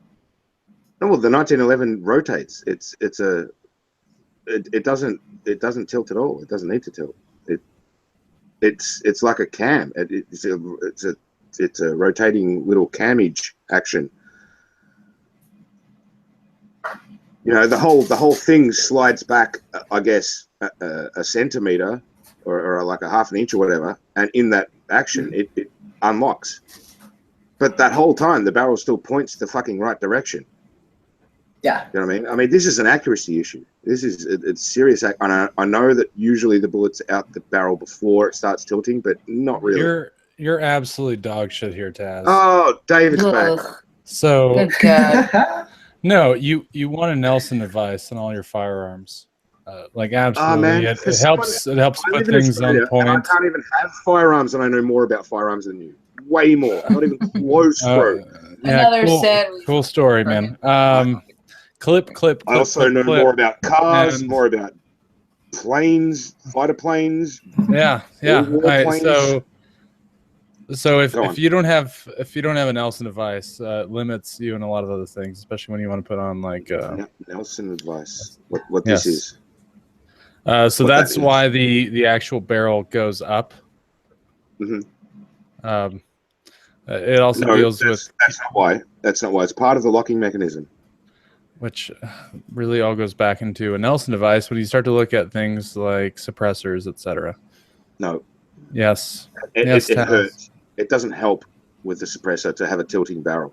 It literally means the whole suppressor has to fucking tilt on firing. So you get this gigantic whip action. If you've got a big long suppressor on a Glock and you shoot the thing, the whole thing's going to go ping, and fucking your whole arm's going to whip right up.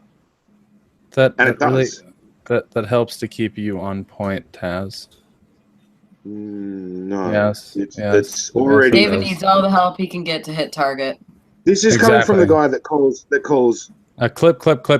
Yeah, you got me, Taz. You got me, Taz.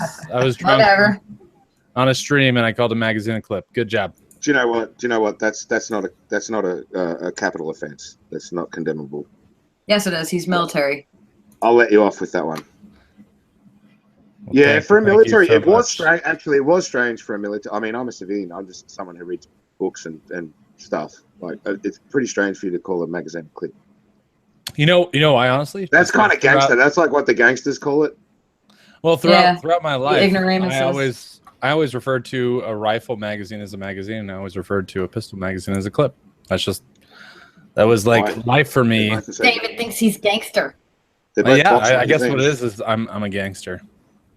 No, you think you're a gangster. Right. Big difference.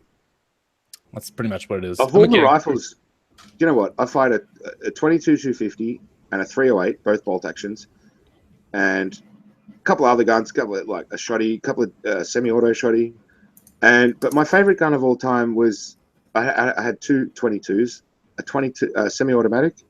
I think it was a Ruger. It wasn't a 1022, but it was a 1022, but it had a different stock on it. It was given to me. I bought it for $50. The other one was those are great guns. Yeah, and the other one was given to me, or given use. I was given use of it, and it was a bolt action 22 Magnum. That was my favorite rifle. That was my favorite rifle out of all of them. It was the most accurate. It was fantastic. It was cheap to shoot. It had a nice. Well, I think in America. So in America, we have a company called Marlin that makes a lot of like the 22 sort of Woodstock rifles. That are lever actions and stuff. Yeah, I've heard of them. Kids to get into. Like my son has one. It's like the Christmas story, like it's like the Red Rider. Yeah, that's exactly like the Red Rider. Yeah. No, I mean that's fun to shoot that too because, like you're guys like, what's it called? No, but it's got an internal capacity of like what? Like I don't know, like 20 rounds. Yeah. Ross, like do you know?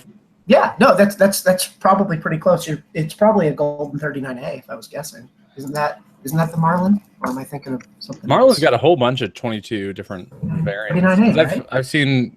Yeah, I think it's probably the Golden 39A. But no, I mean it's so fun to shoot too, just because there's no recoil whatsoever, absolutely like zero. Like you almost don't know. Yeah.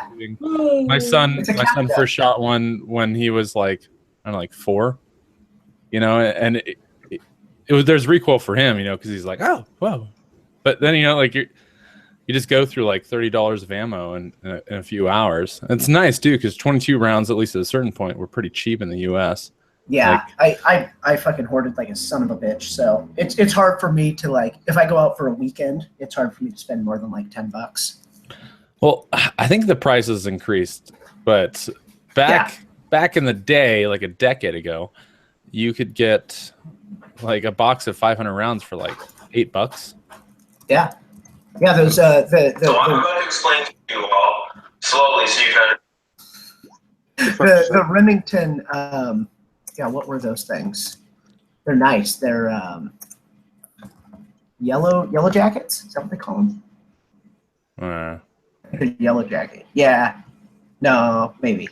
Yellow jackets are nice, but they're not the cheap ones, I don't think. Have you ever shot the 5.7 caliber, Ross? It's probably my favorite. I've read a lot about it. I just don't know about, basically the only two, there's three guns that I'm aware of that fire it. One of them is a drop-in upper. Well, one of them's a drop-in upper for an AR. Oh, okay. Oh, wow. Never heard of that. There's pretty cool. Plenty. They have that for like almost every single type of round. Even 50 caliber handgun rounds have a. Oh. Yeah. Well, this one's pretty cool. You can drop in upper, and it uses the the FN P90 mags. Mag. The turret Okay, mags. sweet. And what it does, so it top feeds just like you would expect, and then it ejects out the mag well. Yeah. Yep, down the mag well. And so what people do is they cut the top of a mag off, and it becomes a shell. Pass catcher. That's awesome. Yeah, it's pretty cool. I've literally never heard of that gun. I'll see if I can find it real quick. Yeah, it's on my wish list to get someday. Oh, so I can totally imagine it. It's brilliant. I'll definitely tell you the PS90 is probably the best firearm you'll ever shoot. Call it an AR-57. Aren't they creative? It's not perfect, David. It's the PS90 is absolutely perfect. I have no issue with it. The problem with it is the failures. It's the FN P90. It's the personal defense. The PS90 is the one that you can actually buy that actually has like the elongated barrel. Well, the problem with it is, I can tell you right away what the problem is with it. The problem is, apart from what Ross is going to explain to you about the mag doesn't feed flawlessly, is that it's a straight blowback gun. It's not a locking rifle, so it's really kind of dicey. It might be reliable and simple and pretty straightforward and well, it's a buzz cutter, and it's pretty effective for putting, what is it? It's like 700 rounds per minute or some shit. I think. Well, that's the P90. If you change ammo on a straight blowback gun, you're going to get wildly varying results. You're going to get different point of impact, and you're going to get different rate of fire. You're going to get all sorts of problems. You're going to get fat. I would disagree. So I sold my PS90 before I moved. There's not many guns on this earth. That's pretty much the only gun on this earth that is a closed bolt, straight blowback that is considered high quality. Most straight blowback guns. 5.7 is a special round, though. 5.7 is basically a 223 that they've crammed down into pistol size. Yeah. So it's a special round. That's even more reason why it's bizarre that this is a blowback gun. So I can tell you, no locking mechanism on it. I owned a PS90 for 2.5 years, and I shot maybe a couple thousand rounds through mine before I sold it when I moved to California. And I can tell you that my shot group at a 50-meter target, because my local range, that's all they had for indoors, was maybe about an inch. Within like a full mag, you'd have a couple outliers, but all rounds would be within about an inch. A couple flyers. Yeah. No, like it's probably the most amazing weapons platform I've ever shot. Nice. Our buddy Nick, he was talking about the problems with those in his department. You know, they were issued for a while, and guys just had a lot of problems. I mean, on scale. So it sounds like you got a good one, and that's awesome. And I didn't have the automatic version as well. So I know there's differences in the sear between an automatic and a single shot. So maybe that was part of the issue, but I had zero issues, and I can say they definitely seem fun in the civilian model. It seems like it'd be a pretty fun gun because people dream about like getting the military model, and it's like, oh fuck yeah, it's so small. You like put it in your pocket and fucking 800 rounds a minute. And it's like, dude, that's like $100. You pull the trigger for 3 seconds, you've blown $100, and you probably cut a guy in half. But did you really need to? Like, this is just silly. So like, what are you even thinking about? What's your purpose? The other thing too is, so I had some level 3 body armor that I just had left over that I collected overseas, and like the M209 round, I believe what it was, like the blue tips, they are like semi-armor piercing, but they're legal to purchase. Yeah. It's like, I think the only semi-armor piercing round that's actually legal for purchase. Pretty effective at tearing apart level 3 body armor. Like, very. Oh, I would bet, yeah. Which I don't. Yeah, and that's one of the really impressive things about the 5.7 round is that you can actually penetrate armor. There was because you're talking about from a handgun. I mean, you weren't fighting from that. But the 5.7, the FN 5.7, the handgun, yeah. There was exactly. And that's crazy. There was a competitor to the 5.7. I don't know if have you guys ever heard of the MP7? Yeah. It was another gun that they tried to do that. They made a similar round, and they tried to do the similar job of making like this intermediate kind of tiny little round that's kind of like a little rifle, and I don't know if they ever made a pistol for it. It's like an Uzi shaped gun. Oh yeah.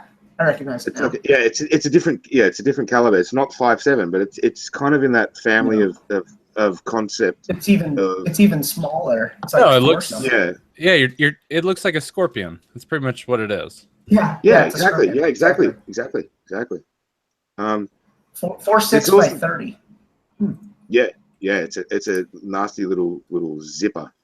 There's also been some 9mm Wildcats made, where you can just take any 9mm gun and neck it down to a certain, whatever caliber you want, basically. And there's been a bunch of them that have been they've been tested successfully, but they just haven't been mass produced. So I mean, the 5.7's great, but it didn't really fit because it's a little bit long.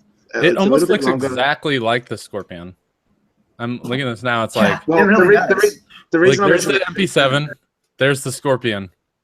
This looks. It is literally you're identical. Right when you said that. Yeah, you're right when you said that.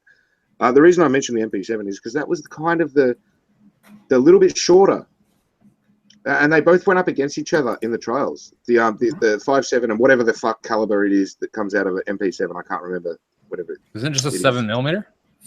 The MP7 is a 4.6 by 30 mil. Yeah. Well, what's that in actual millimeter?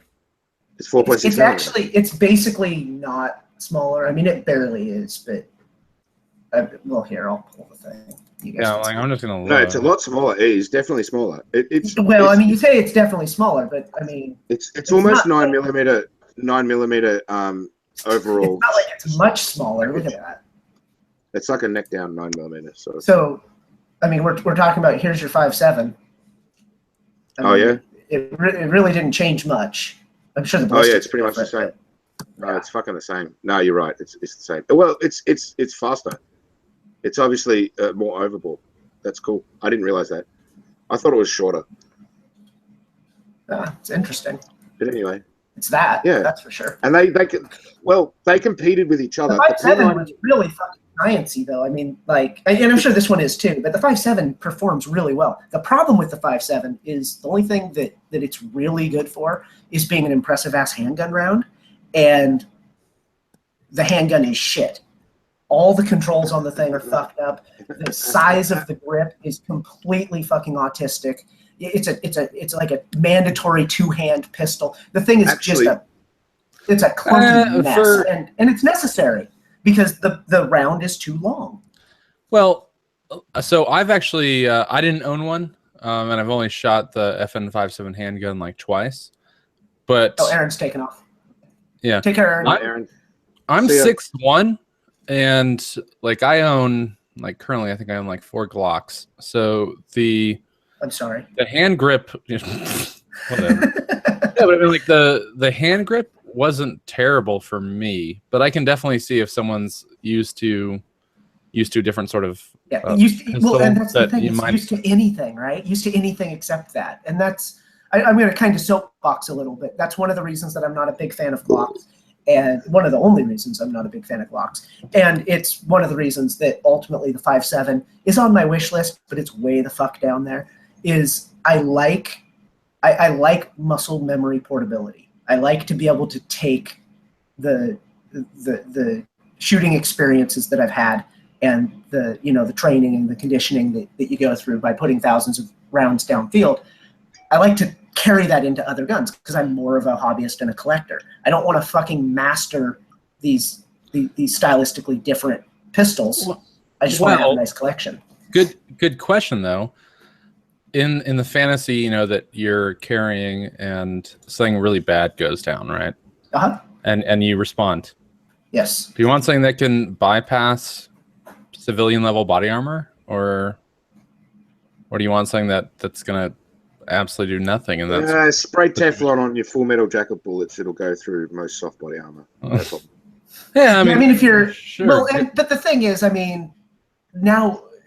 Or shoot him in the head like a proper. I'm almost going to sound like the fucking. Shoot him in the head. Well, I'm almost going to sound like the liberal now because I'm going to go to the odds of the situation because you're not just talking about now you're a concealed carry. Well, and that's why I said the fantasy because this never happens. Yeah, Well, exactly. That like really never happens because now you're actually in a situation of like not only do you get in the almost mythical fucking concealed carry situation, but the person has body armor too. Like, what are you doing? But Taz is right. You shoot him in the face. You shoot him in the chest, and when they're still moving, you shoot him in the face. Yeah. Because it's not like when they take one to the chest. I mean, even if the body armor does stop it, it's not like they just. Yeah, it still hurts. Yeah, and it's not like they don't even fucking shrug or anything, and they just like send a round right back at you. I mean, it's gonna fuck with them. It's gonna fuck. They're with gonna them. flinch. Aim. They might fall over. They're definitely gonna flinch. So I mean, you just start fucking unloading, and if they're not dying, then you fucking shoot them in the fleshy parts. It's not the. I think you guys kind of over. Well, it really depends. I mean, when we start talking about levels of body armor, but like it hurts, but you're not really. When they stop. No. Well, what I'm saying is when you shoot them, it's not like. Ross is talking split seconds. It's not like airsoft or something where it doesn't affect their ability to shoot you back. Ross is talking split seconds. He's talking like pop, pop, pop, pop, pop, pop. If the first one hits you in the chest and you're wearing body armor, you're gonna flinch. You're gonna feel blast from that. You're gonna absolutely feel a thump in the chest from that, and it's gonna throw you off your game. And the next one he's just gonna slowly climb the aim up. So he's gonna start center of mass. He's just gonna go pop, pop, pop, pop, pop, and he's gonna climb up. And eventually one's going to catch you in the chin, and you're going down. You're going to, I mean... Yeah, it's hard to return fire while you're actually eating them to the body armor, right? Yeah. We can agree on that? No, it's maybe one... Yeah, but the other thing about the 5.7, when they mandated this, they put out a mandate for all the weapons designers to make such a thing, such a round, such a pistol and such a rifle, or a subgun, whatever you want to call it. They never really put in the mandate that it had to be armor piercing. That's just kind of like a side effect of the size of the round. It's like a positive, unwanted, unexpected side effect. They never really. These are not really necessarily armor piercing rounds. I mean, they just wanted a compact, high velocity round that could fit in a pistol and also fit in a tiny little subgun that would fit under a Secret Service guy's jacket. Yeah. And that's what they came up with. It's not armor piercing. To say it's armor piercing is kind of disingenuous. And also, that's absolutely not disingenuous at all. It is correct, but to say that they. Well, no, the caliber or something. No, it's a specific round that they use. Exactly, that's what I'm saying. The agreed upon caliber that they all signed off on. That these are the dimensions of the case. These are the dimensions of the round.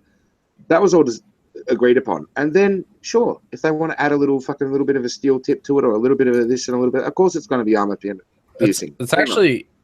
So the funny part is, what I'm saying is, it's no different to a 5.56. It really isn't. It's no more armor piercing than a 5.56. No, it absolutely is way more armor piercing than a 5.56. No, it's not. A 5.56 armor piercing is armor piercing. A 5.56 is armor piercing if it's armor piercing. A 5.7 is armor piercing if it's armor piercing. Okay. So you're actually talking about like an API round, like that the military uses. Exactly. I'm saying what it depends on the projectile you're using. NATO 5.56. But the API like is really hard to get. Like the 5.56 API is hard to get even as a military overseas. You're not getting that. 5.7 as a package, as an overall package. 5.7 is no more armor piercing than 5.56. In fact, it's less armor piercing because it's got less overall energy. The only difference is that it doesn't. Okay, it uses different double base. You're incorrect. No, it's got less overall energy, dude. It's a much smaller round. It's smaller case, smaller velocity, much smaller. Oh, come on, man. So similar velocity, but being smaller of a round. Much smaller mass on target, yes. Similar velocity, probably lower. Which increases. It's not coming out. 5.7 ain't coming out of anything going 3,200 feet per second. No way. It's coming out maybe going 2,600 feet per second max out of a P90. Out of a pistol, it's coming out less again. I'm actually wondering about the barrel differences between coming out at like 16 inches and coming out at like 5.5. I would actually think I would think the rifle would have more force from barrel. The longer your barrel, the more force you have. Yeah, that's what I would think just naturally. Anyway, yeah. Point of what I was saying is there's nothing inherent. More build up. No, but there's different. You got to understand the difference in your base propellant. Yeah, no. That's not what we're talking about. I'm not talking about propellants. I'm not talking about projectiles. I'm just talking about the external geometry of the round. So if you have less mass, you actually have more force at impact. Does that make sense to you? No, that's incorrect. That's not. If you have more mass, wait, say that again, because there's two parts, right? There's You said one part. You said if you have less mass, you have more impact. So that was no. Okay, yeah, that is. If you have less mass and a lot more velocity. Yeah, that's what you meant to say. No, there's a critical point where a certain amount of mass coming out and traveling a speed will be able to overcome gaps. And the 5.7 was relatively developed in that measure. Well, so what you're talking about, though, what you're talking about is energy. You're talking about energy. Yes, we're talking about conservation of energy because of the density of the round. And there are natural sweet spots on this chart of just all different velocities, all different speeds, all different weights, and all different shapes of projectile. There are natural sweet spots, yes. And the 5.7 is one of them. Well, so here's one of the issues. Here's one of the issues is, and I'm looking at the actual specifications. The highest muzzle energy performing 5.7 that's listed, right? It's a what 31 grain full metal jacket. It'll be a low grain, yes. Yeah. It'll be a fast one. Not a heavy one. It's your highest energy. It's 534 joules. Okay. The 5.56 is 1,700 joules. Big difference, bro. It's over threefold. Yeah. So 31 grains, and I thought I'm maybe forgetting something, and I totally accept being wrong here, but I thought my 209s, my blue tips, were like 51 grain. The highest I'm seeing on this list, there is a 56. No, they're 62. Yeah, right they're here. 62, 56 grain. Your muzzle energy on that bad boy is 163 joules. It doesn't have much energy, and that's fired from a P90, not the handgun. Well, that would be yeah. I mean, but that would be similar. No, 163 joules of muzzle energy instead of 1,700 joules.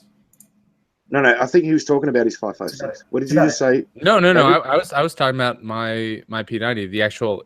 So my question. My question is then, because I have personally shot 5.56 FMJs at level 3 body armor, no penetration, and I've shot M209s out of a P90 and seen complete penetration. Right, and isn't that because it's small? I mean, isn't that pin theory? I have no idea. I'm wondering. Dude, they have steel penetrators in them. No. It's literally at the top of it's fucking plastic, Taz. Yeah, it's a ballistic tip. It's a ballistic tip. Okay, well that's different. That's not even for impact. That's for stability and travel. Yeah, that's the key. Well, right, because what it's for, it's basically a hollow point where they put the tip back on. Wait. Are you saying a hollow tip plastic nose bullet penetrates body armor? Yes. Theirs do, and that is true. That is true. I actually have the plate in my garage because I kept it. It's kind of a shit round when it comes to like overall performance, but that fucker will go through. And by shit round, I mean like it's not designed to go far. I mean they rate it as effective 50 meter, whereas the other ones are like 200 meter. So talking about out of a handgun. It doesn't have much energy, but it's so tiny and it's pinpoint that it punches through armor. Right? Because aerodynamics matter, especially when you slam into something like a plate. Yeah, because I was testing against ceramic plus metal body armor. Guys, and seriously, I was hitting penetration with every single round. Taz needs some help here. Yeah. Yeah, I'm confused now. So are we still talking about 5.7? Yes, we are. 5.7 by 28, the FN round. Yeah, right. Okay. Fires out of the P90. And you're saying a hollow-nosed plastic tip fucking. It's a full metal jacket ballistic tip, which is which is essentially a hollow point, because that's how you get a ballistic tip in there, right? You have to hollow point it, and then you put the ballistic tip in to get your aerodynamics back. The purpose of the plastic is not to penetrate anything. It's to stabilize the bullet in flight. Guide, yeah. Right, and then to blow to shit on first impact, where it converts to a hollow point. Once it starts mushrooming, yeah. But how does it get through the fucking? How does it get through the Kevlar? And then forget the plate. How does it get through the Kevlar? It's got a plastic nose. How does it bite through the Kevlar? I don't get it. I don't know. I just know it does. It's science dissolved, and it really is. If you look up SB 193, and then you I believe you. I'm just like wondering. I trust you completely. I'm just wondering. I just mean that like you can read up on some of this stuff. I mean, it's like it's designed to go through level 2. I used to read up on all this sorts of shit, but and it's like it's just a little subsonic short science. Range.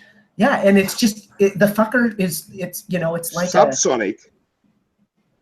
Yeah, I'm pretty sure it's subsonic too. What are you talking about? No, it's not. Yeah, travels at 1,000 feet a second. No, it does not. No way. I'm looking at the stats. It's SB 193. It's a 56 grain bullet. I mean, how the fuck are you gonna? How are you gonna sling a 56 grainer? Holy shit! So we're getting confused now. I'm getting confused. A subsonic round with a plastic tip at 1,000 feet per second. It's subsonic, right? I'm not high. Those are like literally the bullets they make for the pistol, for the silencer, and it won't cycle the gun because there's a subsonic 5.7 in the 5.7 pistol with a silencer will not, or suppressor, whatever you want to call it, will not cycle the gun. You have to manually cycle the gun. I mean, the subsonics are very rare. I'm sure. Wow, surely it's not subsonic. Hey, Taz, you want to see something cool? Because we're kind of like the whole cartridge. The whole cartridge is the opposite of the cartridge. No. Here, so I'm gonna show this because I have no idea how this works, but this is what this looks like when it penetrates a helmet. Which I believe does not, as the caption would imply. What's that saying? I do believe you. Penetrate. Oh, that's the other hole. The hole near the left hand. Well, because just above the picture it says penetrate. I'm not seeing. Honestly, I know you can buy 5.7 subsonics. Oh, they're showing they're showing the outside of this. Right. I don't think anything we're talking about, Ross, is the subsonic. Well, I don't know what chart you're looking at. They might have made a mistake. No, it absolutely is. Because think about it. Your velocity is going to be inversely proportionate to your grain. Well, of course. So it's a 55. Yeah. So and it's a 56 grain. I mean, it's double the grain. So how are you going to stay up in like the 2300s like the other rounds? Okay. All right. Right? It's double the weight. And what's this coming out of? A P90 or out of a pistol? Yeah, these figures are from the P90. Wait. Yeah, right. No. So what I'm saying is this will not cycle the pistol. This is pretty awesome. It might not. Hey, you want to talk the P90? You want to talk about just things that are crazy? So watch this. Pretty much the armor-piercing ammo failed to penetrate a Kevlar helmet. It failed in any medium. However, it absolutely penetrated actual body armor. This fucking gun. Yeah, I mean, it's a really bizarre round. It's a strange science. I just tell people it's science does all fuck. It's just that's what they did is they sat in a lab and they crunched numbers for fucking ever. It's kind of like what they did with the 338 Lapua, right? They just sat there and went, how can we make the perfect round? And then they ended up with this weird anomaly where they're achieving this. By the way, the Lapua is awesome when you shoot watermelons. No. Far from perfect. The 338 Lapua is incredible. One thing that you have to understand, Taz, is the history of long-range confirmed kills and how I do. I fully understand this and stuff. how the 50 BMG, basically because it's been around forever, ended up just like sweeping all the records eventually, right? It just took over everything. But it also took for fucking ever before people started breaking records, because it was not like it was not intuitive. It's this. I mean, you're throwing a fucking pop can, a half mile at somebody. You have to. But with the 338, in like 6 months, people fucking took like 5 of the top 10 distance records. Sure. Yeah. It just and guess what? Everyone's mind. No, you're not wrong. But guess what? There are other rounds that are not so standardized as that one. That they settled on 338 as the ultimate sniper caliber. The right? 5.7 is not standardized whatsoever. That's right. like a lot of the issue. No, of course it's standardized. Yes, it is. No, it's not. Do you know how much a box of 20 rounds costs? I didn't say it was NATO standardized. Like $35, dude, and it's hard to find. When I say standardized, I mean you can buy it at the store. No, you can't though. You actually have to go to like specialty stores. You can't buy a 5.7. Whatever. That's not what I mean by standardized. When I talk about what are you saying? No, when I say custom, I mean you create it yourself in your fucking basement. You hand load everything. Okay. Hand loads. So 5.7 is very well and truly standardized across the world. Everyone knows what 5.7 is. It fits in all the 5.7. It's standardized, right? So 338 was standardized. Doesn't mean it was necessarily the best, that they made the best decision. It's not really. All the custom guys, man. Trust me, all the extreme long range guys don't use 338. They go to other things. Some of them use. Well, there's a lot more that goes into it though, like the energy by the time you finish the travel. Accuracy, you might find a more accurate round, but it's good for armies. It's good for armies. It's good. Yes, it does carry. The good thing about, well, put it this way: when they try and improve on 338, they always go for more speed, flatter, and they give up energy. So the good thing about the 338 is it does maintain a lot of energy. So for an army sniper or a military grunt sniper, it's pretty fucking good. It is pretty. Yeah, I can personally attest to this. Like the M14 is awesome. Like, the M14 is a 308. That's a 308. Absolutely. Oh yeah. Sorry. No, I've never shot a 338. But it is. The next several times. But yeah, but the 308 is fucking amazing. The M14 is awesome. Yeah, I love the 308 round. 308 is fantastic. And what I'm interested in is when you start wildcatting the 308 cartridge, because then you can keep the same gun. The only thing you have to do is get a custom barrel made, and then you start. Okay, you can use the same mag, same bolt, same gun, same everything, right? And so let's say you've got an AR-10 or an M14 for that matter. M14 is not very accurate though. They're like AR-10. Like the SR-25 is a pretty good weapons platform. SR-25 is usually it's pretty good, and they're built to be accurate too. They're like a half minute of angle at least.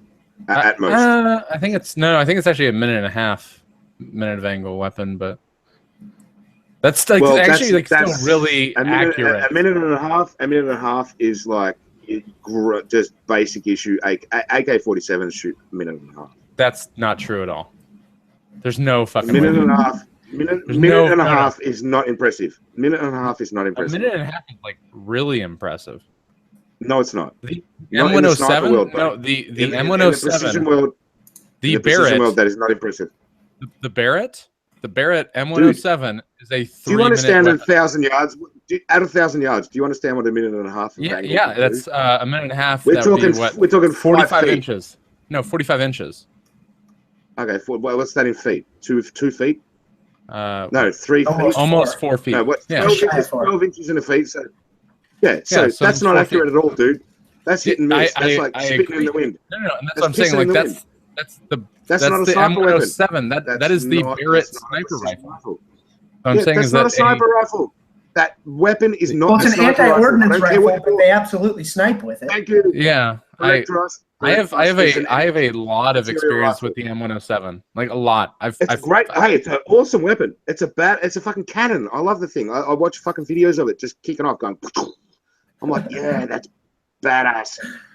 No, I mean, like, do you know what? The barrel recoils. It's recoil operated. It's not even gas operated. The barrel like sinks back in the gun on each. Do you know what? Do you know what we use those things for? It's great. It's great. Yes, I do. What do we use those things for? Hard target interdiction or no. I was gonna say behind cover. No, not even. So what we use those things for is to shoot pieces of ordnance. Ross was actually absolutely correct here. It's called SMUD operations. Ordnance, whatever. Okay, whatever. SMUD. So it's like as far as precision goes, something disruptive. Yeah, what's the official designation? It's like an anti-material rifle. Do you know? Yeah, like like you shoot material with it. The guy is wearing, like he's wearing a vest with some magazines on it. So that's equipment, right? Like you can shoot that. All right. So you shoot him, and hopefully he blows up. So no, I do have to shoot through him. I do have to leave, but I do want to bring up something that we kind of like glossed over, which is pretty amazing. Because so the 5.7 round can't shoot through a fucking helmet, but right? Oh my god, we still doing this. But it will but it will go through cloth, Kevlar plate, Kevlar cloth. It's a fucking tiny little bullet, dude. What do you expect? Get over it. Well, no, isn't it weird that it can't get through the helmet, though? Yeah, it's fucking weird. Like spray some fucking non-stick cooking spray on there. It'll help. No.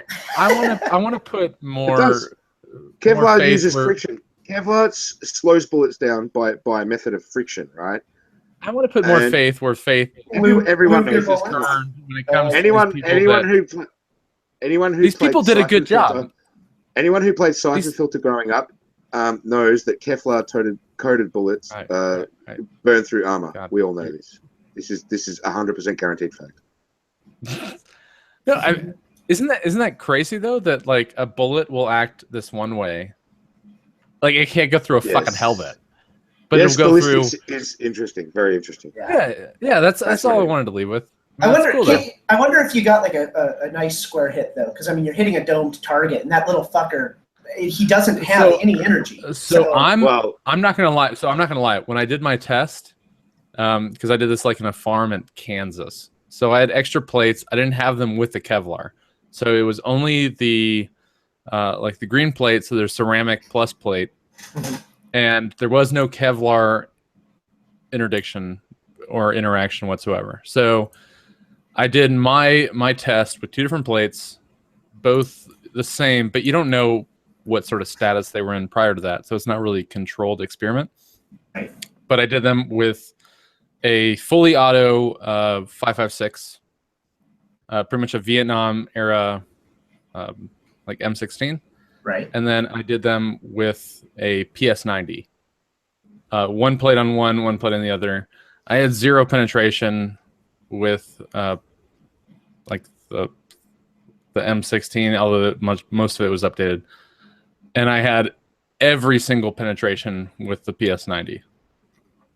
Yeah, I was using just the normal the 8.55 rounds for the M16. So the normal green tip ball rounds. NATO 5.56. Yeah. Yep.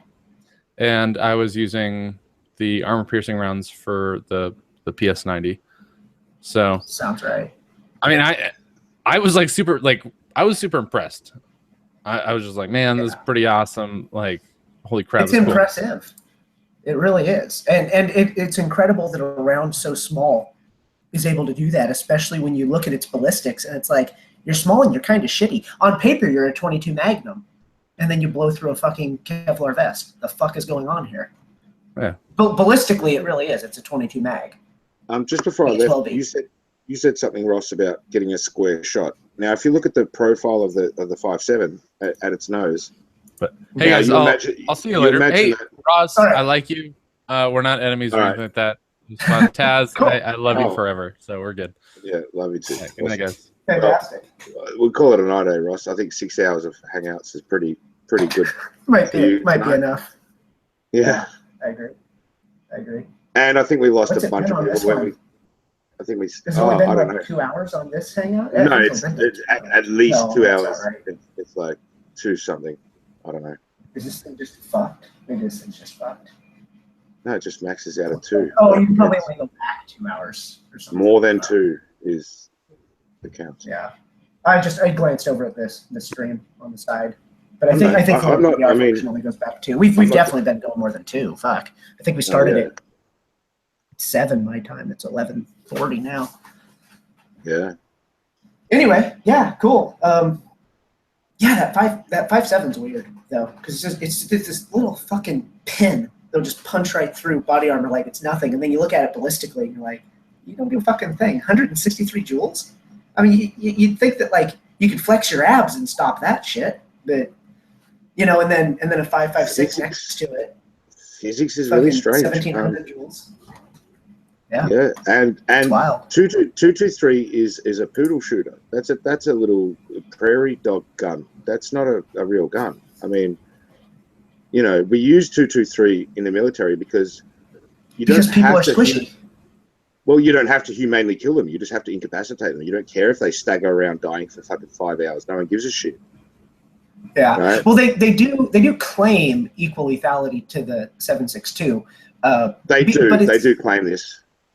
Yeah. Yeah, and I don't know exactly how true that is. I mean, it's hard to say on a soft target. On a soft target.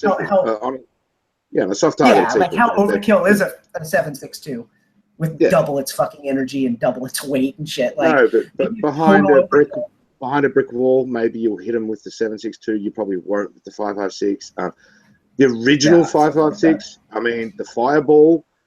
There was a natural tendency for that thing to liquefy the lead and literally tumble and spit out its guts and like just blow just disgusting giant holes in soft targets. And then they changed it. I don't know why. I really don't know why. It was awesome. The Vietnam era, the original. I think it was called the M1. What was it called? MX. 5 something. I can't remember what it's called. It's called a fireball round. The original, the original Stoner AR-15 rifle that was given to the Americans and the round specifically. And it was like it was just a regular bullet, but it was going so fast and had such a thin jacket that on impact it would just turn into a liquid gas lead. It was like a Star Wars blaster. This thing would just go, and it would just sprawl and just fucking fuck shit up. Yeah. Yeah, it's not the most humane round. They changed it. They made it longer. They made it longer and heavier. They increased the rifle spin, and then they changed a bunch of things. And they changed the powder. That was the other thing too. That's right. There's a whole history behind the AR-15 and the M16, and there's an interesting history behind it. Because in Vietnam, it was kind of pussy, unless you actually hit them, and then their heads would come off. But it certainly couldn't shoot through the jungle, and they were in a jungle war, so it wasn't really the best gun for that war. Right. To be honest. Yeah, it's kind of like how the 30-30 is an awesome brush round, but. Yeah, you wouldn't want to take it to range or anything. Yeah, exactly. Look, the gun got a lot of flack for a lot of years.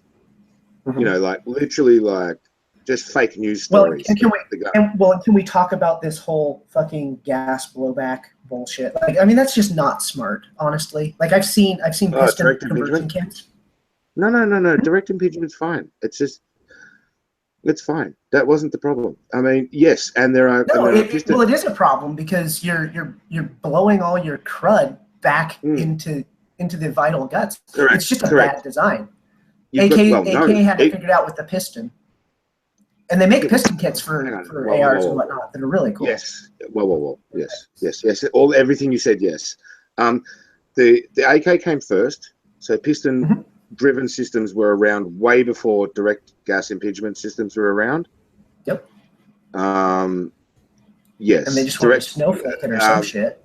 Pistons are great, especially the modern AR piston. You know, like the Heckler & Koch I think it's called the 416, where it's like it looks like an M16, but actually it's got a piston on it. But it's like a tiny little skinny piston, and it's no taller than a normal.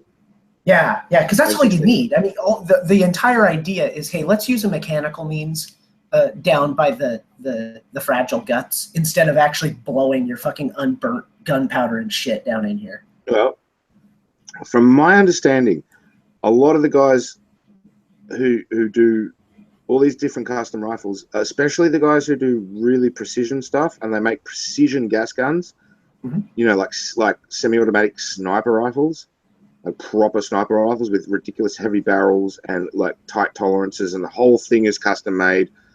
And, you know, like the receivers are really heavy and like all one piece, like monolithic receivers. So it's all one rigid long piece, right? They use direct impingement. They don't use the. But aren't they also hand loading, and they're probably perfectly controlled? Yeah, exactly. And they're taking and they're taking probably a lot clean of care. Gas too. It's like clean gas going back. Well, not just that, they spend a lot of time taking care of their gun, and they don't over clean it, but they look. These are the kind of guys that take a lot of care of their gun because they're looking for that extra little tiny piece of precision to just get that bullseye, shoot through the same hole kind of accuracy. Right. Right. And once you're down to splitting those hairs, it's better to have less moving parts. So cutting the piston out of the equation is good. I don't know if that's the only reason why they're more accurate, but yes, it's got something to do with that. It's less weight moving, I think, as well.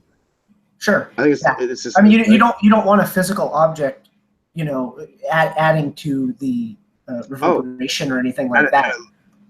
And it locks up. It's just a different lockup. I don't understand the complexities of it. You don't want it unless it's benefiting you, but in like for any sure, kind of like standard civilian, like because you're talking about like, I mean, look, you know, you're off in the far end of. Put it this way, Stoner invented a great design, and it wasn't necessarily perfect for the application it got used for in Vietnam, and then ever since. They should have, you know, if we could go back in time and we could have like the Heckler & Koch sort of piston system on an AR-15, you would put that in all of the rifles from Vietnam and onwards. Right. For just your general grunts, it's not going to make any difference, and it's way more reliable, and you don't have to clean it as much. And especially, I saw a video on YouTube where they do like a fail test. What's it called? Like a burnout test, where they just literally fire this thing on fully automatic as long as possible. Right. Like the abuse tests and whatnot. Fail test. Yeah, and it didn't fail, man. Yeah. Like it scrubbed the barrel clean. There was no rifling left. There was no rifling. It was a shotgun at the end. Yeah. That's one of the reasons I like the AKs. You know, I got an AK in 223. Mm-hmm. For that reason, I really like Sir Seabiscuit. I remember Sir Seabiscuit. Yeah, Sir Seabiscuit, exactly. It's a fantastic concept. The AKs are they're built so well. The idea and the way that it does protect the moving parts, and it just makes this. It's kind of like how people the AR is much better. Reliability of the block. The AR is way much better, especially if you're talking about the piston ARs that you're talking about. They are the ultimate, basically, especially in reliability, in just consistency, in ruggedness, and they're the best guns. They are the best. You don't think the AKs are? No, the piston ARs, I'm saying. Yeah, the piston ARs. The piston ARs are pretty fucking badass. The only thing I really don't like about the AK is the mag catch is fucking retarded. Like you don't slide the mag in; you have to hinge it in.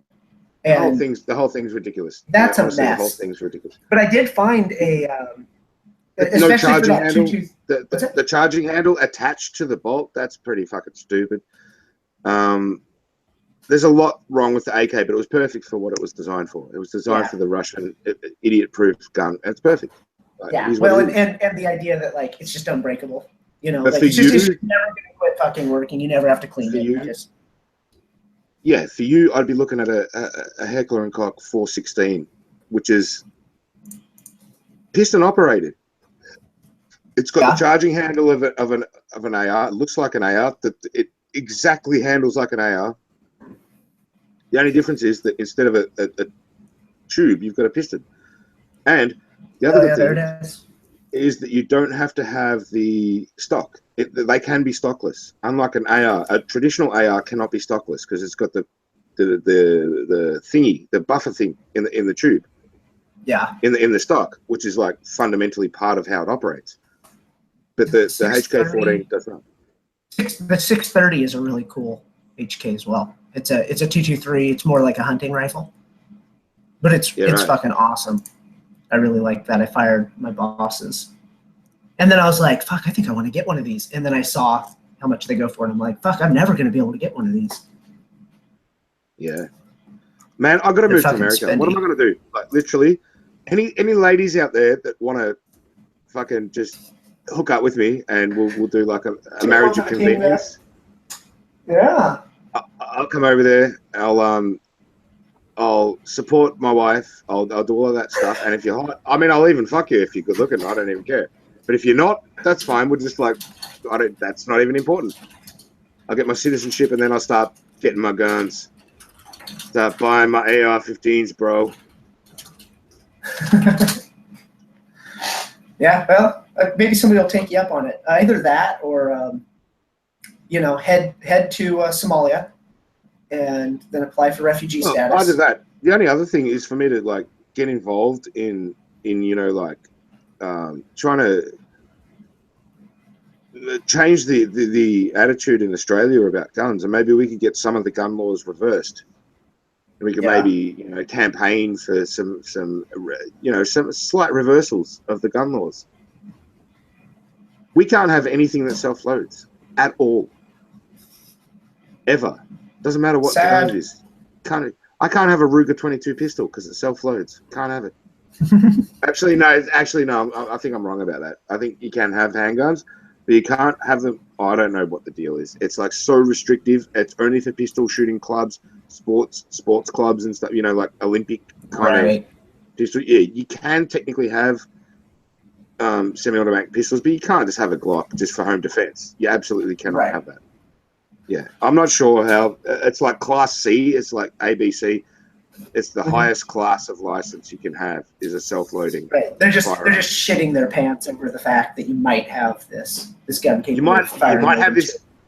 Yeah, you might have this capability to be able to like squeeze the trigger once and then squeeze it again, and another bullet comes out. Like people freak out about that. They're just like, "Holy shit!" The same thing happens again. Can't have another muscle gun. That could just please. That could have been two people right there. Yeah. Right. Oh, do you know what I can have? Can I have a 338 Lapua fucking sniper cannon? No problem. You can. In fact, if I go to Tasmania, people in half from 3/4 of a mile. Yeah. No, I can sit a mile away and just pick people off, and no one will even know where it's coming from. They won't even hear the gunshot. Yeah. I'm literally that far away. I don't need a silencer. That is all I hear is splat, shoom, bo, bo, bo, bo. Splat, shoom, bo, bo, bo, bo. Splat, shoom, bo, bo. And they're going, motherfucker, what is happening? Is something in the water? Yeah, no, it's like people are exploding. What's happening? No, literally, if I was shooting from a mile away, you wouldn't hear the report at all. Even from a 338, you don't hear the report, even from a mile away. You might hear it like that's all you're gonna hear. You might hear something, but you don't know what's happening. But the person exploding is going to be louder. Right. So that's going to steer and it's going to get your attention. unless you're a trained fucking counter sniper who knows how to do the count method of like, okay, like a head just exploded. 1,000, 2 1,000, 3. Okay, he's a mile away. Coming from the east. No. Look for reflections in his scope. But it's funny. Like, I can literally have that gun, but I can't have a 9mm to defend my house, which is just, it's illogical. You know what I hate is when policy becomes illogical. Right. And it should be intuitive. You should be able to present the problem that you tried to resolve, and then when you say the solution, people should be like, "Oh yeah, okay." But like when you're like, well, we don't want people shooting people, so we got rid of, you know, we got rid of home defense guns, like shotguns. Like, are you really going to have like this mass shotgunning? You know, it's like no. At least let us have revolvers, please. At least let us have fucking 6-shot revolvers in our home.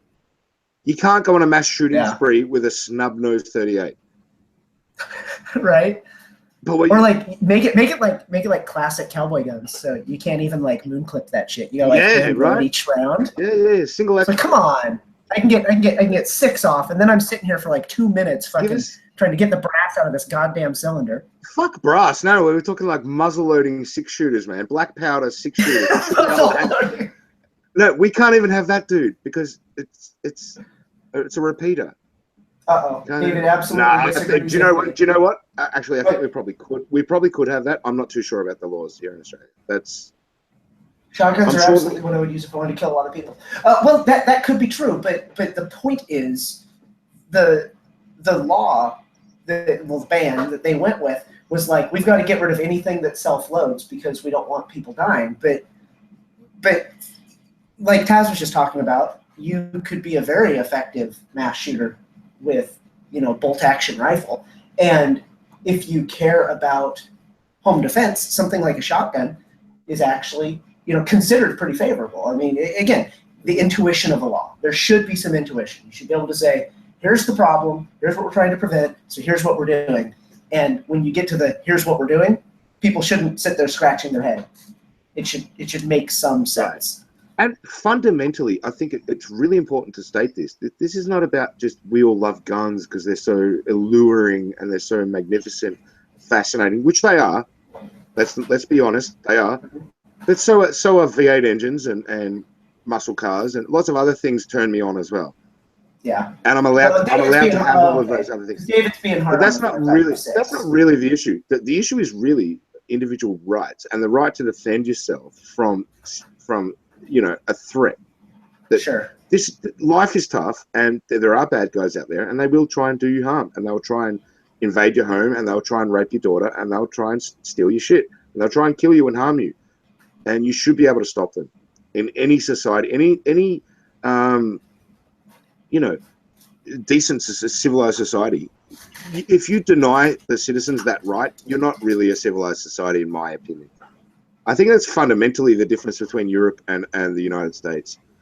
And this gun issue is going to be the canary in the coal mine. If societies don't want to allow their citizens to protect themselves, then you're not a civilized society. Unless you can guarantee that there's 0.000 chance of anything bad ever happening to your citizens, which you can never do. Yeah. Which is the opposite. Which is in fact the opposite of what's going on now. Now we're just seeing a more and more and more dangerous landscape all the time. If you can't protect your family and your loved ones and your home and your property, then what the fuck? What's the point of all of this? What is the point of all of this? You know, it's fundamental. Like the Second Amendment is like the most important amendment. It's even more important than the First Amendment. You can't speak if you're dead. I think so. Very true. Yeah. And you can't remind people that they're not taking your first if they already took your second. Mm-hmm. Mm-hmm. I've literally been home invaded. Remind, I mean, shoot them in the face. I've been home invaded. You know, I didn't have a gun, so I had to use a stick. Stick. It's a frying pan. No, Get the fuck out. Work. No, I thought it would work because I was like, you know, I'll hit him right. Stick? I got a stick. No, I'm gonna hit him good, man. With this stick, I'm gonna aim right in his fucking teeth, and I did. I did good with the stick. You know what happened? Dude was so adrenalized, he just kept coming. Just didn't even feel it. And I was like, oh shit, this is not working. I might have to hit him a bit harder. Pissed him off. Yeah, I've just pissed him off now. I might have to hit him really hard. So I hit him really hard, and the stick broke on his mouth, and he just kept coming. He was bleeding all over the place, but he didn't stop. Right. You know, yeah, I mean, you know, I think if I was in your situation, I probably would have leaned on a stick, but I would have put like a butcher knife or something on the end of it first. I would have made a spear. Oh, it'll happen quick. I didn't have a chance, dude. Didn't have a chance. No, I absolutely. I mean, like today, like I'd do that today, and I'd lean that fucker up in my room, and I'd be like, Anybody comes in here, and I'm going Operation Pokey Poke. I can't because what will happen is if I stab someone who comes through my house, I will get charged. So I'm stuck with what I have to do. You're stuck with the stick? God damn. No, if that were to ever happen again, I don't even have a stick these days. Right. I was bro, that worked out terrible last time. I don't even bother. I'm just like, this time, if someone comes in the front door, I'm just going full martial arts. I'm just going to throw more body weight at them. I'm going to front kick them as far back as I can, and just make them try and bring them to the ground. And then I'm going to mount them and just smash their face into the ground. And if there's more than one, fuck knows what. I'll make it up. Honestly, if there's more than one, I'll just make it up as I go along. Right. This is absolutely what I would expect as a Taz home defense plan. Just, I'm going to throw myself on them and beat them until they're unconscious. That's all there is left to try. No, but don't you agree that it's so fundamental? It's so important. It's much more important than people think. People think it's a throwaway issue. People think they can talk about guns and well, not specifically guns, but just the right of people to defend their home and their property and their family and themselves. They think of it as this weird abstract kind of debate that's all about gun control in America and gun crime in America. This conversation has been hijacked by propaganda, like completely. And what they do is they literally throw it the opposite back in your face and go, it's the NRA that are all full of propaganda. They're this powerful lobby who are controlling, they've got far too much power. We need to remove it. They've got it completely backwards.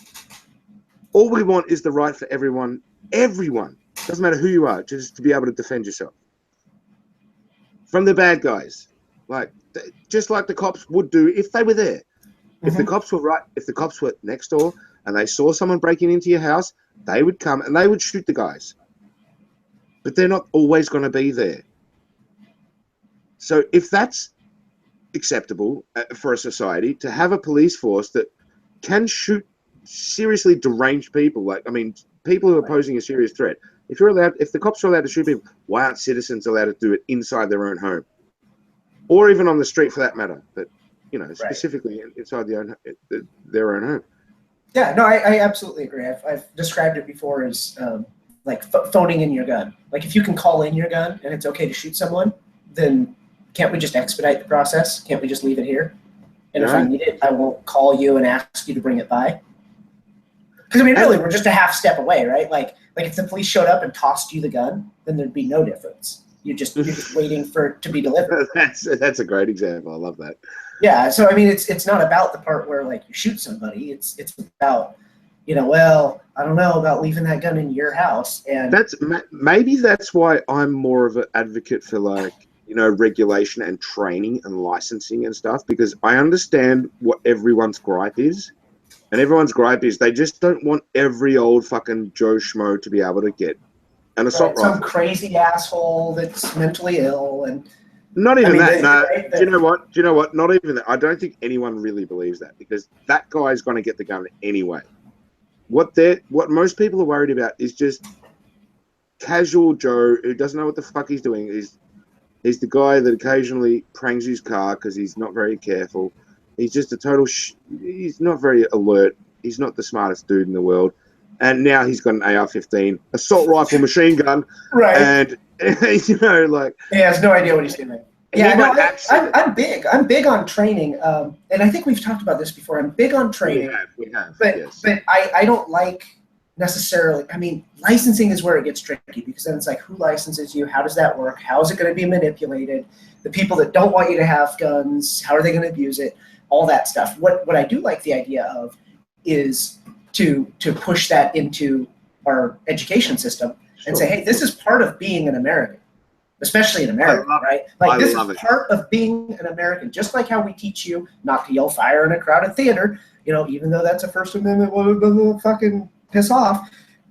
The Second Amendment is part of your life, so you better learn how to fucking do it right.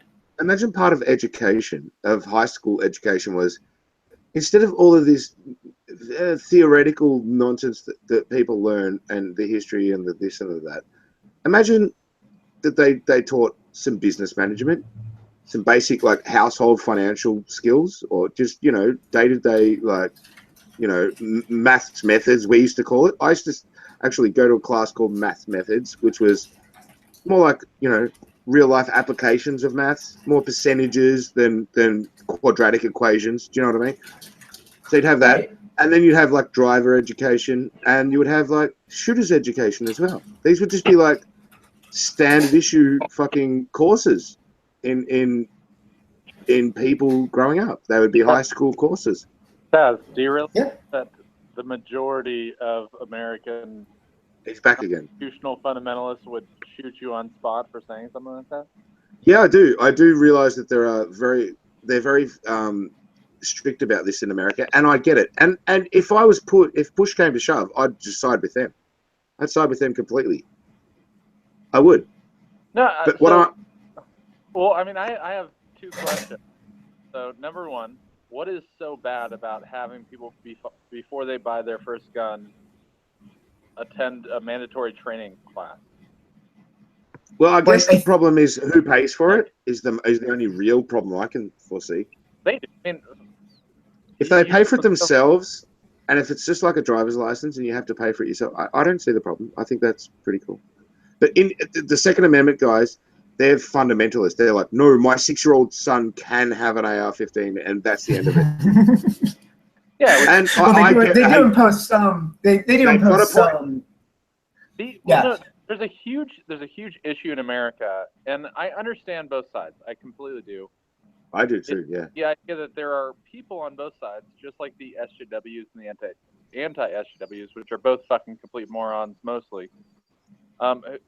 It goes to the gun point where they think that these guys just want to steal my guns, they're going to kill me, and they're going to come into my house and take all my guns. And that paranoia is well founded as well. Let's not make it sound like crazy people, because that is a solid fear. You missed me talking about the extreme left, who are these people that are saying, well, I mean, we obviously just go into their house and we kill them and we take their guns. No, I mean, like, both sides are fucking fighting each other, and everyone in the middle is just going like, hey, maybe we have like a test before we let someone buy a gun, or maybe we just have people go to a class. I just love that we can keep having this debate over and over, because we you know what we're doing right now is we're having our First Amendment. We can have this discussion, and these what's most important in a society, and to me, it's being able to secure.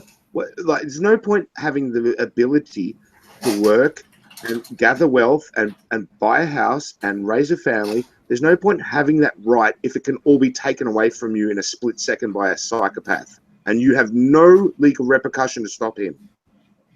That is a fundamental failure of logic, in my opinion. Where do you not have recourse? Well, in Australia, you do not. There was a guy in Sydney who broke into his house, and it was all dark, and he heard noises, and he woke up and literally fumbled through the dark and encountered his invader, his home invader, and punched him in the face, knocked him out cold, and the guy fell back on the kitchen tiles and hit his head and cracked his head and died. And the guy was charged with manslaughter. The homeowner was charged with manslaughter. Bare hands, no weapon, no stick, no baseball bat, no cricket bat, no nothing. Just got out of bed at night, was woken in the middle of the night by noises in his house. Didn't have a chance to turn any lights on. Just walked out there like a boss. Just went straight to the scene of the sound. Just followed his ears right to where the sound was coming. Just grappled this guy and just went smash. Can you DM me this? I would have to search it. I don't have it on me at the moment. It made all the papers. It was a guy in Sydney. I believe it, but I mean, you don't trust the media, right? I mean, there's probably something else going on. He probably won't go to jail for it. He's been charged with it. He'll probably get off. But he shouldn't have even been arrested. No, he should have been handshaken. He should have been patted on the back and given a fucking blowjob and a bong and a bottle of champagne as like, you know. You're a fucking national hero. He should have been given a fucking civic award. So, I mean, if if we go to kind of understanding Australian politics, though, there was a big backlash after Abbott. Mm-hmm. So, I mean, did this happen in the last couple of years? Yeah, it was pretty recent. I've got to take a piss. I'll be back in a sec. You guys might be going through your It was Joe moment. Abbott's not. It's not Abbott now. It's Turnbull now. It was. I don't know. I think it might have been during Abbott, but I'm not too sure. Because we've had like 6 fucking prime ministers in the last 4 years. I can't remember which one it was, to be honest. Well, no. I was saying that there was a big backlash after. I'll be back in a sec. To governmental policies and stuff like that. Perhaps you guys are hitting your own sort of Trudeau moment. I didn't quite catch that. I was trying to find the article for you. Yeah, just DM me. I'm outside. I let the dogs out to go poop and pee before I went to bed. Right. And I was I was listening to you guys. I'm like, oh man, I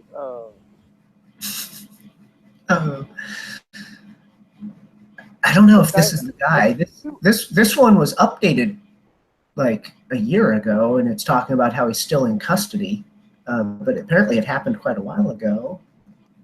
And he's still in custody? It's pretty crazy.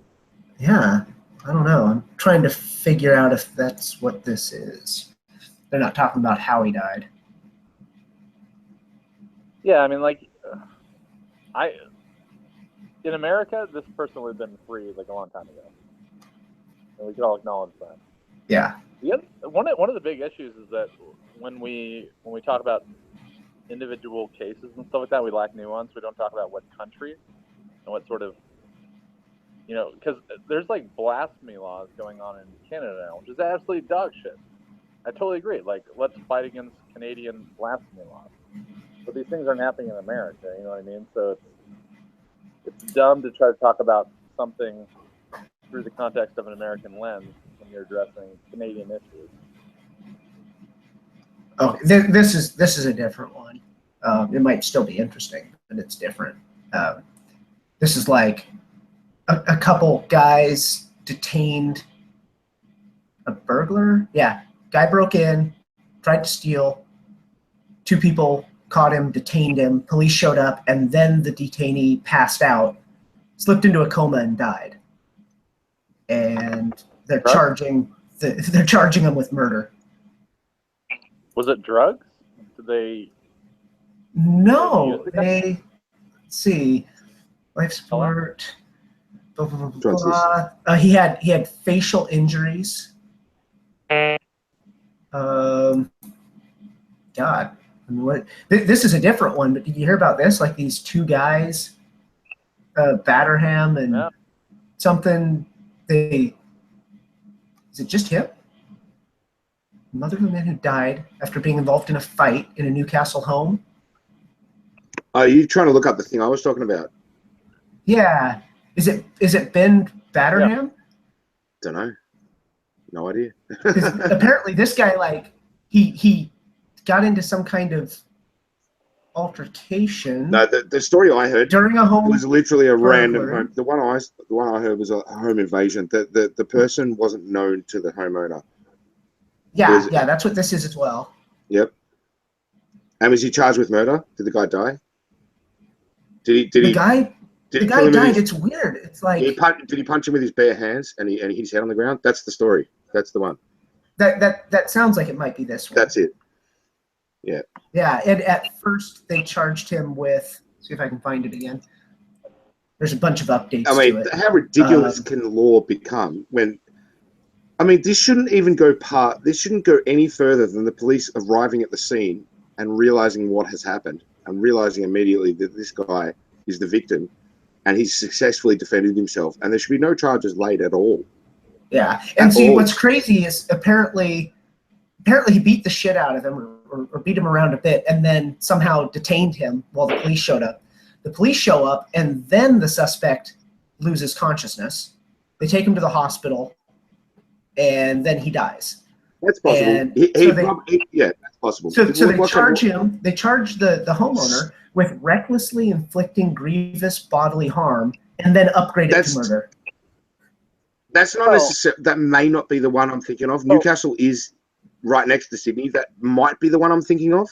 It may not also because the way it works is that someone can hit their head on the concrete or on the kitchen tiles, and the swelling can take a while to start shutting your brain down.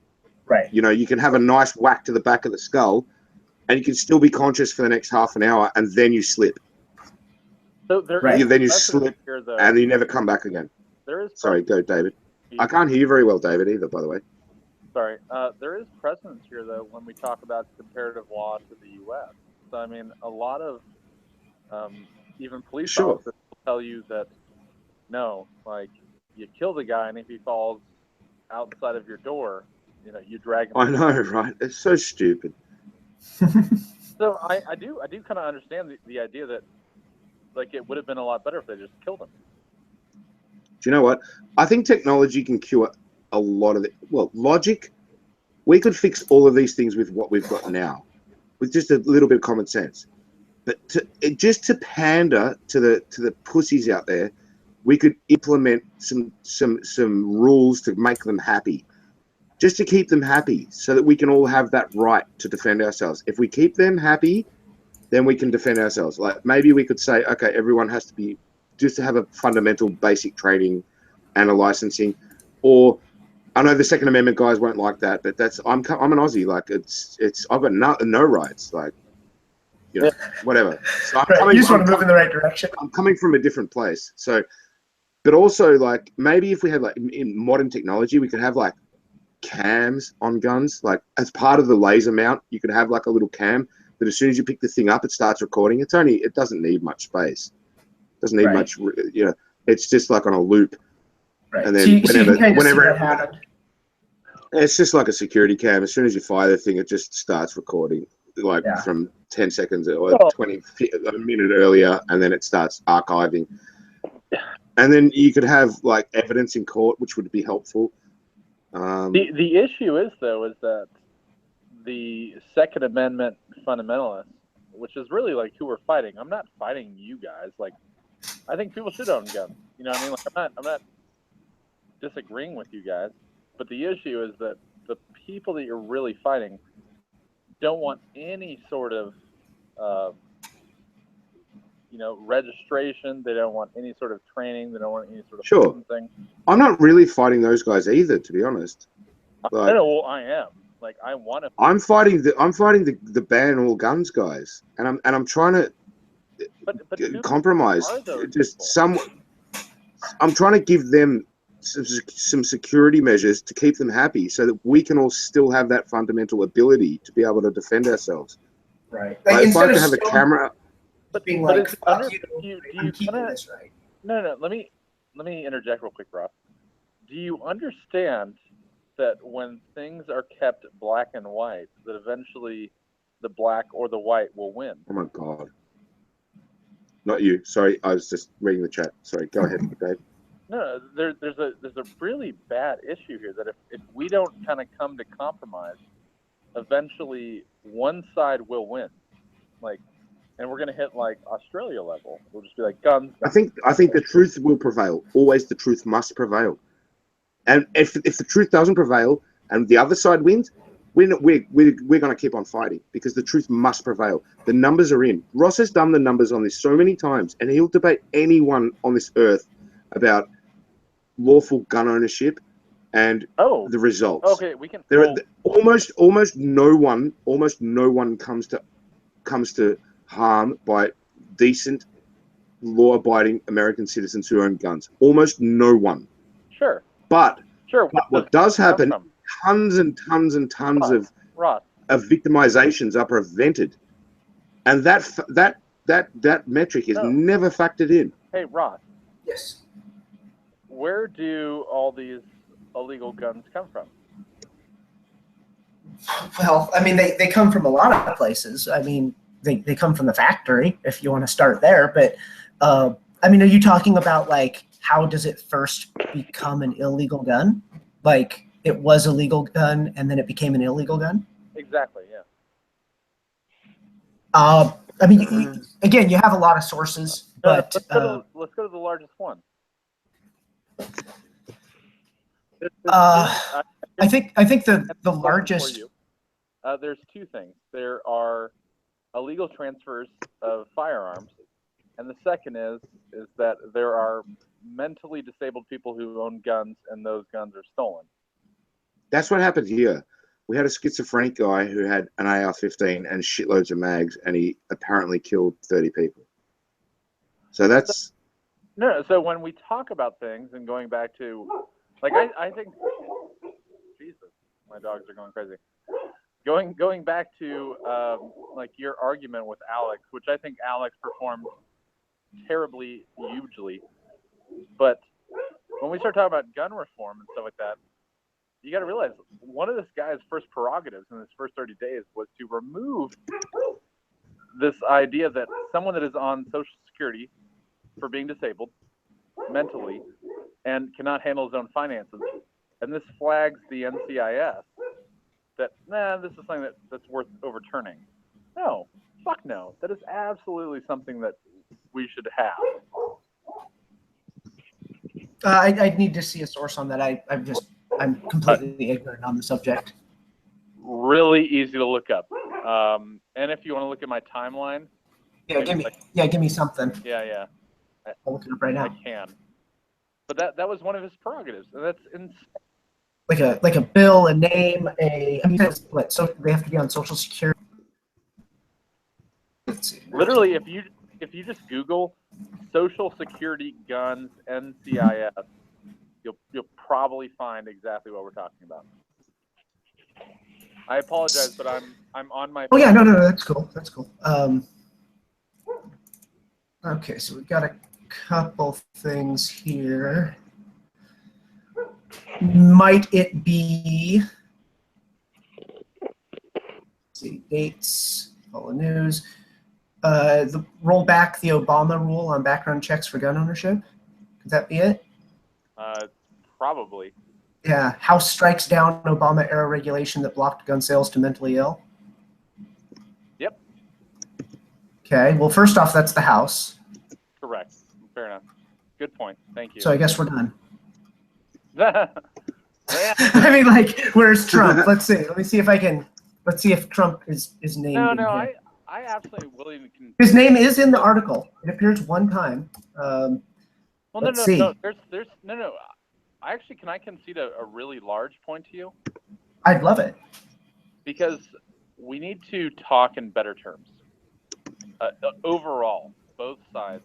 Yes. When we start talking about who is establishing things, who is creating things, who is denying things. Right. Like, who's responsible for this? Where the actual authority is coming from. Yes. Great. So I will absolutely concede this to you. Thank you. Cool. Thank you. I like it. Wow. So he has mentioned. That was easy. As is customary, the NRA was denounced, as was Paul Ryan, President Trump, and the United States in general. Oh, this is the opinion piece. So that's the only time that his name is brought up. So yeah, I mean, it's a House thing. Now, given that it's a House thing, you probably still have a point. It's probably still fucked up. So, because I mean, just from what I heard, that does not sound smart. It doesn't sound smart at all. Yeah. I think that you can't. I think that you can't ever get your illegal gun issue to zero, but I do think that there's some things we can do, and a pretty easy one is if someone is mentally ill, you probably don't let them buy guns. That's a pretty good start. And it's not perfect, because then what you get is people that don't want to see their doctor about their mental illness because they're afraid that they're going to end up on a list where they no longer get to have guns, and so then you just get more undiagnosed bullshit. But I mean, at a certain point, you have to just start tackling these issues. Like, okay, when we do this, some things are going to get worse, and we're going to deal with the fallout. So real quick though, yeah, we're in the era of socialized healthcare. It's happened. It's here. Now we're realizing, hey, are we going to deal with this? We're going to right? What the fuck did we just marry? Yeah. Yeah. So at this point, considering we have multiple problems, and we don't really know how to deal with them yet, we're going to deal with this over the next decade. But perhaps like a free mental evaluation every year. I mean, that could go miles. I mean, maybe, I guess the issue sort of, and I'm not really thinking about this one too much right now, but generally in the abstract, the issue becomes the people that you're trying to catch don't want caught. Like no crazy person is thinking, well, there go my guns. Every crazy person is thinking, I'm okay. I'm not the one that they're worried about. I'm just going to kind of fluff the system.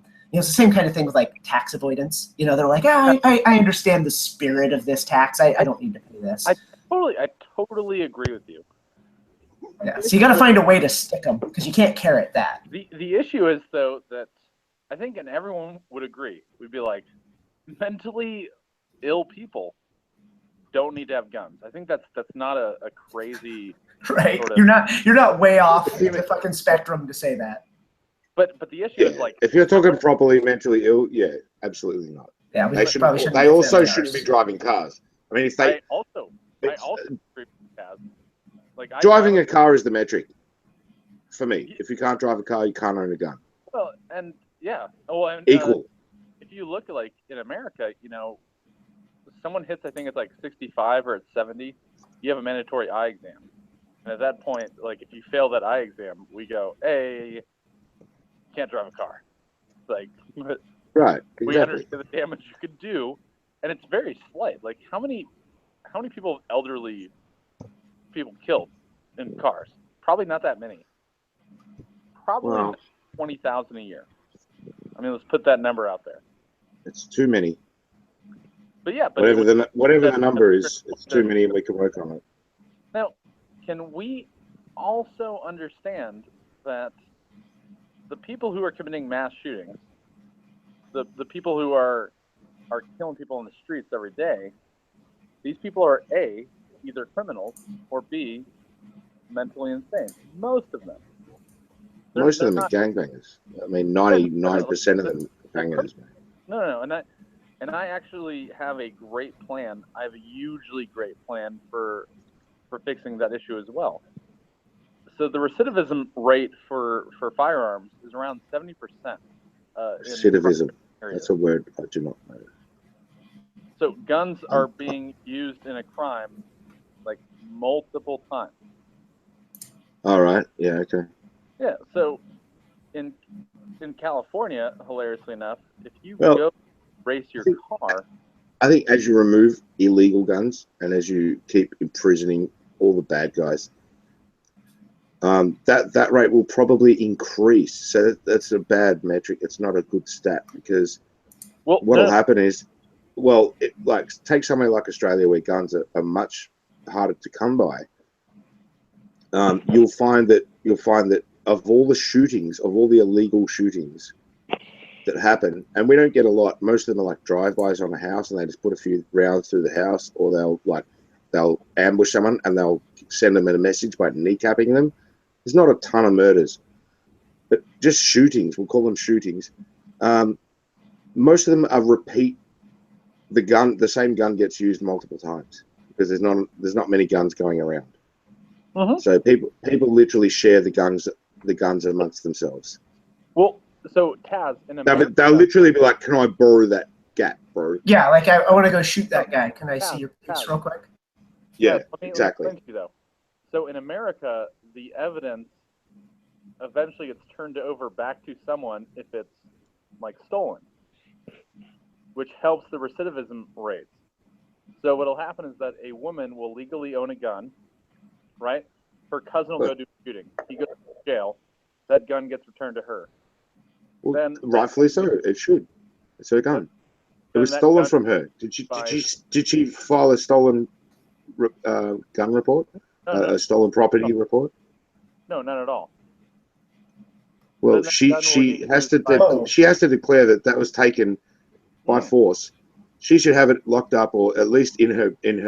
No, you don't. So in Chicago, there's a story that came out maybe like 8 months ago, but the same gun was used in 13 different murders, and they kept getting returned to the same person.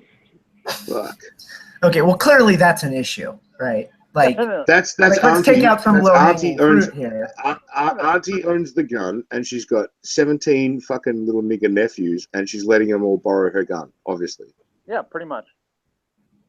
Yeah. Pretty much. So because she knows she'll just get it back. No one's against like sealing up these loopholes and dealing with these kind of problems. So no. So here's especially on a case by case. Like you don't really necessarily need to change laws or anything. Just like case by case, that shouldn't have been allowed to happen.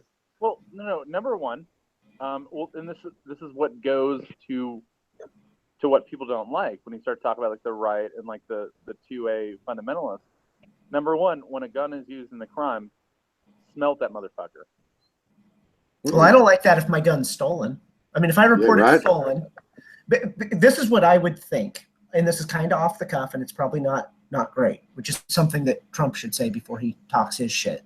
But what my gut instinct is, if you've reported the weapon stolen and you don't have a history of this happening, right? And what you might need to do is like you report it stolen, and then they check what kind of like, well, do you just leave it on the counter?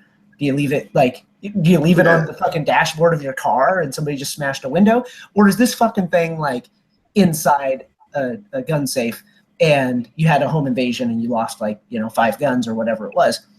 Because that matters. And then no, Ross, you're absolutely wrong here though, because if your gun is stolen, so you can file an insurance report, so you can get that money back.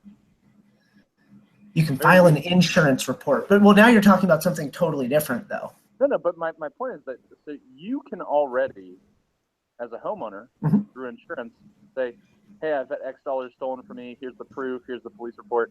Right. And the insurance company goes, "Oh, okay. Well, here, we'll replace that gun." Boom. We'll replace all your property. Boom.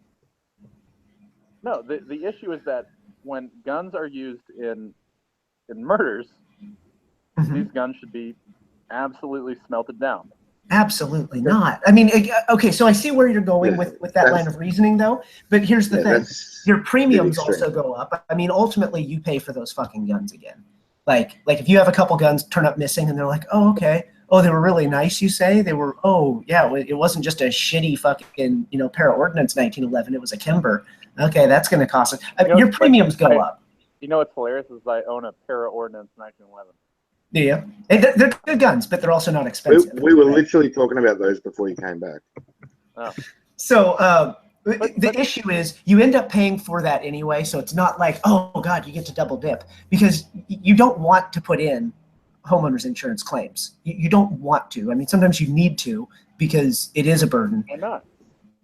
I actually, maybe it's only because I've only done one claim in my entire life, but my wife's car got broken into maybe 11 years ago. Yeah. Our rates never raised, and we got full payback on all that was stolen. Yeah, oftentimes you can have one claim, and if the damage isn't too extensive and all that stuff, then it's not a big deal. But the number of claims on your account, and actually I had to talk with an insurance agent about this on homeowners in particular, because I had a roofing scare on the house I'm selling, and he explained that generally one claim won't put you in jeopardy, but pushing even a single claim through does put you through a review process where they decide what they're going to do with your premium. And in the case of it being a sizable amount or things being suspicious, they're under no obligation to insure you, so they may also cancel your coverage. I mean, they have to deal with the claim at hand, but they may cancel your coverage and put you in a situation where... No. So when we see, and granted, this is way different by city, but I am picking a specific market here. When we see gun recidivism rates at, more than 50%. Okay. When we see guns used in one homicide being used in another homicide, being used in another homicide. Right. Can we understand at this point that we're putting in sort of natural hurdles that will stop further homicides if we just remove this? No, because here's what's happening let me give you the A-B. The A that you're talking about is the guy uses the first gun, and then they retrieve it, they return it to the rightful owner, and then it gets stolen, borrowed, gift, whatever the fuck it is, and it goes and it gets used again, right? Yeah. And that's what you're talking about. And you're saying that's a problem, we should smelt it. Well, under what you're saying, if they smelt it, the guy that just had his gun smelted is going to get a new gun, and then that gun's just going to be the one that he loans or gives away or sells or does whatever with. But I mean, you're not stopping the part where a guy has a gun and we call that legal ownership, but he does illegal stuff with it, like giving it to a criminal. Just say that, like, the insurance companies are looking at things and eventually they kind of fight back. So doesn't that kind of destroy your own narrative? Well, I mean, if you're claiming the gun and then is this guy you gonna get claim stolen again, and then yeah, maybe they fuck with your insurance, and so that's going to, I guess, increase the price tag on doing this, right? Like instead of just being like, oh, you know, the cops will give it back to me, I'll, you know, you can borrow it for $40. Maybe instead it's like, no, you've got to give me a couple $100 because after I do this 2 or 3 times, they're going to cancel my homeowner's insurance or my premiums are going to go up. And it's a hurdle. That's all. I mean, I guess it's a really roundabout way of installing a hurdle, though. I mean, what I would think is that what I would think is that you are exhibiting symptoms of not being worthy to have guns. Well, yeah, no, I mean that's. Additionally, like I absolutely am in favor of a gun test, and in those sort of cases, like some sort of legal purview of, hey, you've lost a gun like 3 times, you can't own guns.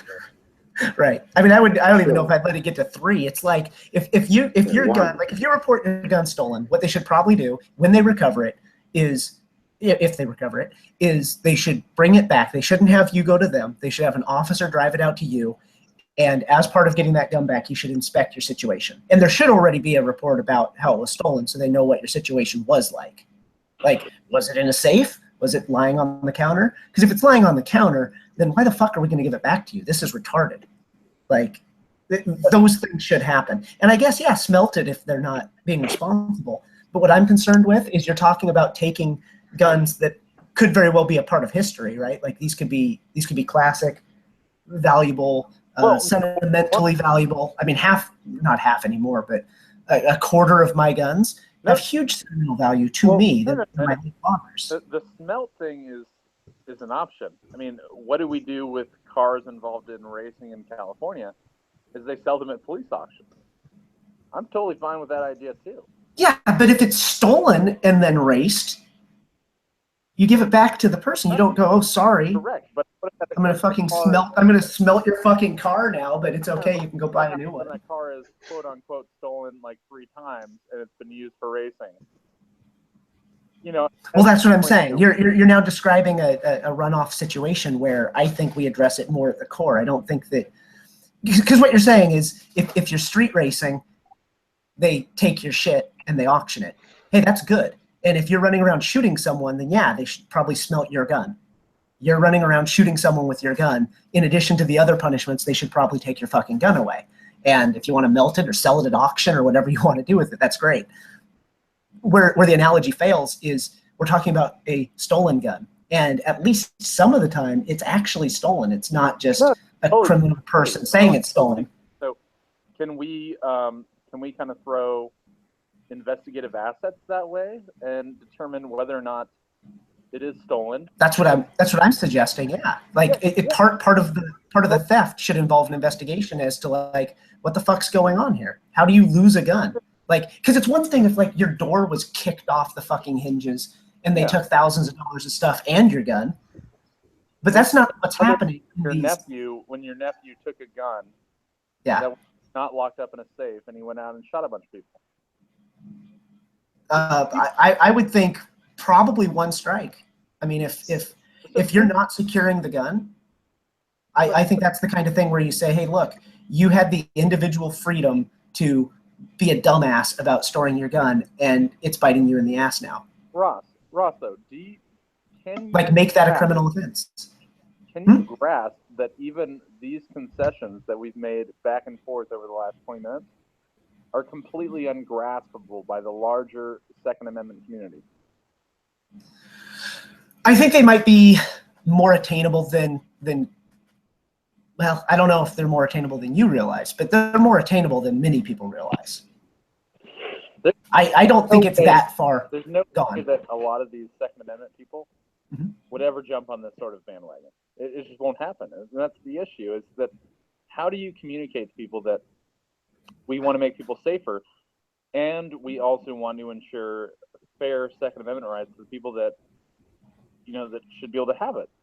And that you have to remove the division. You have to have conversations like the ones that we're having with people that are maybe more pro. I mean, we're almost in too much of agreement, but you need to have conversations like this where people can see that, like, because people identify me as a hardcore Second Amendment guy. Like when you say like the dude that's just never going to give anything up, most people think that's where I'm at.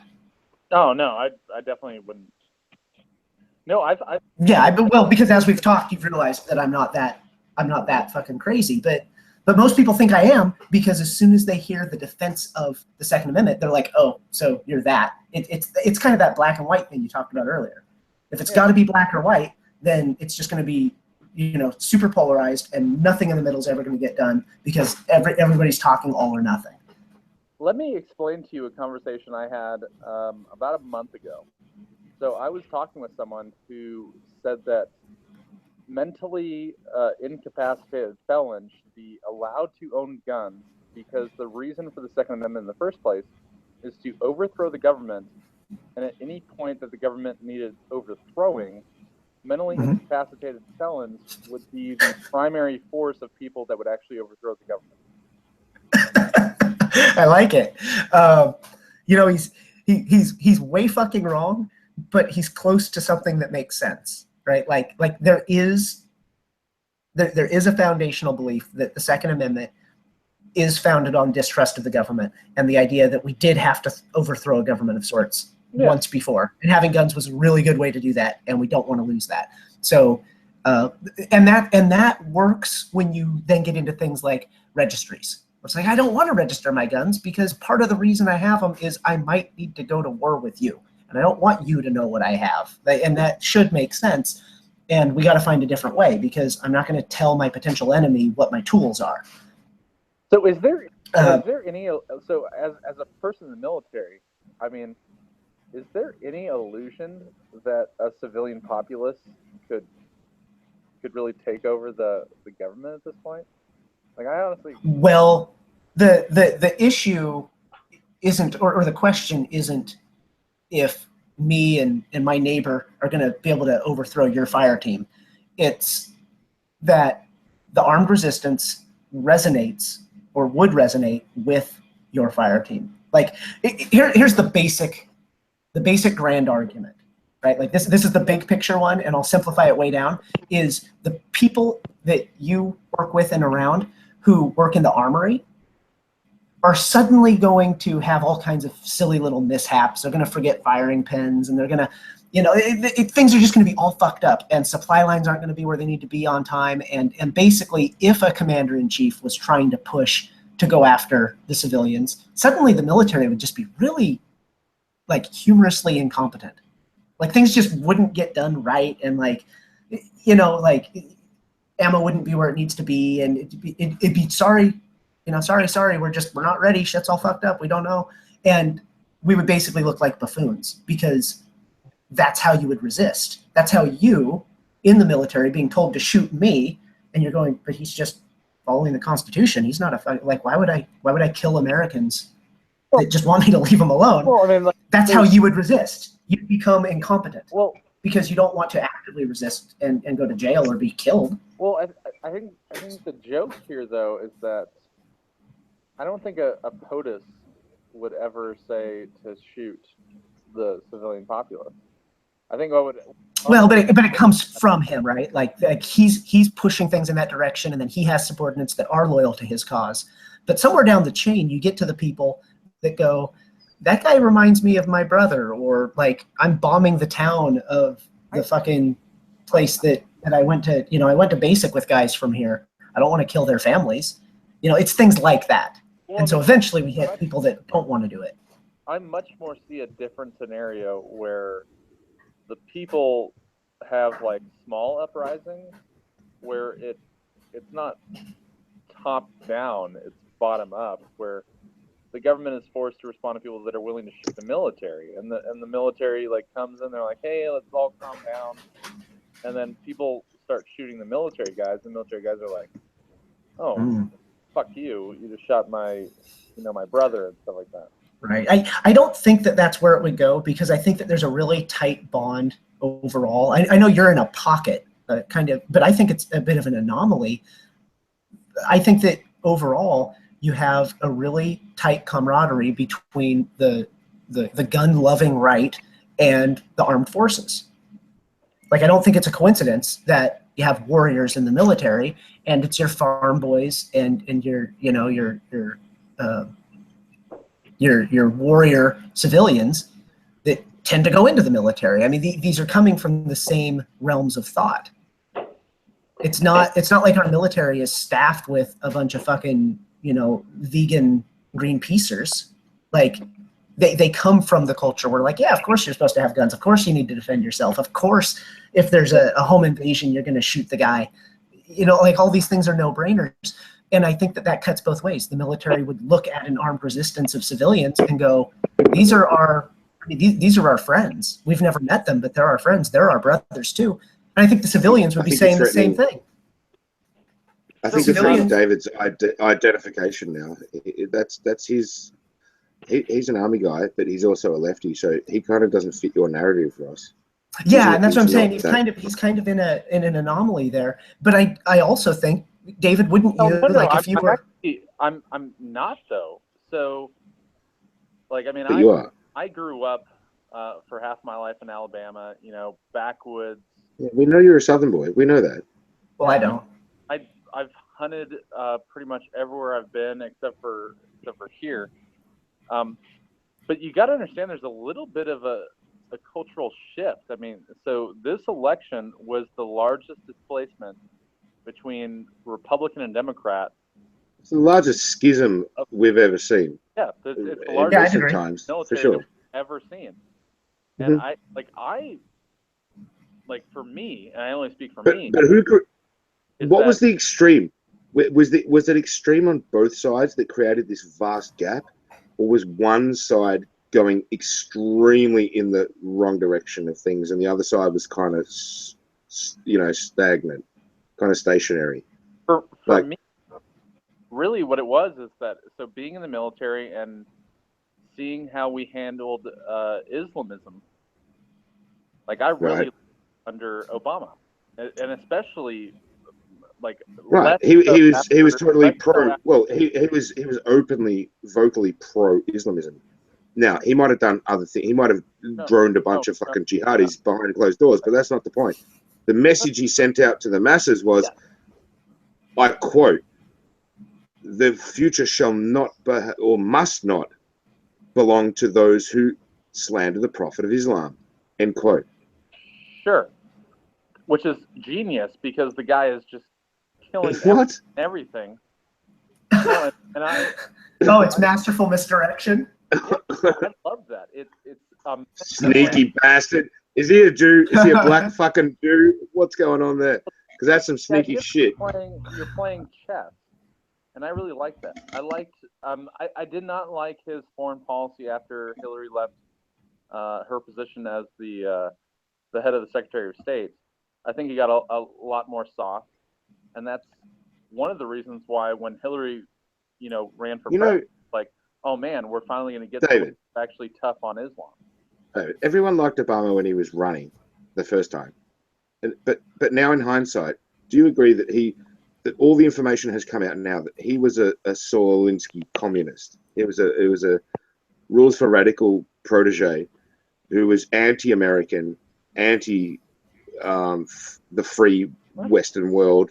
And anti-constitution. Yeah, of course he was. I mean, this is just common knowledge, man. How? He was a commie it was literally a commie in college. He was a crackhead and a faggot, and he sucked dick. Okay, so. Not that there's anything wrong with that.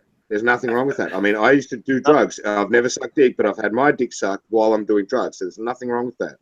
Not by a man, though, by a woman. But again, there's nothing wrong with it if it was a man. I mean, I'm not a homophobe. Never heard that Obama sucked dick. Sure. Right, but you understand. You understand. He's far left. He is a Marxist. Do you understand this? No. How? Of course he is. Of course he is. He's a student of Saul Alinsky. So is Hillary. Okay. Hillary's best buddy. Literally. We're going down to this. So Marxism is controlling the means of production, right? Let's not split hairs, okay, buddy? You know what I'm talking about. That's the definition of Marxism. Yeah, I know. So I know. I was loosely. It's the same way you say far right and Hitler and fascist and blah blah blah. I literally heard you saying fascist. You know, it's like I've heard you say it several times throughout my listenings of you. In reference to who? Oh, just I can't recall exactly, but I'm sure you've said the word. That doesn't really mean anything when you say. I've heard you say the word fascist because I've actually said Trump is not a fascist. So I just heard it. I just heard it. Yeah, right. There you go. Just now. You said it just now. Got him, Russ. Come on, bro. I mean, like in what context? Someone saying a word. I don't know. I guess you haven't, but it doesn't matter because my point still stands. It doesn't matter. He's just trying to say that Barack Obama is an underground Muslim extremist, BLM Marxist. Correct. Absolutely. All of those things. Who wants to enslave the white race. Yeah, that's absolutely wrong. That's proven. Absolutely wrong. Wrong on every fucking count. No, I mean you can't have someone and I've state your evidence. No. So by the numbers, Obama is the best president we've ever had on immigration. Oh, holy fucking Jesus Christ! What? By the numbers, that's absolutely correct. What numbers? Exportation numbers. Okay, you mean how many deportations we've had? You mean that press conference that he gave to a report? Not a press conference. That interview that he gave to a reporter just before he left office, where he promised all illegal immigrants that they were absolutely encouraged and welcome to vote, and that they would definitely not be prosecuted. Is that what you're talking about? We're talking about actual deportation numbers, Taz. Right. Yeah. So what he's saying is he had a lot of deportations, and that's good. Yeah. There's also there's little things like no, well, I don't. You know, like that though. That, I mean, like. Hang on. I think because he may have higher numbers, but aren't they higher every year? Like, isn't each president the record holder? Because we're talking about something where everything's growing. So like total population goes up, the total number of immigrants and illegal immigrants goes up, the total number of deportations goes up, just like everything else, just like inflation. Yeah, you're partially correct, but I mean, in the same stance, Clinton had more deportations than Bush did.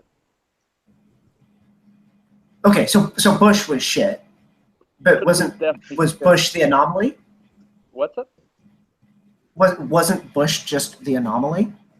Probably, but I mean, like, also, and going back to defending Bush, he had a lot more important things to kind of deal with. Handling 2 wars, I mean, you're going to slip up in some areas. Yeah, you might not deport enough people, I guess. I don't know.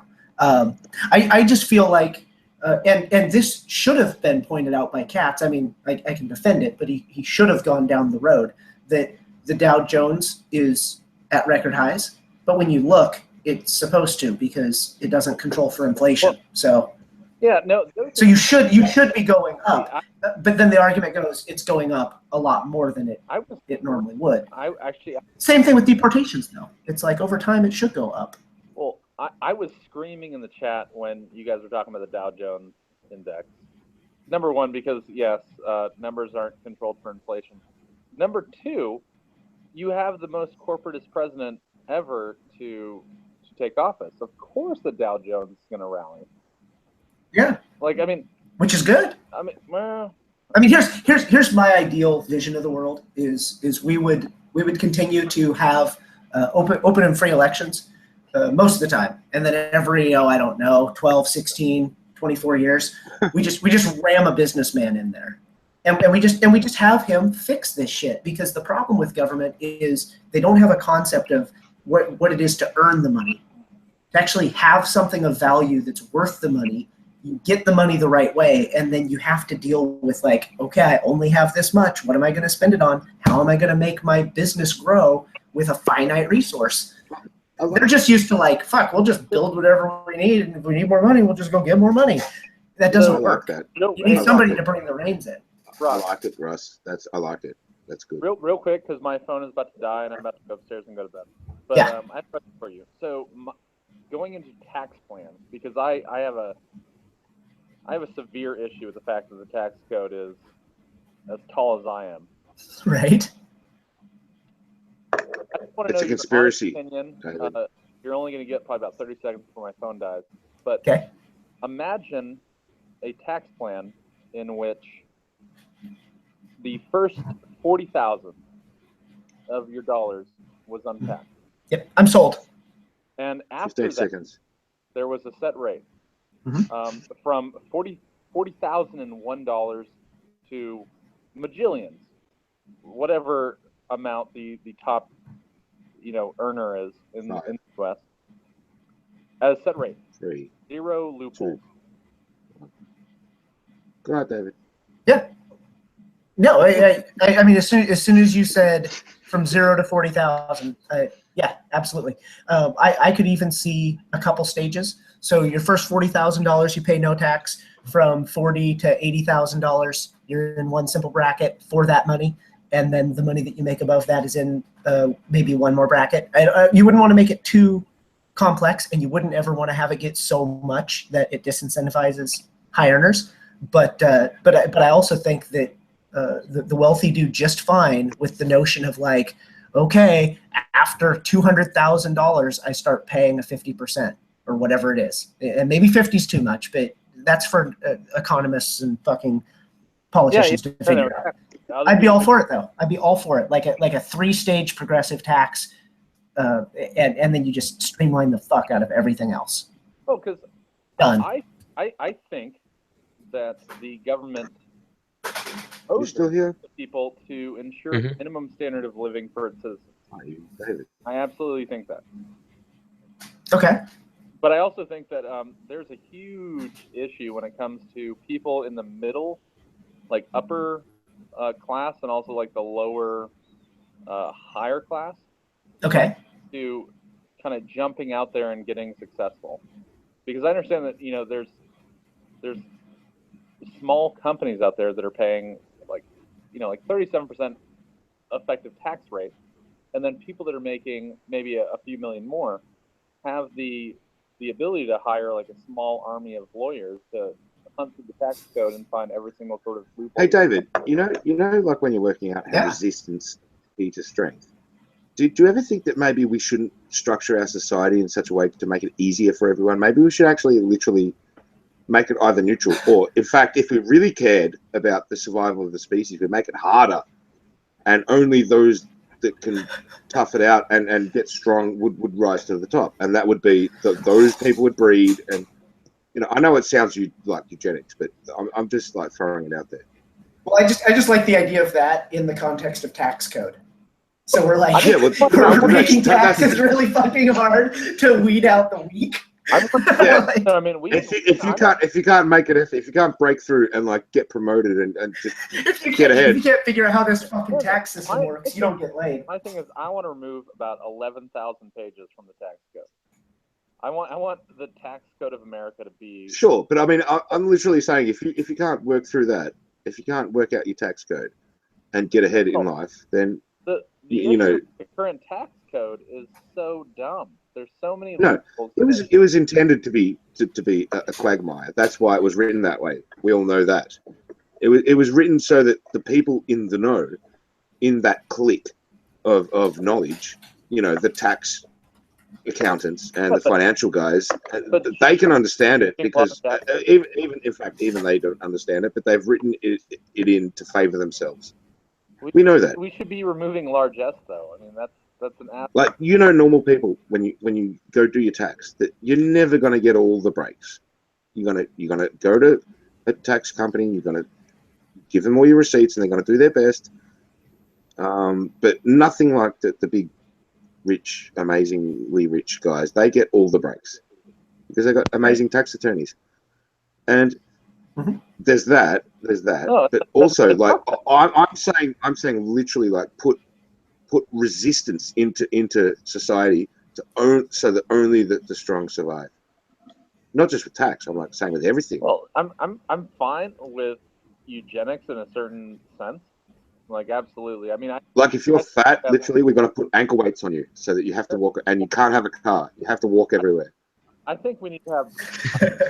Honestly, like that's another day's talk. But I absolutely think you should go through a testing process before you're allowed to have children. Yeah, I agree. I've often entertained that idea. I'd love to see like this is eugenics we're talking sterilization. Well, I'd love to see reversible sterilization, something that's not super invasive. You know, maybe like I don't know, like maybe like a block that you can put in that's dissolvable with the right chemicals or something. I thought you can. They've already got that really, especially for males. They've got the little clips that you can put on the tubes, whatever the tubes are called. I forget what they call it. Oh, there he goes. Yeah, something like that. You know, I'd love to see where it's just like, all right, we're just stable, and if you want to, then you go down and you say, hey, I want to have kids, and I'm pretty I could be wrong on this, but I would need like Bobby or a medical person to explain and correct me if I'm wrong. But I'm pretty sure men and women can both have fully effective sterilizations that are completely reversible by using like clips. Okay, yeah, that'd be cool. Let's pretend so, just for the sake of this little subject here.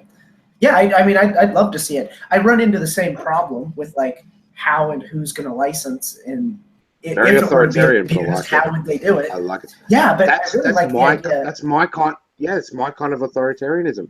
It's like you can have all of these freedoms: freedom of thought, freedom of movement, freedom to defend yourself, but you cannot just have the freedom to breed out of control when you're a piece of shit that's not worth anything to the human race, and you're just making everything worse, and you're just creating little gangbangers. You're just pumping out little fucking gangsters, and fuck that shit. Yeah.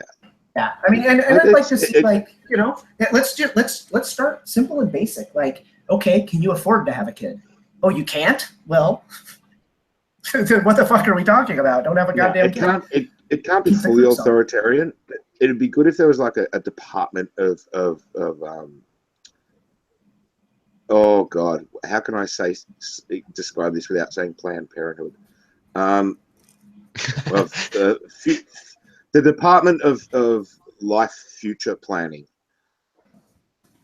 where they sit you down and go, yeah, you're not doing too well. You're not very educated. You're pretty illiterate. It's not, you're like 16. Yeah, you don't be having kids just yet. We're going to clip you until you've settled in with a man. And we don't care if he's Einstein, but if he's got a solid job and you want to get married, and we'll unclip you. Right. Yeah, I mean, care what race you are. Especially like as we keep getting pushed toward like these socialist notions, healthcare is a right. Well, if healthcare is a right, then I want to be able to have a say how you treat your body and how many fucking kids you have, and because I mean this is a bill, and it's about consistency, isn't it? It's about well, and I'm in the bracket where I'm paying more into taxes than I'm getting in benefit, right? I'm covering more people than me and my family, so. Like if this person wants to go be irresponsible and run up a big tax-based debt, I'm on the hook for that, not them. So I want to have a say. It actually came up during some of the early Obamacare stuff where employers were getting sued because they started doing things like making you quit smoking. And they were like, fuck, you can't do that. You can't make me quit smoking.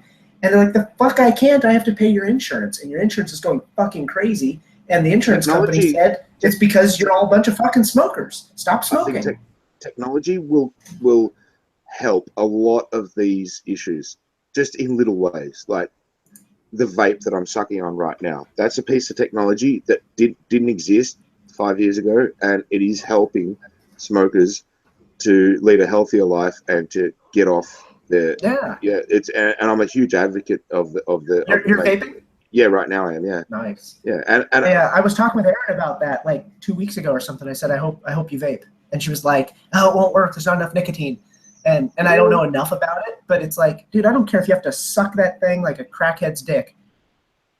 If it's keeping way more the carcinogens out of you, way more nicotine than if it's keeping the carcinogens out of you, then we've just what bought you another 30 years to get off the nicotine. What it is, which isn't really even that big of a deal. What it is, it's basically like a little hot coil of wire that it's called an atomizer that atomizes the liquid. Mm-hmm. The liquid compound is glycerol mixed with pure nicotine, like literally liquid pure nicotine, and a flavor, and that's it. So it's not perfect. It's not like completely healthy, but it's way more healthy than cigarettes. There's no tar. There's no particulates. There's no coughing up black shit in the mornings. It's brilliant, and it's, you can have whatever milligrams of nicotine you choose. Yeah, and or you can just suck on it more or suck on it less, whatever. Yeah, well, and you know, it's like literally it's on demand. It's brilliant. It's fantastic. Yeah, that's great. That's great. It really is. And, you know, the data's not in because we don't have enough history on it yet to say just how dangerous it is or how unhealthy it is. But we know it's way better. And the few things that I have seen have basically said, it's been like, you know, when you're really getting the raw feed from a doctor because they have a strange sense of humor. And and so I've seen quotes that are clearly like from the doctor saying things like, see if I can remember it. It's like, they'll say, well, it's never a good idea to have water vapor in your lungs, but, you know, it's better than smoking. It's like that. You can tell like that's just simple sound. Water vapor. That's a practical doctor that's going, okay, well, I mean, you're putting water vapor in your lungs. That's not great for you, but you're not going to fucking die either. But you kind of do that every time you have a hot shower as well. Just saying. Just exactly. There. Yeah, it's not that big of a deal. It's like, you know, if you're exposing yourself to that much water vapor in your lungs, it's worse than if you weren't. But, you know, so's being outside too much. So's fucking being inside too much. So's exactly. I mean, exactly. We're kind of fucking. It's a straw man argument. No, it's a total straw man argument. You're 100% right. It's much better than cigarettes, and it's not much worse than not vaping at all. Than just being a non-smoking, non-vaping person. Right. But if you need the nicotine, then it's probably worse. Then fucking go for it. It's probably worse than just being a non-inhaler of substances at all. You know, someone who just, you know, and someone who lives in the mountains with fresh air is probably a lot healthier in the lung than someone who lives in Los Angeles with all the smoke. Showers. Exactly. Yeah, exactly. Mask on yeah. No water vapor. Can't have water vapor. Yeah, because water vapor is. Yeah, you're right. Yeah. Yeah. But I mean, all right. So Los Angeles used to be all smoggy, but it's not so bad anymore because we've just cleaned up everything and we're doing quite well. This is why the global warming thing's a bit of a fucking pain in the ass for me. It's because, yes, there were issues with particulates and smog and all of that sort of. These are real issues. These are proper issues. You know, you don't have to make anything up or, you know, just deny science and pretend like CO2 is a fucking pollutant. No, these other things are pollutants though, particulates and smog and all of that. They're bad things. And it used to be a lot worse back in the 80s and the mid 90s and the late 90s, man.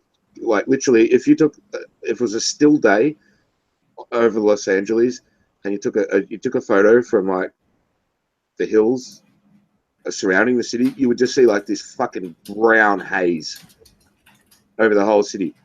And it's a lot cleaner these days. It's you don't get that. We've done really well. I mean, that is not the situation now. That city does not. I'm sure it still has smog, but nothing like that.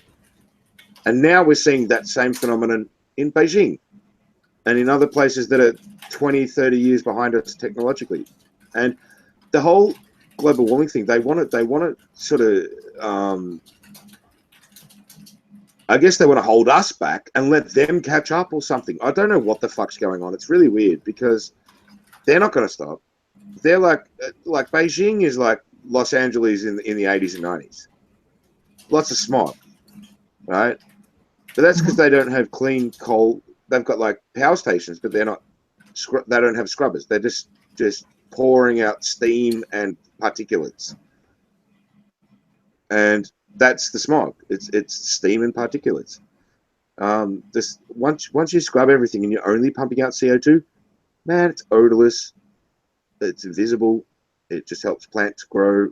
Doesn't harm unless it's built up to the point where you asphyxiate, which is no one's talking about that. Even the extreme alarmists are saying that we will be water world and catching on fire before we asphyxiate. so I mean, the science is so backwards on every level, man. I mean, this is we've got to do this. I must have this happen. We've got to have this debate. I sort of jumped into a hangout on Grants and I told Leica to come in, and I was really drunk. I wasn't really at my sharpest. Oh, I saw part of that. Yeah, I was pretty scrappy, but it doesn't matter. Like, at least I got talking with Leica again, because I haven't like talked to her ever. I've talked to her on Twitter from like a year ago, but never really actually spoke to her before. And it's like, it was kind of like, I felt standoffish with her a little bit, but I just wanted to break the ice and just like have a chat. And it was a good chat. And then I had a little back and forth with her on Twitter. Maybe we could do a debate about climate change. I know Alex Condor will not be attending because he's so and Nick probably won't be in attendance either. But I think it is a really important issue because it does get thrown around as if it's an equivalent to the threat of Islam. Not only that, but it also gets, I mean, we're talking trillions of dollars here. We're talking, not only that, we're talking the shutting down of economies. We're talking the stifling of our progress and our Western society. I mean, this is a big deal, man. This is not just some little insignificant, inconsequential debate that doesn't, maybe it's going to be bad in 100 years, or maybe it won't be anything, but who cares? Doesn't matter. Well, meanwhile, billions of dollars is changing hands in carbon taxes. So this is important financially and politically. I mean, the reality is that nothing's happening with the environment. I mean, as far as CO2, as far as warming and CO2 goes, and that all stopped in '98. There's other cycles going on that we don't understand. I understand them, but the public doesn't understand. But you're going to have to go on that crusade. Yeah. Well, good luck with that, man. It has to happen. We just now are coming up on 6 solid hours. Jeez. All right, let's call it a night, Roscoe. Yeah. All right, you have a good one. It's been awesome. Thanks, bro. See you later. Absolutely. We'll have to do it again sometime. Peace.